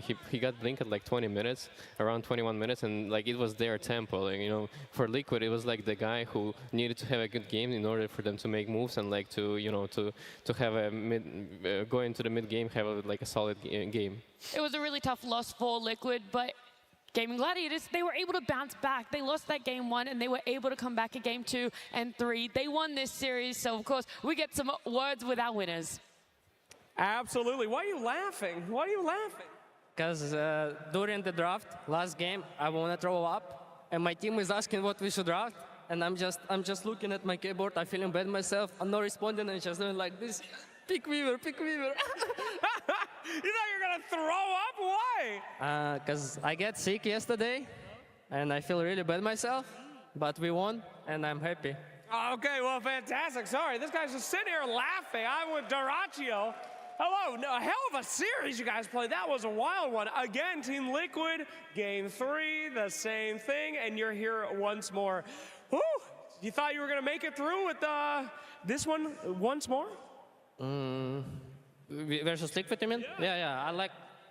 To be honest, I didn't think about the game at all before the start. I have no stress because I'm just feeling bad myself. I want to survive. I tell my boys if I'm gonna die, see what I have to play. So I'm not I'm pretty confident before the games, and I thought we're gonna win, but I didn't have stress like yesterday. I see. Now, a lot of the teams these days, they're really counting on their offlaners. They're counting on a lot of people to make momentum. But for this team in particular, you seem to drive a lot of it. If the Weaver's doing good, they're doing good. If the Razor is doing good, we can get there. Does it feel like that on your team? Does it feel like you have a lot of pressure? No, I don't think I feel any pressure. I'm just doing my job. I'm just enjoying the game. I'm doing what I want, and I don't care if I'm gonna die or what's gonna happen. So I'm just doing to get fun from the game. Well, it is a hell of a lot of fun watching you.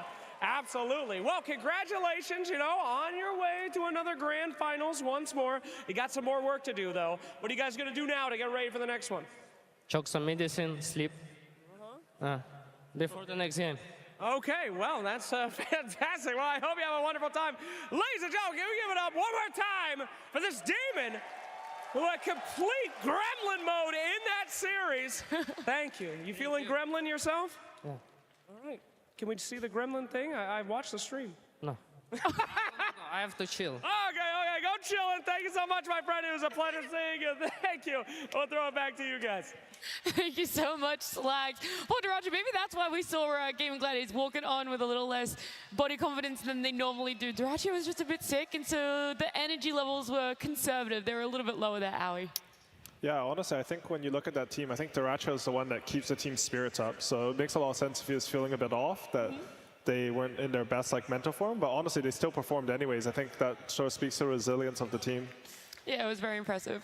And now it'll be a trial of endurance, right? Because they're going to play the last series of the day, and one of their players is sick, so I hope they can find this time to recuperate. Well, I just want to say that no team that has ever won a TI has won TI starting from the lower bracket. Very first round. So if Gaming Gladiators actually pull this off until the very end, if they manage to get a TI win here, they will have made Dota history in a way that no other team has. Like, not a single team starting from lower bracket from playoffs has made it this far.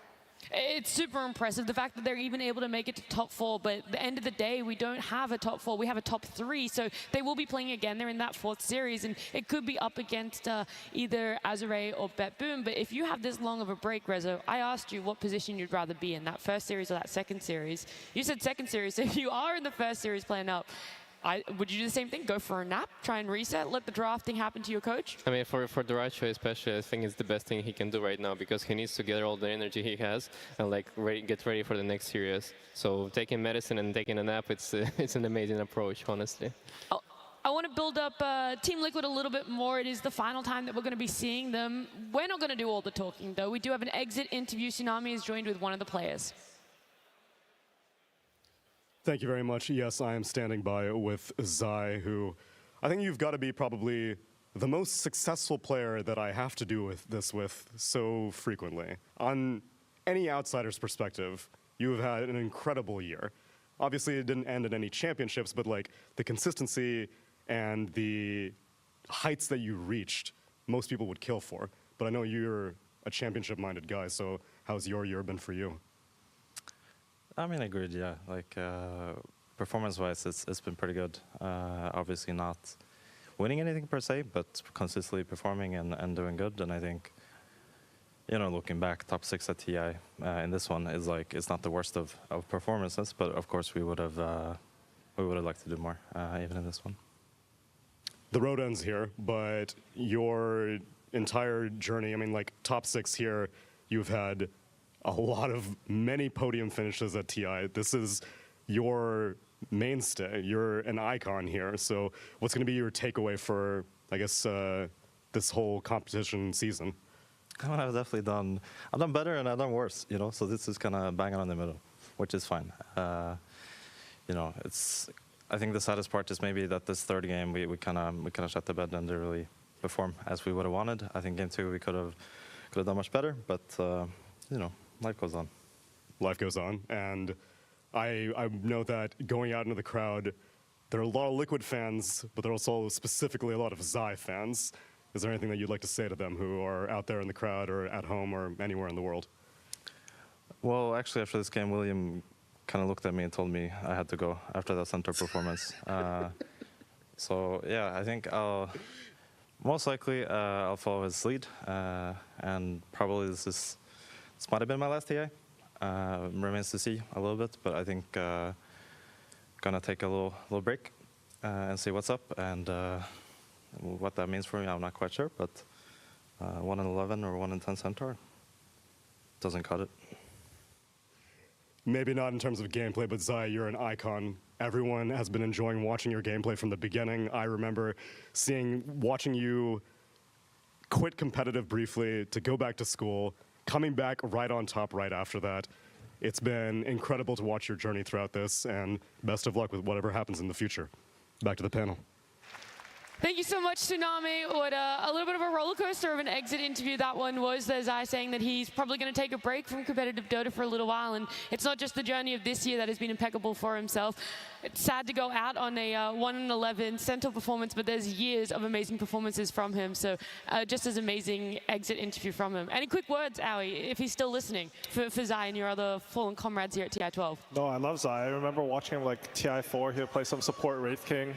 I think he's always been someone that everyone watches to learn from, and you know, it's going to be sad to see him. I don't know if he's done, he's going to retire, he's going to take a break, but the scene's obviously less without him.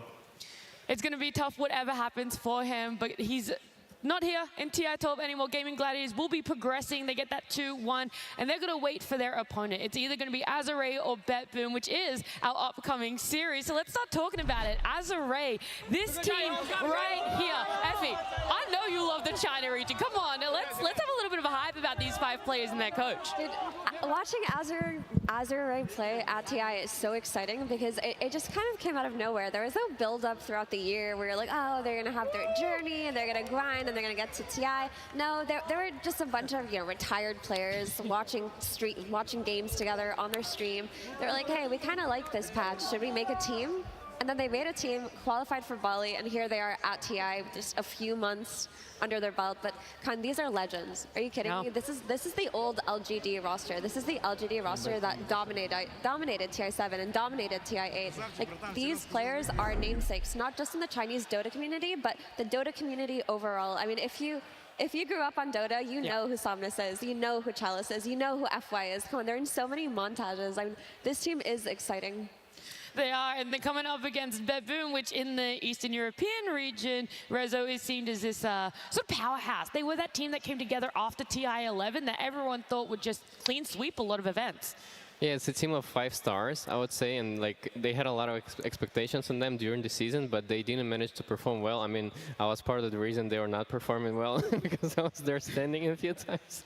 But overall, I think they managed to deal with stress way better on this tournament specifically, and they're showing it. Like they managed to like win 90-minute games, and they were looking confident in those games. Like they're always finding those little pickoffs, those little moments where they can, turn the game around into their favor, and they're really good at team fighting, same as Azure. Like those 2 teams are like super insane at like how they're casting spells, especially like GPK and Walker. You see this guy performing like steadily like every game, and he's barely making any mistakes.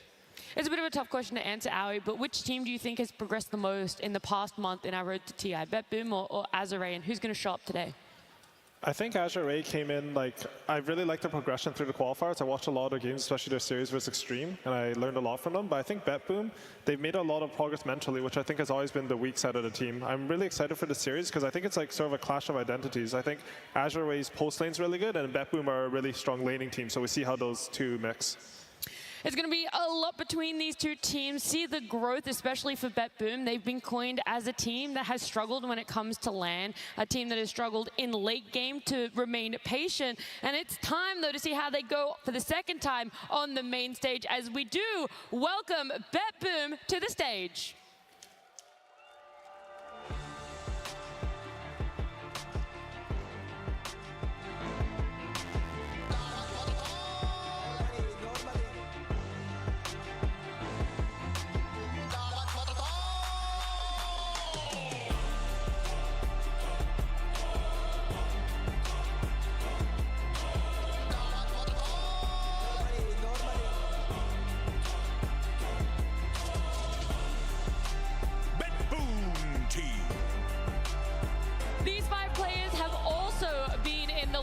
Bracket run. They've had to face so many different opponents to make it to main stage, and then they showed up yesterday and they were able to keep progressing. They've made it to top 6, but they're not happy with just top 6. They want to make it all the way, and the team that is standing in their path, in their way right now, is Azure. So let's welcome them.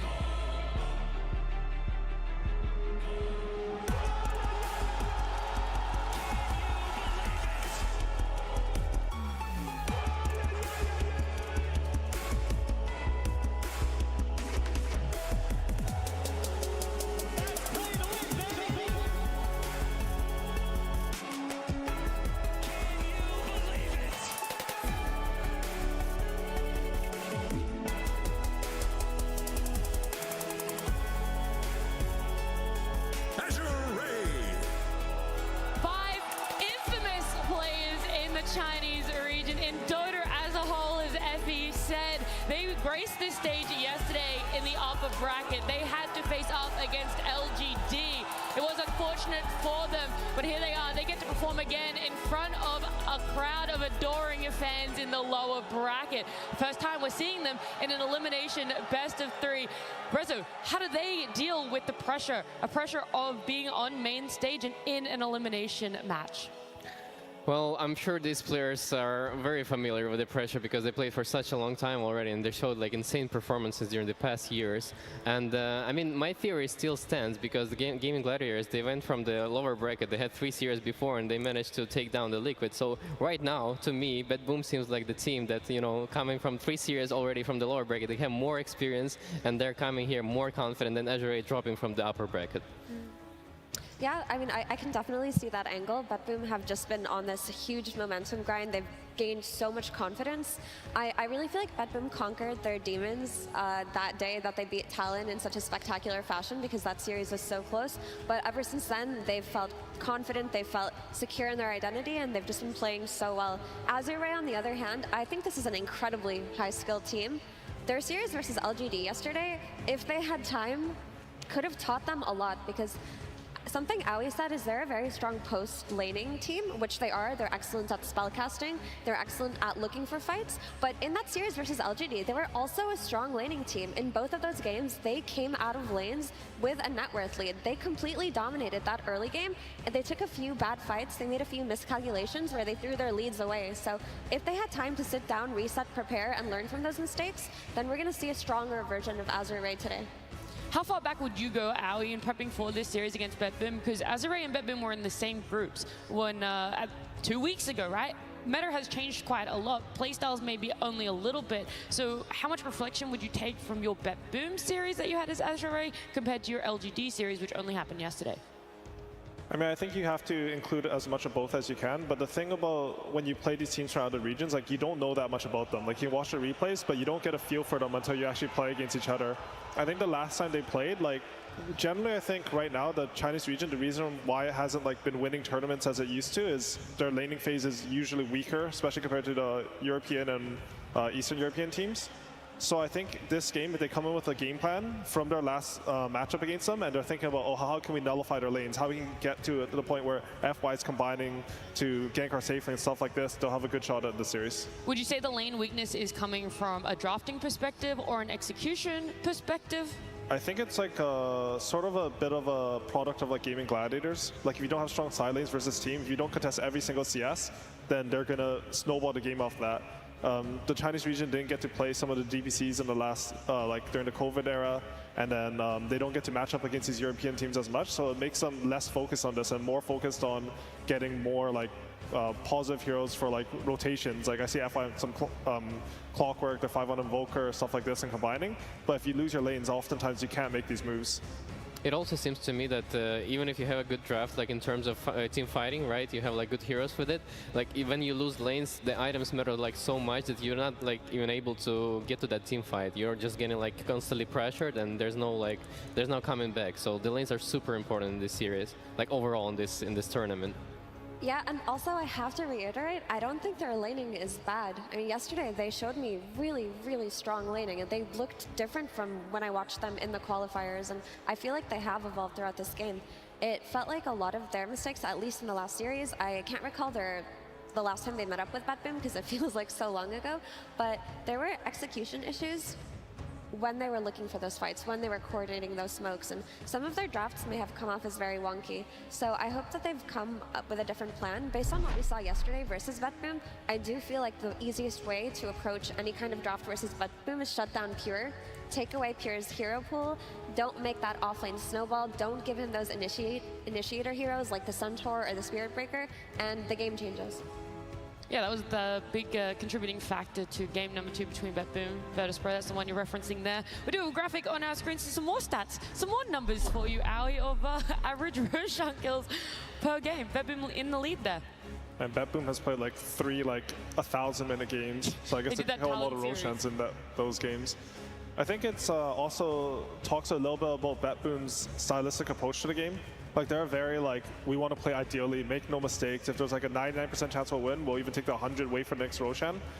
Honestly, I think that's not bad for Azure, because I think there's like a pretty high chance that Azure will out-teamfight them as the game gets later. Like, I actually think the later the game goes, the more it favors the Chinese team.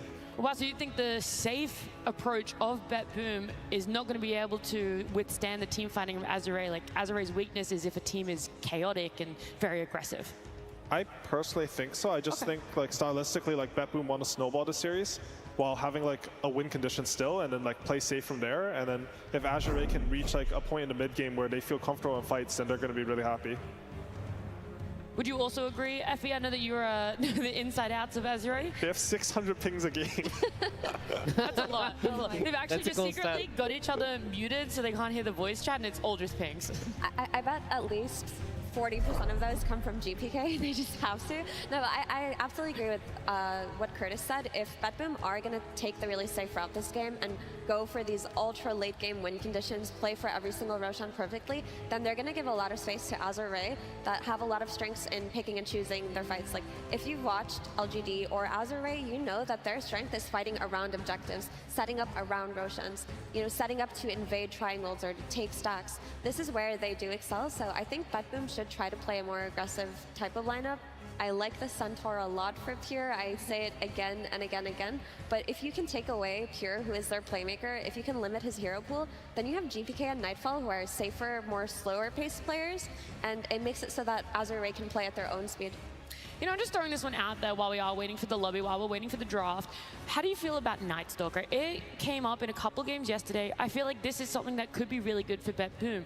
They've played it before in many other tournaments, and it just kind of makes sense with the style of Nightfall and Pure as 1 and 3 on this. Yeah, I think that here is really great for them because they can flex it on 1 and 3. They mostly played it 1 before on a Nightfall, and I think it fits like the way that like how aggressive they want to play as a team. And you know, this hero provides you a lot of vision. And it's like I like to see in the drafts like these little broken mechanics, right? Because Night Stalker, you use ulti, you see, you know, every team. For example, like last series, Azure played against LGD. LGD had like this Magnus Muerta, and even though they had Bristol back, they always changed the position in a way where this Bristol was isolated from the team. So I want to look towards like more of that, like, you know, this broken little gimmicks. Like I'm sure Curtis likes to explore that in your draft too, right? Like when they played against you, like you had this Naga, you like it was a patch of like summons, and you exploited really well. And like I think for this specific tournament, there's also like things like this. Yeah, I think just in general, I agree with your read on Night Stalker for BetBoom, because I feel like that team will function the best when they have the most information with the least chaos. And Night Stalker's a hero that does that. I think maybe one thing that they can plan for that they did in group stage was they would play the Night Stalker versus Brewmaster offlane. I think Brewmaster's a hero that both the Chinese teams really like. They play really well. And we saw, sorry, I think LGD's Brewmaster was actually the one that was like, I don't know, like some 20-minute Radiance AC, but I've seen Chalice like sort of have sort of similar, sort of have a similar like impact on this hero. So if they bait that out on BetBoom and you come in like planning to counter a really so-called imba hero, I think they could look good in the draft. We'll keep our eyes peeled. We'll see if that Night Stalker potentially comes up. As I do know, we have draft ready. Azure Ray versus BetBoom T. Game 1. Let's see. I got so distracted. Someone in the crowd just shouting out, Ben Bristle. Apparently everyone wants to have a go at Coach here, whether it's for BetBoom or Azure. We're also putting some ideas out there of what we want to see them pick up, what we want to see them ban out. And I don't think it'll sway too much from bans that we saw in our first series. Do you feel, Owie? I think there'll be a bit more targeted bans. Like you already see from BetBoom that they want to get rid of the Nature's Prophet. I think Nature's Prophet is one of the heroes that it's sort of like a wild card in lane. Sometimes you can sway lanes that are completely supposed to be in your favor, 1 TP, and all of a sudden the laning stage will break down. It's a bit chaotic and you can't focus on what you want to do. Centaur being taken out. Effie, I know how much you wanted that one for Pure on BetBoom. Azure did their research. They know what you know, and they aren't going to let him have it.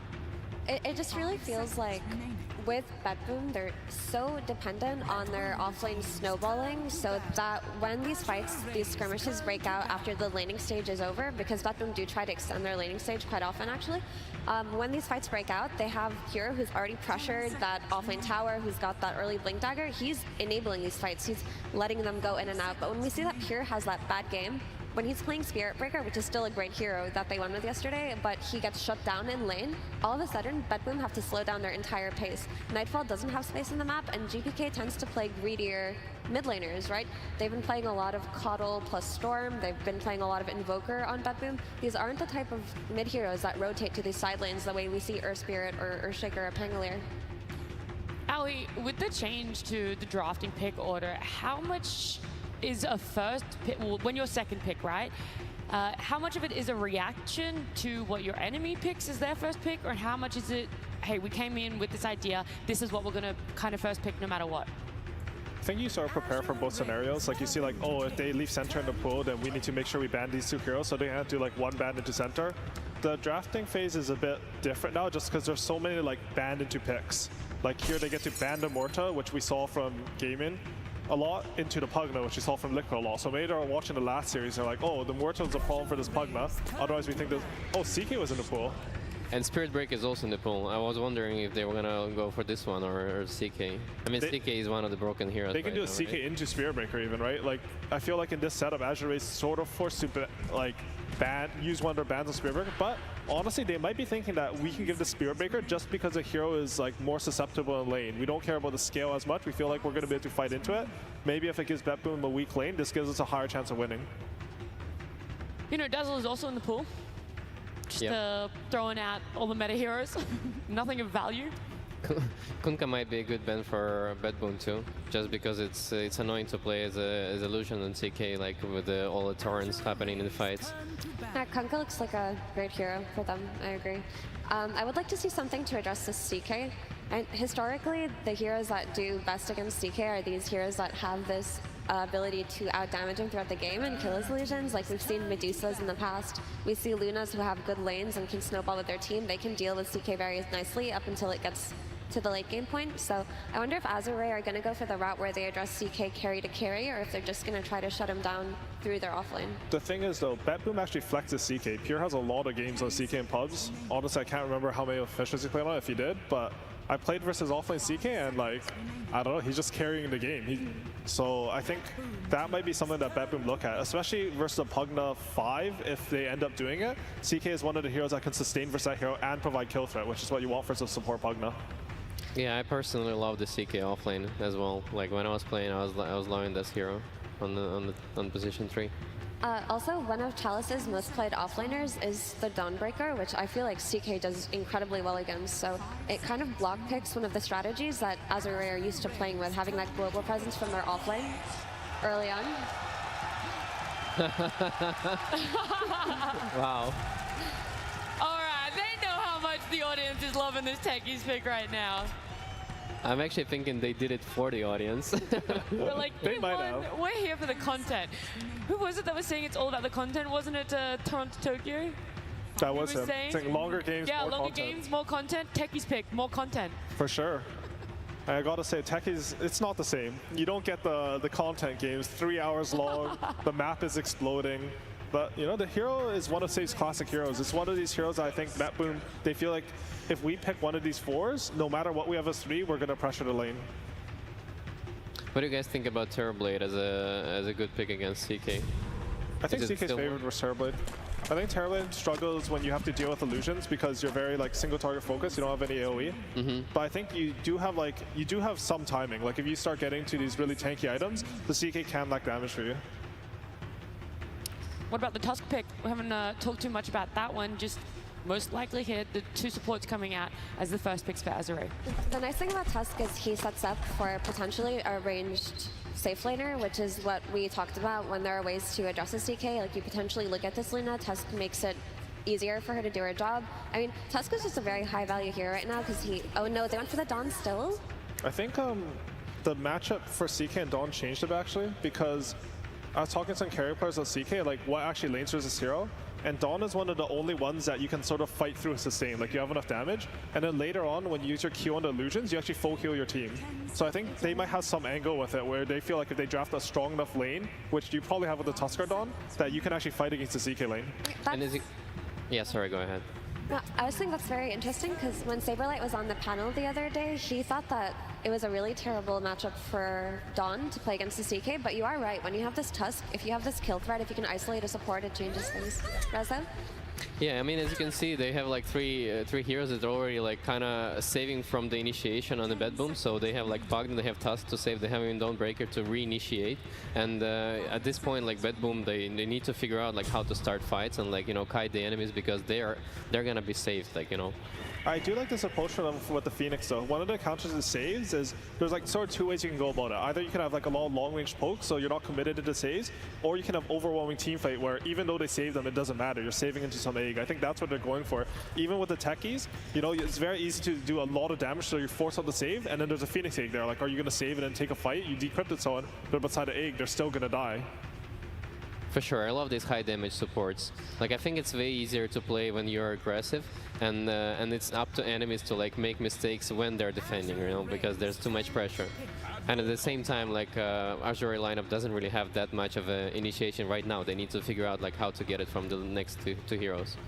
I really like the idea of taking the Kunkka for Batboom, because you guys were talking about taking the Kunkka for Azure, and I think it sort of prevents them from getting against that CK. As you guys said, obviously really good against the CK, stuns all your illusions. And something else is I think it's a pretty good flex for them. I think one of the things about second pick in this this draft setup is that if you don't have a flex for your second core, it sometimes gets really awkward. Like imagine they couldn't flex this Kunkka, Azure slammed down the Monkey King, he goes mid versus him, he'd have one guaranteed lane. It's like very simple for them to play. But instead now this Kunkka, like you don't know where it's going. It's always gonna have impact as soon as it gets eggs. I think it's a good pick. Yeah, and we saw that happen actually the other day when the Kunkka got picked on the 17 but was flexed to offlane when the Monkey King chased him mid. But then they had the issue where the Monkey King followed him to the offlane too. But I don't think that Azure are in a position to do that here, simply because if they pick something like a Monkey King to punish Kunkka on the offlane, they're playing into a CK carry. It's not a good matchup. I'm still waiting for some unique heroes. Like I already mentioned in the previous game, with you know, to counterpick this Necrophos, you might, you know, find something like Arc Warden. We were talking about it before, right, Curtis? Yeah, I think Kiyotaka, he played a lot of Arc Warden pubs and he was like ready to bust it out, but it never ended up happening. I think I really like pretty much any range hero versus Necro because the melees tend to be hard, but I think like some Pugna does okay, Volker does okay, like Lina does really well, but then you have a Lina who's... Honestly, I feel like GPK might pick Lina. Like, we'll see what the last pick is. Right now, Azure Ray, they're going to pick two lanes that are good versus Kunkka. They're going to pick another carry that's strong versus it, and then you don't know, like, even though you're flexing it with Batboon, you don't have a good lane for it to go into. I'm surprised Viewer is still untouched. It might be a good pick for the Azure Ray on the last. I could see that. I think it's a pretty good lane versus Kunkka. Kunkka's sort of like on the offlane. He doesn't actually have any spells.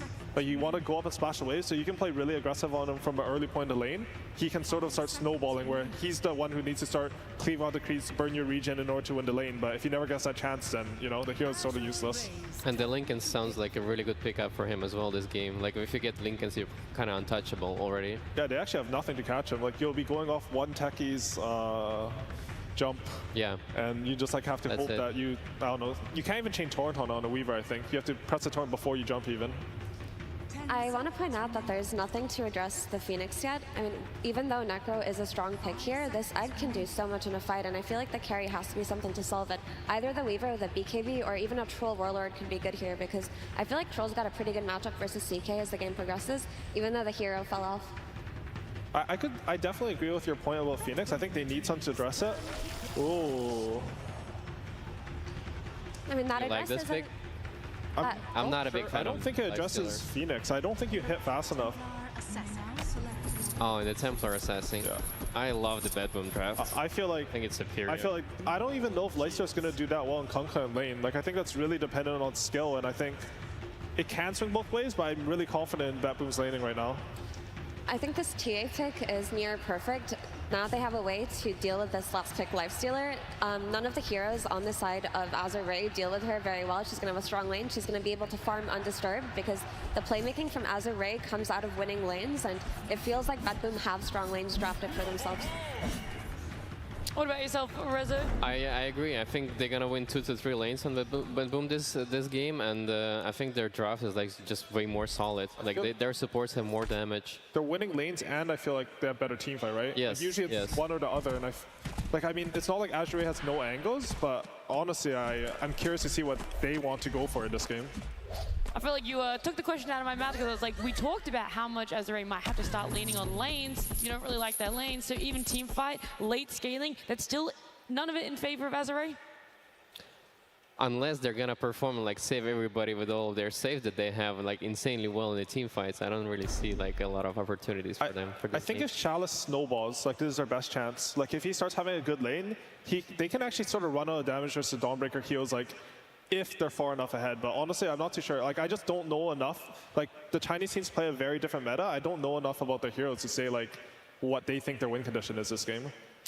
And the way that Chalice plays this Dawnbreaker is he tries to play around Somnus after he wins the lane, or maybe just get for kills on the side lanes, and they play to snowball just by running heroes in. They don't necessarily look for initiations. They just have a strong hero that kind of absorbs the enemy pressure, and they react to it, which is what they're doing with this Necro here. But I feel like TA has a free game. Alrighty, you guys have convinced me BetBoom have the stronger draft. Let's see if their coach also agrees. He's joined by Slacks. Thank you so much, everybody. I am here, of course, with Maelstrom again, and Volk, welcome back, my friend, to the stage on BetBoom. Finally, an interesting draft. That is what I'm talking about. Very exciting. What do you think about that last pick, Lifestealer? Очень крутой драфт, наконец-то интересный. Что ты скажешь по поводу лайфспик Лайфстиллера у ваших оппонентов? Хороший герой. Молодцы, что выбрали его. Well, it's good hero and it's good for them. All right, last time that you faced off against this team, it was not at your full power. Are you guys super confident now that you got the whole squad? Are you feeling confident after that draft that this will be easy? Вы в последний раз, когда с ними играли, у вас была неполная сила, ну, если ты понимаешь, о чем я. Но сейчас вы в полном составе, насколько вы уверены в себе? Последний раз мы играли на этом турнире в группе. Но если вспоминать про Бали, то мы хотим их выиграть так же, как и любую другую команду. Well, the last time actually I was here during the group stage, but of course we want to win as against every team.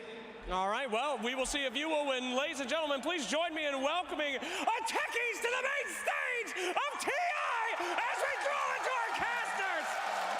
Thank you so much, Slacks. Always excited about the worst of things sometimes, but we're granted with one of the better things. Gunnar joining us here on the broadcast. Trent, we're always excited to have him. Yes, we always want Gunnar here. He did a little too well this year, and so it took a while to actually get him on the stage. Thank you for joining us, Gunnar. Yeah. Happy to be here for a Techies game. I'm actually really excited with this Techies.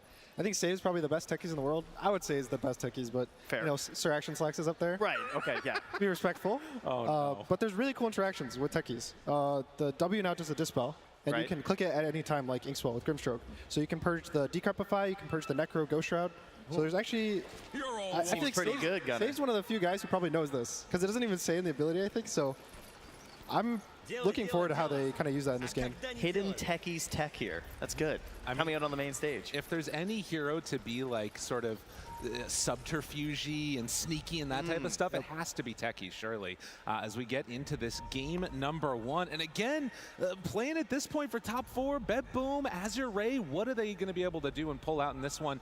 In terms of the draft analysis, you two were talking a decent amount during it. Were you kind of on the same page as the panel, feeling that it was BetBoom that were coming out on top? Yeah, I think so. They have Phoenix. I think they do have Phoenix. We talked a lot about Phoenix today. Yeah, very strong hero. They have 2 strength cores, and they're against two also strength cores, which I think Phoenix kind of always wins with the more strength cores are in the game. So it kind of worries me how they're going to deal with this hero. Yeah, and then of course at the end of the draft, you immediately pointed screen said Templar Assassin, and then she just appeared out of thin air, you know, as she does from her meld. Why did you like the TA so much here? It's one of the better lanes versus Necro. I think the hero has been really scary. Quinn's been tearing it up every game on the hero. Even with the Invoker kind of pick in the last series, it was still really good for him. And I think it's one of the better matchups versus Lifesteal as well, because you actually have the ability to man-fight him. So I think it's just overall good for their draft. And they also, both of their cores in the side lanes have abilities to start fights. They have catch with the Kunkka and the CK, so it's not really like you're going to feel bad that your mid is just a AFK farming carry. Well, that's true. We don't get a lot of those anymore. You know, the mids tend to be pretty active, so be nice to get it. And then TA, of course, does have a little bit of playmaking once you get to the Shard, which is looking great this game, by the way. That silence is kind of nasty here. Yeah, the new build is now pretty much just Dragonlance into Shard or Blink Shard. You don't even go this like Dessa Rush, like the old school or anything like that. So it's more of a teamfight hero. Nowadays, if anything, a pick-off, teamfight, kind of give you a lot of vision with the traps. So be interested to see how much they focus on stacking and kind of playing around the map for him. The crowd very happy to get this game underway, as it looks like the trade-off of bounty runs actually, Red Bull able to sneak away 3 of them there, just a little bit too quick to get there before Tongmin could get into position, but we'll take a beating from the Pug. God, the little green man is everywhere. He's been looking pretty freaking solid. Yeah, I think his value's gone up, right? I think he was in every game this morning, right? So Was, now he's yep. now 4th game straight here that Pugnet's going to be on the main stage. Always supporting everybody here with these decreps here, but like Gunnar mentioned, has the option here of the techies to try and deal with it. But another hero we saw quite a bit earlier was that Tusk, and of course it's FY. It's the Tusk King. The Tusk King. You don't pick Axe versus this guy, so thankfully BetBoom no Axe this game, but smart. It's still a really good Tusk game. I think this hero provides something that a lot of supports kind of lack in this meta, which is a lot of damage. There's so much HP and Nightfall. Oh my God, he's taking a beating down there. I mean, this is another one of those combinations that we've seen a lot of times, is that Tusk Dawnbreaker and trying to deal with, I think it was Alio was talking about the amount of damage. CK can't actually last through it, unlike a lot of other combinations. I feel like if you want to take any duo right now into your pubs after watching like some pro Dota, it's this duo. I feel like Dawn Tusk is just super fun and very active through the mid game and just completely crushes in those first couple levels. Yeah, I think it's probably the best blind offlane duo people are picking. It's kind of like usually a combination of Centaur +1 or Dawn Tusk. And I think I prefer the Dawn Tusk because it provides so much, just different things. It provides save, BKB stuns, just anything that you can ask for, Tusk will kind of provide in the draft.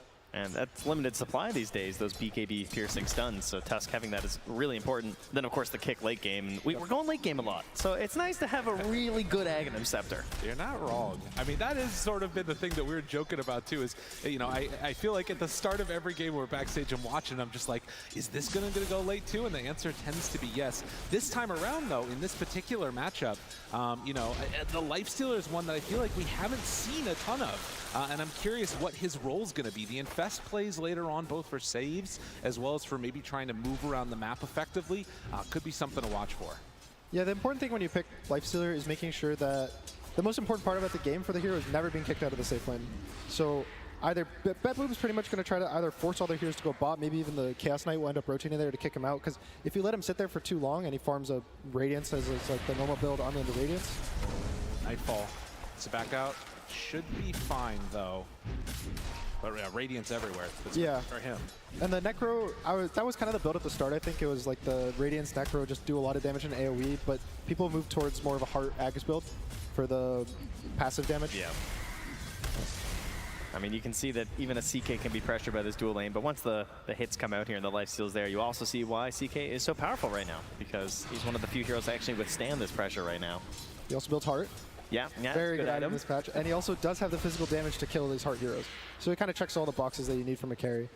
And when you pick it into lanes versus, like, you know, the Dawn Tusk, it's really nice to have a carry that can sit there and be happy. They don't have a lot to deal with the illusions this game either, it feels like. You know, there's not some like big AoE control or something. As long as they're getting this disable, like this dispel rather, onto the Necrophos and the Pugna, it looks pretty good.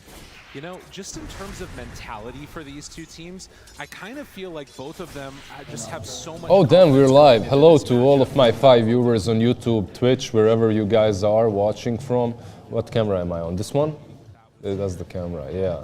Hi, welcome. This is the unofficial TI couch. I'm gonna sit here and talk some Dots, and maybe someone is gonna join me from the OG venue. There's a lot of people here watching Dota. Maybe some of them want to try themselves out casting. If they show themselves, and if they're really good, they'll cast the grand finals tomorrow in their room. I don't know, or something like that. If they don't do well, we'll beat them up. That's the OG spirit. No one is getting beaten up. It's just gonna be some chill casting couch, watching some Dota, and that's it. Right now, who's playing even? It's AR versus BetBoom. It's the second series, and my eyes do not deceive me. I see a techies, so I guess Azure have already won. Is my mic fine? It is? Oh, cool. Yeah. It's an interesting CK game once again. I guess there's a CK picked, so they needed to alleviate the OP-ness by having some techies on the other side. They didn't want to have it too easy, I suppose. But Azure, they picked a damn Lifestealer. Like, I don't think this hero is I don't think he's good. I don't think he's in the meta. I don't think he's picked, but whatever. Maybe he can work versus the CK. There's also Necro. Someone's trying to be Quinn. Everyone trying to be Quinn the last year, but how is he doing? 30 CS versus 26? Well, it's kind of alright, like nothing crazy. It's not like he dominated mid lane or anything like that. Can they kill Nightfall here? Snowball, there's a lot of tag team. Man, tag team doesn't do shit versus Fire Spirits, easy. I think it's one of the better heroes versus Tusk. Like you get tag team on, but then you can't hit, so. Oh, Tech is doing actual work in CK as well. Nice little setup. They get him. Easy, easy clap. I'm wondering, can you turn off the local time thing, like if possible? Yeah, they're gonna turn the music off. Right? Just so I can see the heroes. Oh, thanks. So 3 kills for Bad Boom. I couldn't see the score so far. 3 kills for Bad Boom.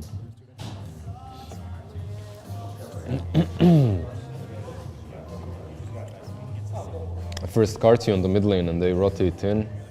I love how everyone is here. Tusk is here, Pagna is there. Teki is trying to help a bit. They want to dive, but I don't know if this is...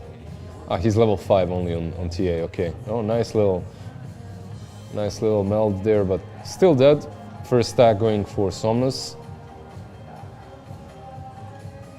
I guess it's a pretty good lifestealer game. I mean, I don't like the hero that much, but if it's picked, it has to be a really good game for him. And when you have this Necro, he's gonna carry anyway, right? Like, he's gonna be the first one in. Everyone else is kinda like, if you look at Azure, they don't have a true carry. Everyone is kinda the carry. They just have 3 semi-cores, more or less. And Lifestealer can be the one that really goes ham eventually. But like, I think Bad Boom have a much better late game, like TA, CK. I know Necro can do a lot, but versus these heroes it might be a bit rough. Plus there's boat into Necro. I'm not sure. Hello, Pagna body blocks. Is there X marks? Of course there is. Here we go. Oh, no. He almost tried to give the kill to Techies, but the decrep, he just waited it out.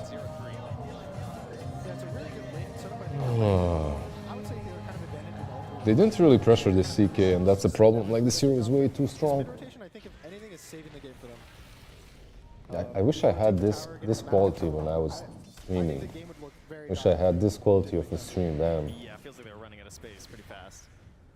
They are still struggling as well. At least, you know, Lou's just hanging out down bottom. GPK, do you guys think probably Dazzle, right? Like Dazzle, Blink, something like that, Dragonlance, like the casual builds. I'm also interested in what Somnus will build. I've seen a lot of necrolized necroposes. They just go for boosted travel. And that's it. Is there anyone joining me, by the way? Are they all afraid? They're afraid. 2 guys. 2 minutes. 2 of them would be too much. Tiaming's just like, yeah, I can get in here. The OG staff humor, guys, you should hear it. Unfortunately, you can't. Very, very unfortunately. Oh, he's actually rushing Blink on TA. So first item Blink, not something you see very often, but it steps up the tempo. Like, you can actually play the game much faster. You have a CK Kunkka TA. I guess TA needs to be active, so a Blink Dagger makes sense. It's like that. You can have these heroes that in general are greedy, but if you can make them active by purchasing different items, like, I don't know if you guys have seen Arc Warden in pubs with like Urn and Vessel. Like, the hero is usually greedy, but not necessarily if you build them in a different way. Dude, Dawn, Tick-Tai Mommy is way too tanky. Like, this is... Look at this. Like, any other hero would have been dead like 2 minutes ago. but she almost even lives. They do manage to take her down eventually, and those are the travels on Necro that I mentioned. Like, this hero is slow as hell, so if you can alleviate that with some travels, you can also push out lanes and TP to wherever it's needed to use your sight. Nice little solo kill. This game is like madness right now. All hell broke loose. 10 minutes of silence and now every lane has a kill or a tower taken. Only one kill so far for Azure, but it doesn't feel like they're really behind. Too much at least. There's Armlet on Nightfall though. Armlet on Blue is not there yet. Like, Lifestealer is generally good, or used to be generally good versus tanky boys, like tanky heroes. But I don't know why he's not picked at the moment. He just doesn't feel as strong as everyone else. When you look at carries, it's like CK, Bristleback sometimes when he's played as one, TB, Faceless Void. That's it. I'm probably missing something, but a couple of Alchemist picks here and there. Nothing too insane. By the way, I'm 10 minutes away from the arena. I'm waiting for someone from the crowd to come and cast with me. You don't get that. You don't get that in the Climate Pledge arena. You don't get to walk up and cast with Cap. You only get to do it here in the OG house. I didn't even know I was doing this until this morning. But yeah, I hope my co-casters behave, because I don't know who it's gonna be. I hope it's B-Cop. I think I saw him in the crowd. Last night he was here. Kalu farming up the enemy triangle. Meanwhile, CK just happy farming the forest. I love how FI is always in the right position, like even being here, if your Lifestealer is farming the Ancients on the enemy side, it's kind of dangerous, but if the Tusk is just always positioning himself on any vector that the enemy team can come from, like, you're safe no matter where you are on the map. There's the Blink on TA. Now I'm wondering, like, some TAs back in the day, like, used to farm with Blink. Like, you get Blink and you still just continue farming, so it didn't really matter what you build. Like, is it Dezo Blink or Blink Dezo? You're not gonna fight until you get both. But I think that might not be the case here. Like, he might start joining these fights. And they have 6, they have Egg on Phoenix, they have both with Blade Mail. They should be pretty hyped and ready to fight. Chalice had a rough one yesterday, man. That Bristle versus LGD was pretty damn good, but it wasn't good enough.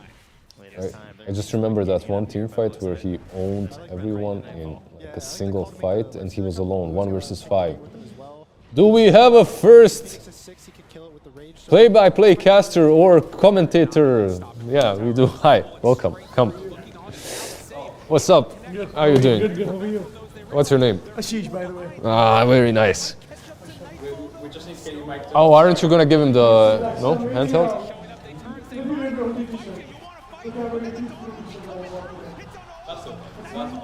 That's fine. They're sponsored by one expert, so it's okay. They don't have any conflict with sponsors. That's a nice shirt as well, by the way. I like it. That's the new one, right? Yeah, it's a new one. Yeah.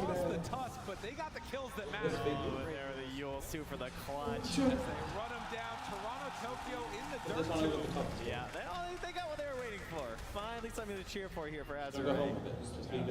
Yeah. Sorry, everyone. I'm looking at a very nice shirt here. My friend co-caster has a Team Spirit shirt, and they're debating if he can join or not. I'm pretty. It should be fine. Yeah. The game is going nowhere, so don't worry. It's kind of, it's very chill. They're all just farming. FY God Tusk is buying a Midas. They're really taking it slowly, but Lou wants to take some towers, it seems like. He has his Pugna, and the Nether Blast always comes in handy to take these early objectives. ship all the rest of it, it's also Oh, there was an egg used. By the way, there was a big team fight while all of this is happening. Of course, we missed it. Like Lizard Beanie or the... What's pinned? Can you expand the text? I want to read it. How you doing? I'm good, how are you? Yeah. Nice to meet you, Lizard. Nice to meet you as well. Welcome. Thank you. Yeah. Have you ever casted before? I casted a couple of soccer games when I was in... Oh shit, really? Yeah, I've been casting meaning like and also we had something called the Immigrants League. Okay. So, and I know how the whole casting works because one of my friends casted it too. So. Oh shit. Okay. So you have some experience then. Very little experience. Yeah. Not as much as you. No, don't worry. You're probably better than I am. You can take it away, by the way. Do you want to be like play-by-player and I'll be like an analyst or some shit? You can go. I'll be the analyst, I guess. Oh, we can just talk shit. We're just casting couch. Which one of these teams are you rooting for? Actually, I'm rooting for Red Bull. I saw the match yesterday. Okay. With Virtus Pro, I guess. Right? Yeah. Pro. It is like You think they have a good chance, like overall in the series? No, I think Team Spirit and Gaming Gladiators are the ones that are really taking it to the edge, right? I mean, but when it comes to this game, like... this game, I actually have... I think Bedlam is going to win, honestly. I saw the match yesterday too. And they could easily close around the second game too, but they just delayed it, like Toronto Dokyo making all sorts of meme items. Did you see that he never bought a shard, although he had like $15,000 in his... $15,000. Never had shard? Yeah, he never had a shard. Yeah. He had like $15,000 in his net worth, and he never bought a shard for some reason. Yeah. Do you like the techies, by the way? What the hell is this? Like, did you observe this? And something that I've been talking to with my friends for a while now is... What's your MMR, by the way, and your friends? Just so I know. I'm like 2,700, 2,800. Okay. And my friends are like all 4,000s. Okay. So, and I've been playing this game for 17 years. It's just that I have not had enough time to like seriously not play. Enough time to I work as I work in software, so it's like my life is so busy. Yeah. I get it. Passion for game is still there. I do nothing in my life. I just play Dota and that's it. Go to the gym. Makes sense. But have you observed something over here? I mean, something that I've been observing, right? Like Azure and LGD, the game yesterday too. Yeah. It's completely the picks that they do. It's completely different from if you look at the games, the other games versus Team Spirit versus Liquid. Completely different. They take like such weird picks. For example, like I think this is the first time in the main stage that we're seeing Live Stealer. Yeah. No, I don't think we actually. I mean, yesterday is when we saw all this. Like he played mid. Forgot his name. Mid. Muerta. Yeah. No, he played mid Muerta, and he also played yesterday. Somnus. What is the first game he played? They were owning and they lost. I forgot. Snapfire. He actually played mid Snapfire. Yeah, but they lost as well, right? They lost, and none of them are in the meta, right? Like, meta has your Mortars, your Chaos Knights, your Bristlebags, but I've never seen. But all these Chinese teams are experimenting something completely different. From They're what your traditional anti-meta a little bit, right? Completely anti-meta. And like some of the picks they made, right? Like now techies for that reason, right? Like they're not. I mean, like kind of bed boom. Oh, this guy is fucked, by the way. Yeah, continue. Yeah, I mean, so I feel like they're playing much more traditional way, right? But not going by the meta. But however, if you look at the Team Liquid or your Spirits, they're all kind of copying each other and trying the same. Yeah, China has their own style. It feels like, and that's always been the case. Even right? this Chaos Knights, right? Like every single team bans it out. They let it go. They let it go. Yeah. Chaos Knight, and yesterday. That's why they're gonna lose. But yeah.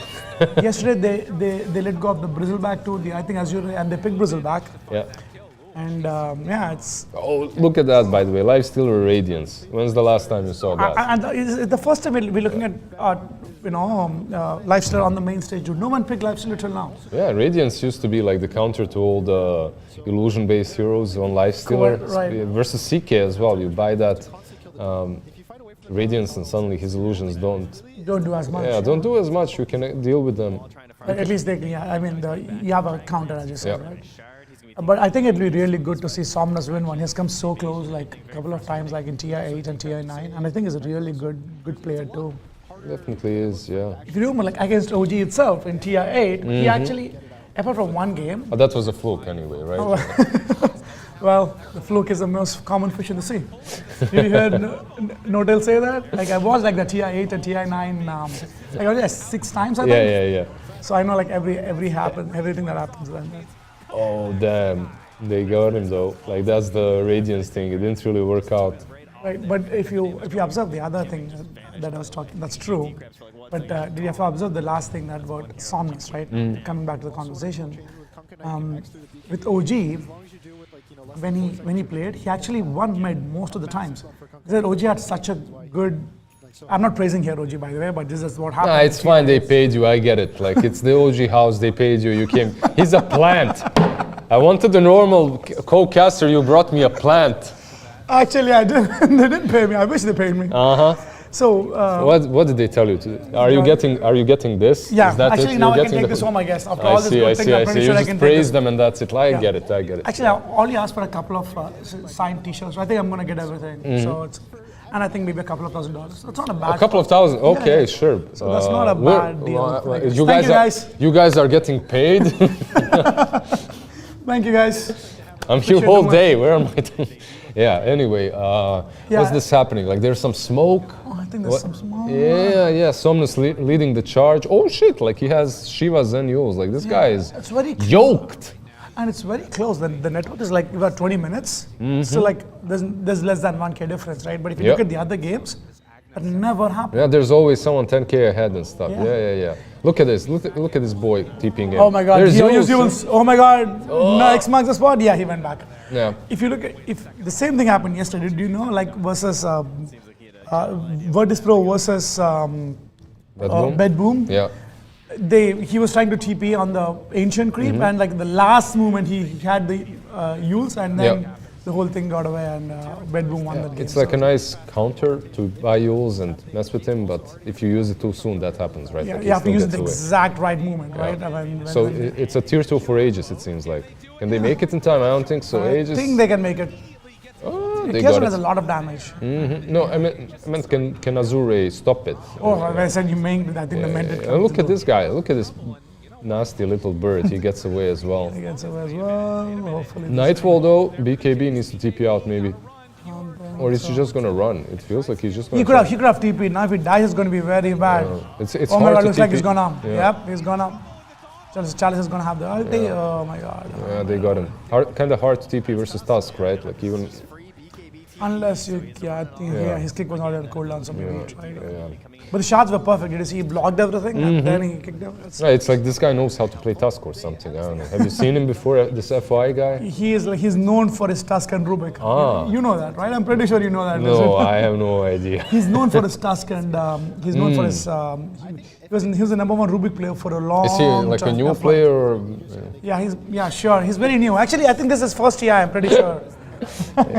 Right? He's been here for a long, long time. I think I remember the FY Despair a little bit. Like there's a video somewhere out there. It's all like there's a huge video on YouTube. With the fireworks and everything, why FI is the best Rubik player. I still believe like he's pretty close, but for them, I said they came so close so many times. Really want one of them to win it, right? Like that with a song. It would be cool. It would be a good storyline as well for them, right? It would be nice for some Chinese. Like everyone here is asking me who am I rooting for and stuff. Like I'd like to see a Chinese team win. Yep. It could be LGD. It could be AR. I don't think they will. Like I still feel that Spirit is stronger. Spirit is too strong. Too strong right now. I mean, Yotaro is God, man. I mean, I'm not even taking the wrong way, right? Yeah.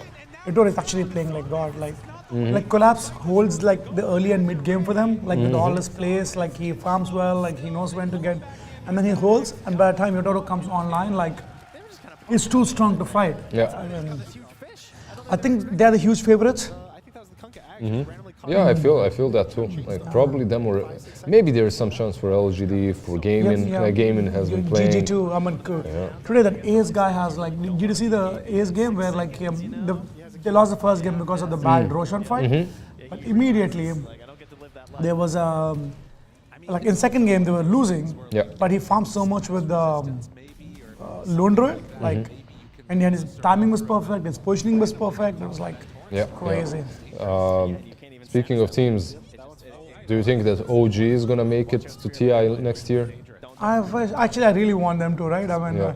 so obviously that's my favorite team. Like the first TI I was, the first team that I supported was like the OG, right? Like meaning when they had Crit, they had Miracle. That's old OG, yeah. Old OG. Crit, Miracle, Fly, No Tail. And who's the other one I forgot? Crit and Jirax, right? That's the first. They won like the. That was no-till carry, right? Yeah, Nodal carry, Miracle mid, Fly support, Fly and Jirax support. And then Ana came in obviously, and Nodal shifted. And everything changed. They started winning. They started winning. TIs, they were winning before as well. They won like 4 majors before. I think one of the majors they won with Ana, but they won 3 majors before that. So it's huge. So they could kind of play Dota, right? Like these guys were kind of good. Yeah. I think honestly, they actually they're in TI8 and even TI9 for that matter, right? They truly abused some of those the IO Spectres, hero mismatches, right? By the way, what's that in chat? Like, is that your friend Bubby G7? Ask him about Axe. What's up with Axe? Are you an Axe player? Yeah, that's my favorite player, by the way. Your favorite hero? Yeah. Why do you like Axe? You like well, not really, right? I mean, it's calling people. So again, as slam dunking. Well, Axe has been like you look like very peaceful, but yeah, not really. When I play the game, like I lose my shit all the time when I play the game. Honestly, hey, that's my friends. Like Bubby is my friend. Duck Stupid is my friend. Hey, how was Axe? Axe is all good, man. Like everyone. These are my. He likes to torture his friends with his Axe. Oh my God, everyone is. It's all your friends? Oh, everyone is my friends. All of them are my friends. Bring your friends, bring your family, everyone in the chat right now.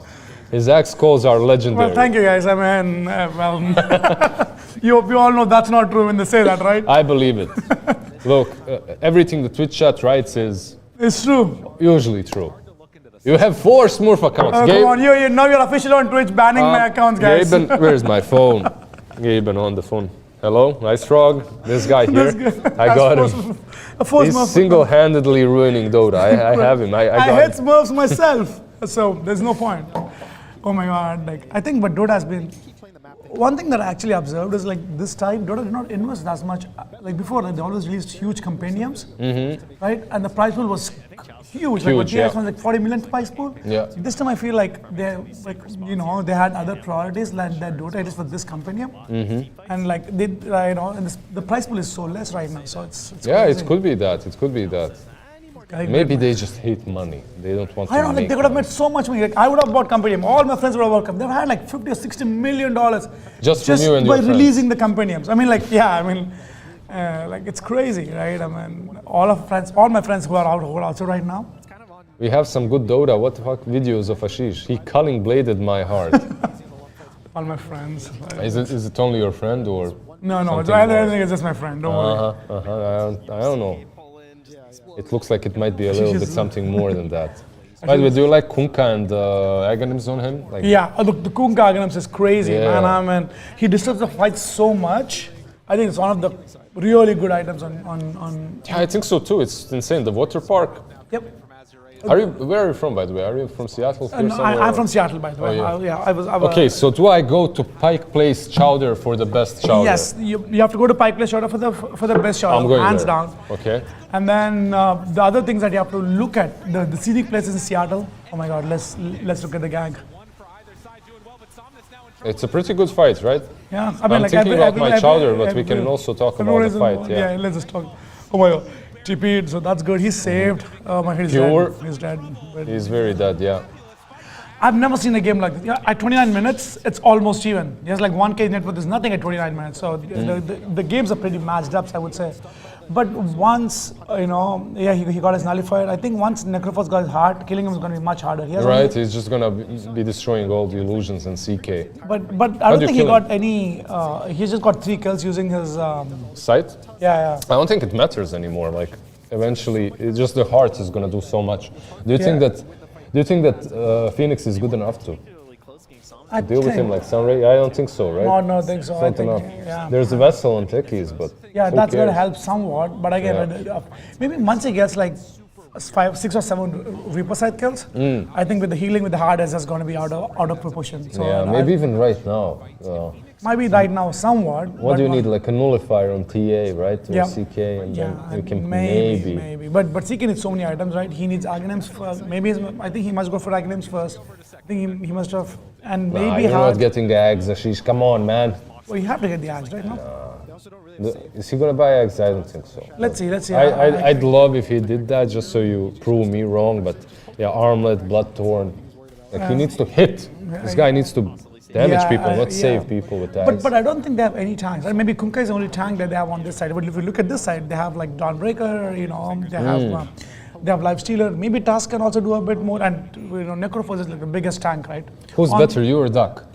That's what I want to know. I'm pretty sure Duck is. I don't know. Twitch chat says he's not even close to you, so. Yeah, I'm pretty After all, who's casting a TI game? I'm catching the TI game while Duck is Here. sitting. While Duck is sitting at home and not doing anything and missing the time of his life. Duck, Ashish, he would own you one-on-one. Yeah. Any lane, any hero, mirror match, doesn't matter. Correct. And while I'm having the time of my life, not just me, all of my friends are having the time of their lives. Coming to TI, watching it on the main stage while talking to OG and actually being in the OG studio. He's just sitting at home and He's just sitting at home. missing all the fun. Yeah. You only live once, Duck. You only live once. Well, you live Duck. once, man. Yeah. I mean, the guy has a duck for his nickname, so what? Yeah. Likes to play it safe. Yep. All right. I think I might have to go. My friends are waiting for me. Yeah, sure. I'll see you around. Thank you for Thanks joining a lot, me, man. friend. Thank you very much. I think you should probably return the microphone. And I talked a lot of good shit about OG. Do I get to get the jacket? I'm just kidding. The jacket, just run with it. If you run real fast, Bryn is not going to catch you. He's not very athletic. That was Ashish, our guest number 1, for an amazing co-casting experience with me. We got to know a lot about him and his 4K MMR stack. Enjoyed his perception when it comes to the game. He actually is 2.7K MMR and he has the same perception about Aghanim Scepter as Gort. So Gorek Dodo and Ashish, very, very similar in that way. I can see it. Duck and Ashish's friends, I'm sorry, he just left. I'm not sure who's waiting for him. It's probably the guy that said he culling bladed his heart. That's probably who's waiting for him outside, so it's understandable. Oh, back to the game. Bedboom is actually not doing so well. Even with the CK and TA, it seems like China has the right answer for... It seems like they have the right answer for the CK pick. Lifestealer, I thought with Radiance, why you kick him out? He wanted to go out, man. I enjoyed his company quite a bit. What can I do? What can you do? But yeah, there's a nice little... Wait, this is a replay, right? Yeah. I wasn't even paying attention to this Roche fight. Who won this? What even happened? Lifestealer got the Aegis? They won. Radiant won this fight easily. Yeah, it's gonna be rough for Dire to come back into this one. I feel like they bought all the items that they needed to deal with Necro. They're still losing fights. They have... Do I want him back in? I don't want him back in. I want one of his friends. Like, I want Duck or Game Boy or Bubby. Someone else can join me. I don't want him again. Like, he had his 15 minutes of grand OG fame. Yeah, another tier 2 has fallen. Thank you for the sub. A tier 1 sub to Mystery Young High. Very nice. OG is getting subs. I hope I get a cut out of all of that. I'm just pushing the lane. Like, he can do this almost on his own. I don't think that they can blow him up and before he has his teammates join him. So it's so simple to play the game when your Necro is unkillable, just doing whatever he wants to on the map. MKB Nullifier A lot of decent things for this TA, but just not enough damage at the moment. Maybe eventually. As we get later and later into this game, it's going to matter less that net worth lead, but the problem... Maybe eventually, but what does she need? She needs like a Dezo. Oh, that's a nice pick off. Phoenix gone, another stack, 5 stacks. Immediately just want to run down these lanes as much as they can, but yeah, there's not a whole lot of pressure to just immediately go high. TA going for a Swift Blink next. I just don't think they have enough damage. Like CK with Bloodthorn might be a bit helpful, but it looks kind of rough at the moment. And we have another guest. Hello, hi, sir. how are you? We already met, but what's your name? Avinash. Avinash. Yep. Hello, Avi. What's up? How are you doing? I'm doing great. How are you? Yeah, I'm doing great. Watching the game Just a chilling little in bit. the OG house here. Yeah. I'm homeless. Usually, I don't have anywhere to sleep, so they. Oh, same here, man. Like yeah, I've been staying next to this building here. They adopted me. They're letting me actually sleep on this couch. Oh, it's a very nice couch. It's nice, right? Sponsored by OG, huh? Of course. Yeah. And in return, I have to host their podcast and talk to them a little bit in the morning. So totally get it. Totally get it. Worth it though, right? It's super worth it. I get free food. Yeah, I had great. some free drinks. They were pretty great, huh? Right? Yeah. From 4 p.m., yeah, you can get all the Red Bull that you want here. Like, what drinks? Only Red Bull, right? Yeah, That's the only thing that anyone would drink, right? Yeah. So what flavor do you like in Red Bull? I like the, like any flavor really. Like I like them all as long as it's no sugar. Because I go into, yeah, is it your friend taking a... Yeah.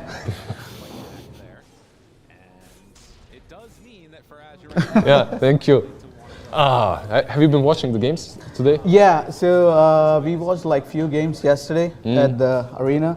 It was pretty great. Like first time experiencing the TI in person. Yeah, it's so huge, right? Yeah, we had so many people amazing as well. experience. Yeah. It was crowded, and we were kind of late this morning. There was all the seats, the good seats were occupied already. Of course, yeah. Or someone just leaves their monkey or their like banana or something on the. There are like 10 seats empty. It's like, hey, I'm just holding up for my friends. Yeah. There's one guy like, no, my friends are sitting here. Because Precious likes hands like this. Yeah. Put a sandwich on one, water on the other, shirt on the third. Like, come on, bro. Yep. Yeah, but I've been thinking that this game is maybe over, but it looks like they managed to kill the Dawnbreaker. What do you think? Who's stronger here? Man, we were just watching this out there.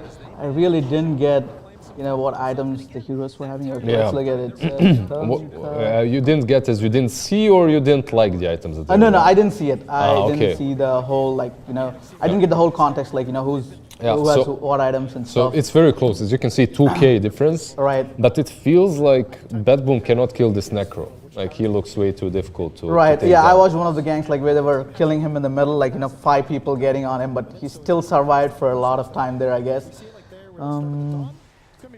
Yeah. What's your MMR, by the way? I see 6K MMR mid, is that No, true? that's not true. I think that's my friends, Ashish are you in the same group? Yeah, we were in the same group. Do you play like 5-stack? Yeah, we do. Okay, so what do you play? What do you play in the stack? So I'm mostly safe or 1 or 5. 1 or 5? Yeah. I mean, okay, so you know that safe lane very, very well. Okay. Kind of, Yeah. I'm 3.5K Yeah, MMR. that's decent. Yeah. Good enough, yeah.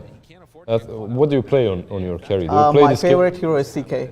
Oh, so it's a patch for you. Yeah, it is. You should be home grinding MMR, man. Like, this is the best patch. I think I got got like 300, 400 MMR past 2 weeks, I guess, on CK. Really? Yeah. Shit. Yeah, CK What do you great, build? Man. What do you build on him? So my standard build, it might not be great, but I start with power threads, double hit, Eco Saber, and then Manta and Heart, I think that's a good build. Why not? Sounds like cookie cutter, decent, solid in any situation. I like it. Right. Now, what do you think? But this guy, he went like Blink Bloodthorn. Yeah, if you feel like, there are certain heroes who are standing in the back and you can't reach out to them, I think in this case, Pugna is the one who might be healing, Necro or a tank like Lifesteal or someone, right? So if you want to jump on him, get him, I think Blink is the right way to do it, right? Yeah, you need the nullifier as well, right? Like, True, but that's I think TA has it, so you kind of combo together on the same target, blow them up. Right. Hard to kill anyone, but yeah. They say you used to be 12k MMR with CCNC, and I can testify. I did see him back in the day. He was always playing 1v1 mid with CCNC in NA servers. So there you go, guys. He's literally the reason Quinn left NA. He couldn't win mid against you, right? So he ran away to Europe. Yeah, the other day I saw Quinn out there. He was like kind of dodging me because he didn't want to embarrass himself. Yeah, he couldn't look you into the eyes. He was like, "Please, man, don't. I need my confidence. Don't look at me right now. Yeah, don't look at me. Yeah, I get it. That might be one of the biggest reasons they won today, maybe. Yeah, because he didn't talk to me. And, did you give him any tips, like how to play Pango, like maybe some items and stuff? Kind of. Yeah. I get it. I mean, it's your patch. I'm surprised no one took you for a coach, but of course you didn't want to, right? You just say like first pick CK, right? Yeah. They have been banning the Beast. It's always Beast as the first ban, right? Mm-hmm. Yeah, I can see they're already taking the Raxes. TA is dead. Without TA, there's no fighting them. This actually could be game right here. Let's see. Looks like it. Oh, that's so good. But snowball save. Snowball save and Lifestealer dead. Yeah. Man, the way they played this defense was amazing. Can they kill anyone else? Let's see. Okay, they defended. This push is done. The only question is how many heroes. Seconds. Yeah. How many heroes can they kill? And they're just stalling the game for the TA to come back. Yeah, pretty much, exactly. Damn Chalice you're owning. And the crap to save him, and now they're going pure. Holy god damn. He's dead too. This Necro is unstoppable, man. Kunkka buyback, Nightfall is in.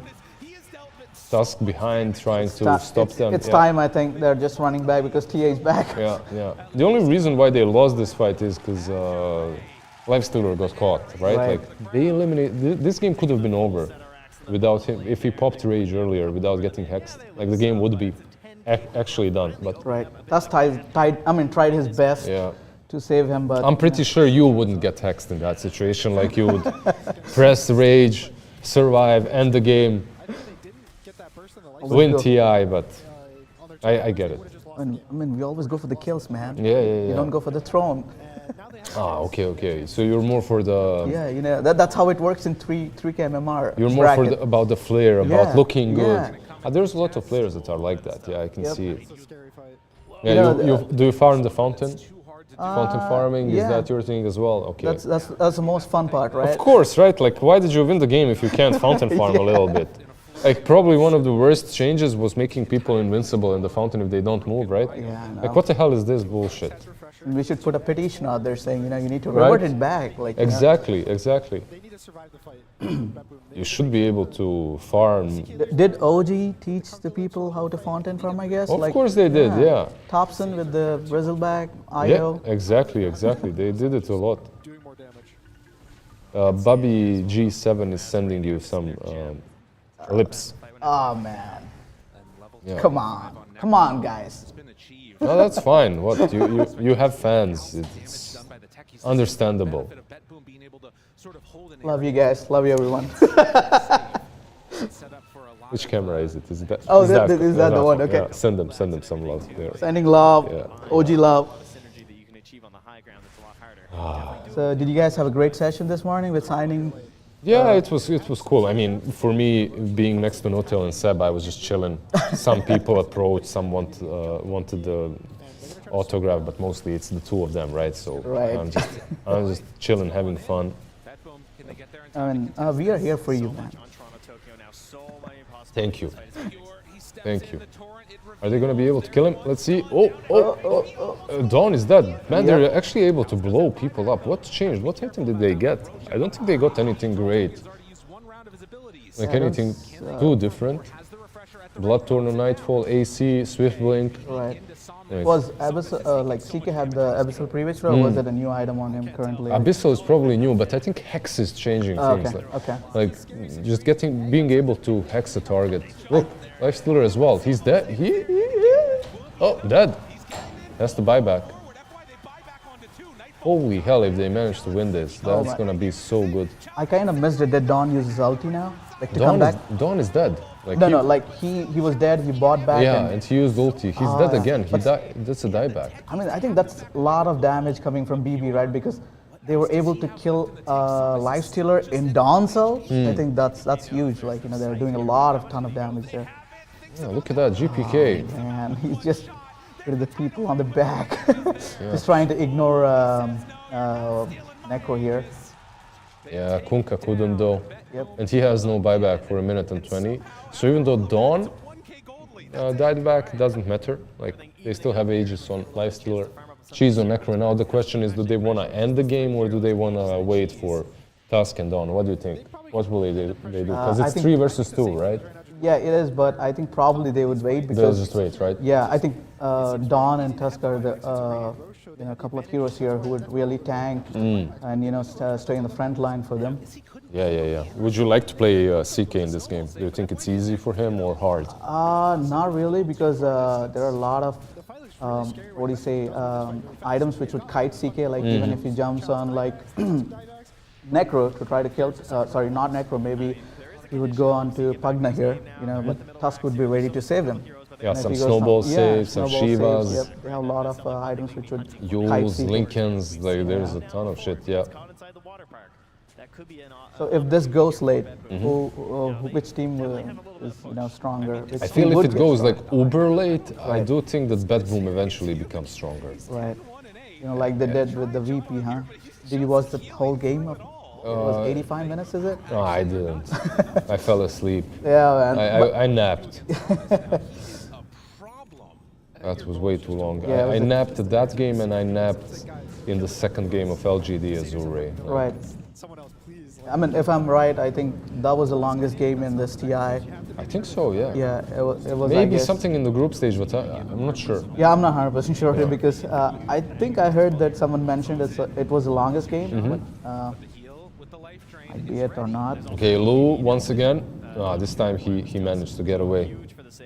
I think Lou is trying, you know, his hardest to make this game a little bit longer. Right. He's just enjoying his time on the stage, you know. So he's like, yeah, I could win now, but why win now if I could throw a little bit, play some more, no, chill.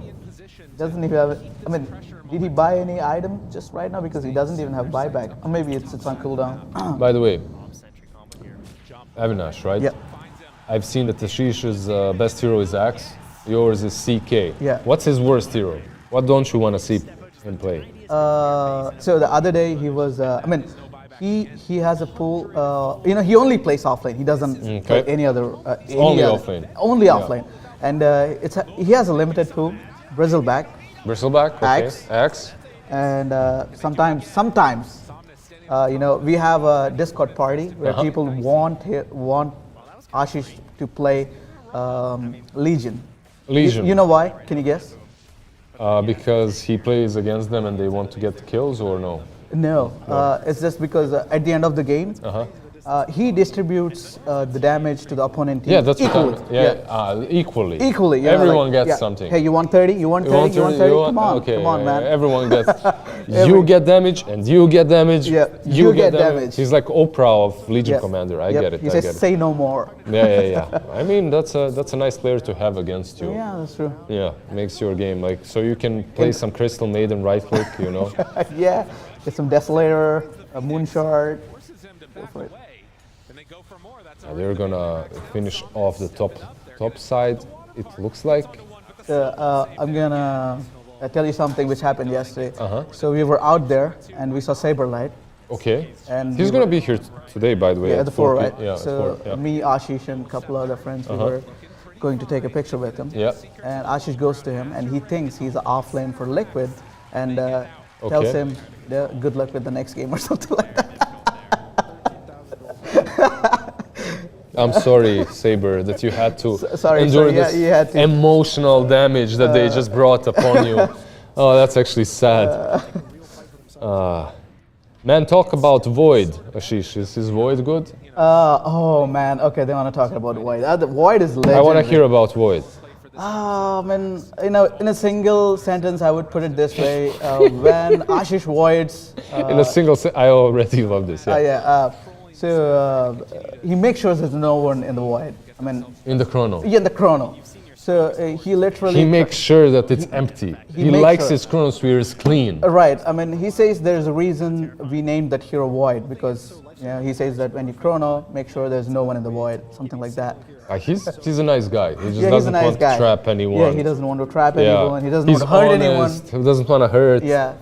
So you guys basically don't want anyone in the chronosphere. You distribute damage. Damage, yes. You see a lot of good qualities where he wants to, I see. contribute something to the community, give it back. Like he has been playing the game for like 17 years. Yeah. And has this game been on for 17 years? Like with Dota 1, obviously. Yeah, it has. It has, I guess. So 2006, I guess. I'm getting old, man. Yeah. I didn't need these feels. You know? Like for Saberlight yesterday, for me today. Like. Yeah. Yeah. Do you guys work together, by the way, all of you? No, I'm in Dallas. Oh, you're in Dallas? Yeah. Damn. Did you go to the Arlington Major as well? Oh, actually, we couldn't. We were planning for it, but we can. Were you there? Yeah, I was there as well. Okay. Yeah. Do you like it? Did you like the Dallas? I never went to Dallas, like only the Arlington area. Only Arlington area, and the airport, I guess, is what's it called? Fort. DFW, the Dallas Fort Worth. Yeah. I was there, but. I mean, did you try any local cuisine there? Describe local cuisine. Barbecue? Barbecue. Yeah. I had a ton of barbecue. I loved it. Yeah. And that's the one thing you have to try in Texas, right? But some cuisine was so weird to me. Like, what was it? Something sweet together with steaks. I can't remember. Like, also churros. They're so damn sweet. Oh like, man, I know. everything is like, oh my God. I take food for one. I feel like the serving is for three. You know, the whole family in Bosnia could eat that. Like they say, everything is big in Texas. Yeah. The trucks. Right. As well, everyone driving big ass trucks. Right. I went to a place, maybe you know it, Texas Live. Texas Live, never been there. Okay, what is that about? It's like it's not a mall, but it's built like a mall. It's like a building on 3 floors. Okay. And every floor has their own set of restaurants, but only like restaurants and bars. And there's like an outside seating area with live bands and stuff. Yeah, they have some places like that. I think they're spread around all over the city. So yeah, you might have. It was nice. I had a nice. What did I eat? Steak, and I had some ice cream there as well. I liked it. I think I gained like 5 kilograms while I was in Texas. It's good time. Right, cool. I like it. Yeah. So 2 hearts, by the way. What's better than 1 heart is 2 hearts. Yep. So coming back to the discussion with the Ashish. So yeah, let's flame Ashish some more. Right. So yeah, Ashish. So Chad, here's the question for you. So Ashish said his MMR is 2.7K, right? So guess his current, right MMR. Oh, the right MMR. Yeah, you mean correct MMR, like current. He didn't give you the right number. 2.7 is peak. Yep. No, Ashish, it's not the peak. You goddamn liar. It's not peak. I mean, he has never been there. So what do you think? How much is his MMR? He's never been there. Yeah. What do you think? Like, what is his real MMR? Now you got me thinking that Ashish, taking in account that he likes to chrono nothing. Yeah. And that he likes to give away damage. Okay, and I want to add one more attribute to it. So when he plays Void, at the end of the game, if you look at the scoreboard. Did you come here just to play Ashish? I love this. I'll say 1.7K. Too high? This game is about to, by the way, break loose, go crazy. Chalice dying, he doesn't have a buyback. Lifestealer also dead, no buyback. Necro, 2 hearts, not enough to save him, it seems like, and Ashish is 1.1K. Ah man, you're right, you got it. Chat, Warren Bunny, he got the right answer, 1.2K. Yep. 1.2K, and this game is, by the way, about to be over. I don't even think that Ashish could save them here. Yeah, his CK wouldn't be good enough to save Azure. I mean, if Ashish was on Bedboom, Azure Ray might have more hopes now. You think? Yeah, I think so, because he would come in and just chrono his own team, Bedboom, and then Azure Ray might have a chance, like where they can just kill all the people in the chrono and go for the throne. Yeah.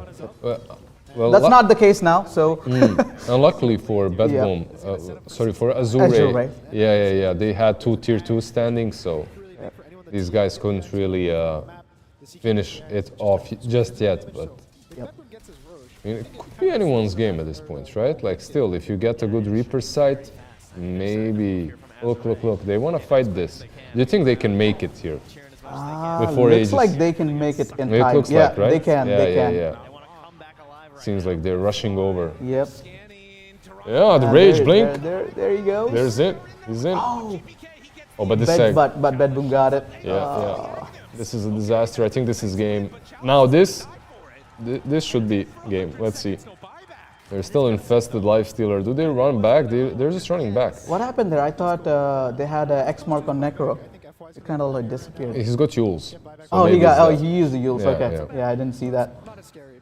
He's got BKB as well, right? Like, I'm not sure about the BKB. He has Lincolns, Yules. Yeah, Yules. So it should be. He also has the Ghosting, the Shard. Right. So I'm pretty sure that he can dodge it.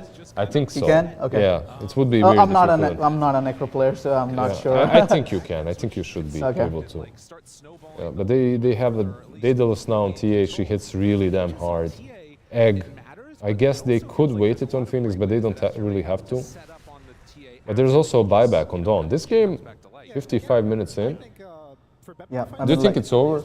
I mean, like we were discussing, if this goes late, as you said, Bad Boom has higher chances to win this game. Yeah. Do you agree with that, by the way? You feel the same or not? Yeah, I feel, because, Bad Boom is doing a lot of damage currently. Like, whenever you see, I think, between the fights, they're doing huge damage. They're just, Do you agree with Frogerinho? He says it's going to next rush 100%. I feel like maybe if they kick this TA to the fountain. I love the X marks the spot. Right. Oh, Tusk, what did you do? Tusk God. No, Snowball, maybe he survives. He's dead. Yeah, he's buying back. Who's that, Necro? No, I think Tusk was. Yeah. He just bought back, yeah. They almost got Necro as well, but they're going in. And they get the TA at least, no? They're going for the egg. I guess they can, but he has buyback. Oh, that was a nice stun from Chalice. Goddamn, 3-man stun. He's still dead. That's no buyback. GPK has Aegis, right? Yeah, so you got him once. He does, yes. Kunkka has no buyback. Can they kill him? Okay. Dude, I believe Frogerinho right now. Like, Frogerinho could be on to something. Frogerinho, you got it. Yeah. Looks like it. GPK went back in. He wants to solo this game. Dude, the Psyblades kill off Pugna. Yeah. The buyback is there for CK. Kunkka could buy back technically too. NTA could. Kunkka, please buy back. Your teammates are buying back. What are you doing? Why is he the only one not buying back? Come on. Buyback and end this game. Techies buy. Everyone gets a buyback. Just like everyone gets damage when they're playing Kunkka was versus waiting. What's Ashish. going on with Kunkka? I actually don't know as well. It was like a backup plan. Look, CK died back. What? GPK might die back that's here not too. Good. This could be game, but in the opposite. This is game. Holy goddamn! What? Why did Kunkka never buy back? What have they done? Oh boy. Okay. Finally. Yeah, the wish happens. He bought back. You get to cast this game until the end. I'm gonna chill. Oh. Yeah, go for it. Okay, let's look at. Okay, you know the reason. I know why you said it, because the game is already over. Is it? Yeah. Do it. So there we go. Kunkka buys back, and then we see. What is it? Okay. Now he bought back. Why the hell? You were wishing for it, but I wished for it 5 minutes ago. Maybe they forgot to pause it. He was disconnected or something. Yeah. Keyboard didn't work. Keyboard didn't work. Yeah. Puppy hit his monitor. Turned it off. Damn. Okay, that's game. I mean, he's kind of defending it for a bit, but this is GG. Yo, let's see if Kunkka rides GG, because this is. Maybe he didn't have a TP. He's still AFK, by the way. Maybe he didn't have TP. I'd be it. But I think in the duration, the fight, the duration it took for them to fight together, I think Kunkka could have just walked. bought back and just walked. Yeah, exactly. Like he could have been there. What an insane game. Oh man, insane comeback, huh? Yeah. Comeback is real. That was absolutely wild. Like I never expected Bad Boom to lose the way they did. Oh, and now look at that. Now they even go in the wrong direction. They're completely lost. They're lost. Yeah. I mean, didn't expect this from Bad Boom. By the way, Bobby G7 is calling you for lunchtime. All right. Thank you so much. Thank you very much for joining me. Right. It was a pleasure. Yeah. She's sure the best. Let this guy like talk whatever. I'm sure your Legion is #1. Only just handle it. Yeah, but that was game 1 on the casting couch with me and a couple of my friends here, fans. I think I'm done. Thank you very much for which camera? Not that one, not this one, that one. Yeah. Thank you very much for tuning in. I hope you enjoyed it. I hope we do this another time because yeah, it's a fun concept. Cheers. Bye bye everybody. Ugh.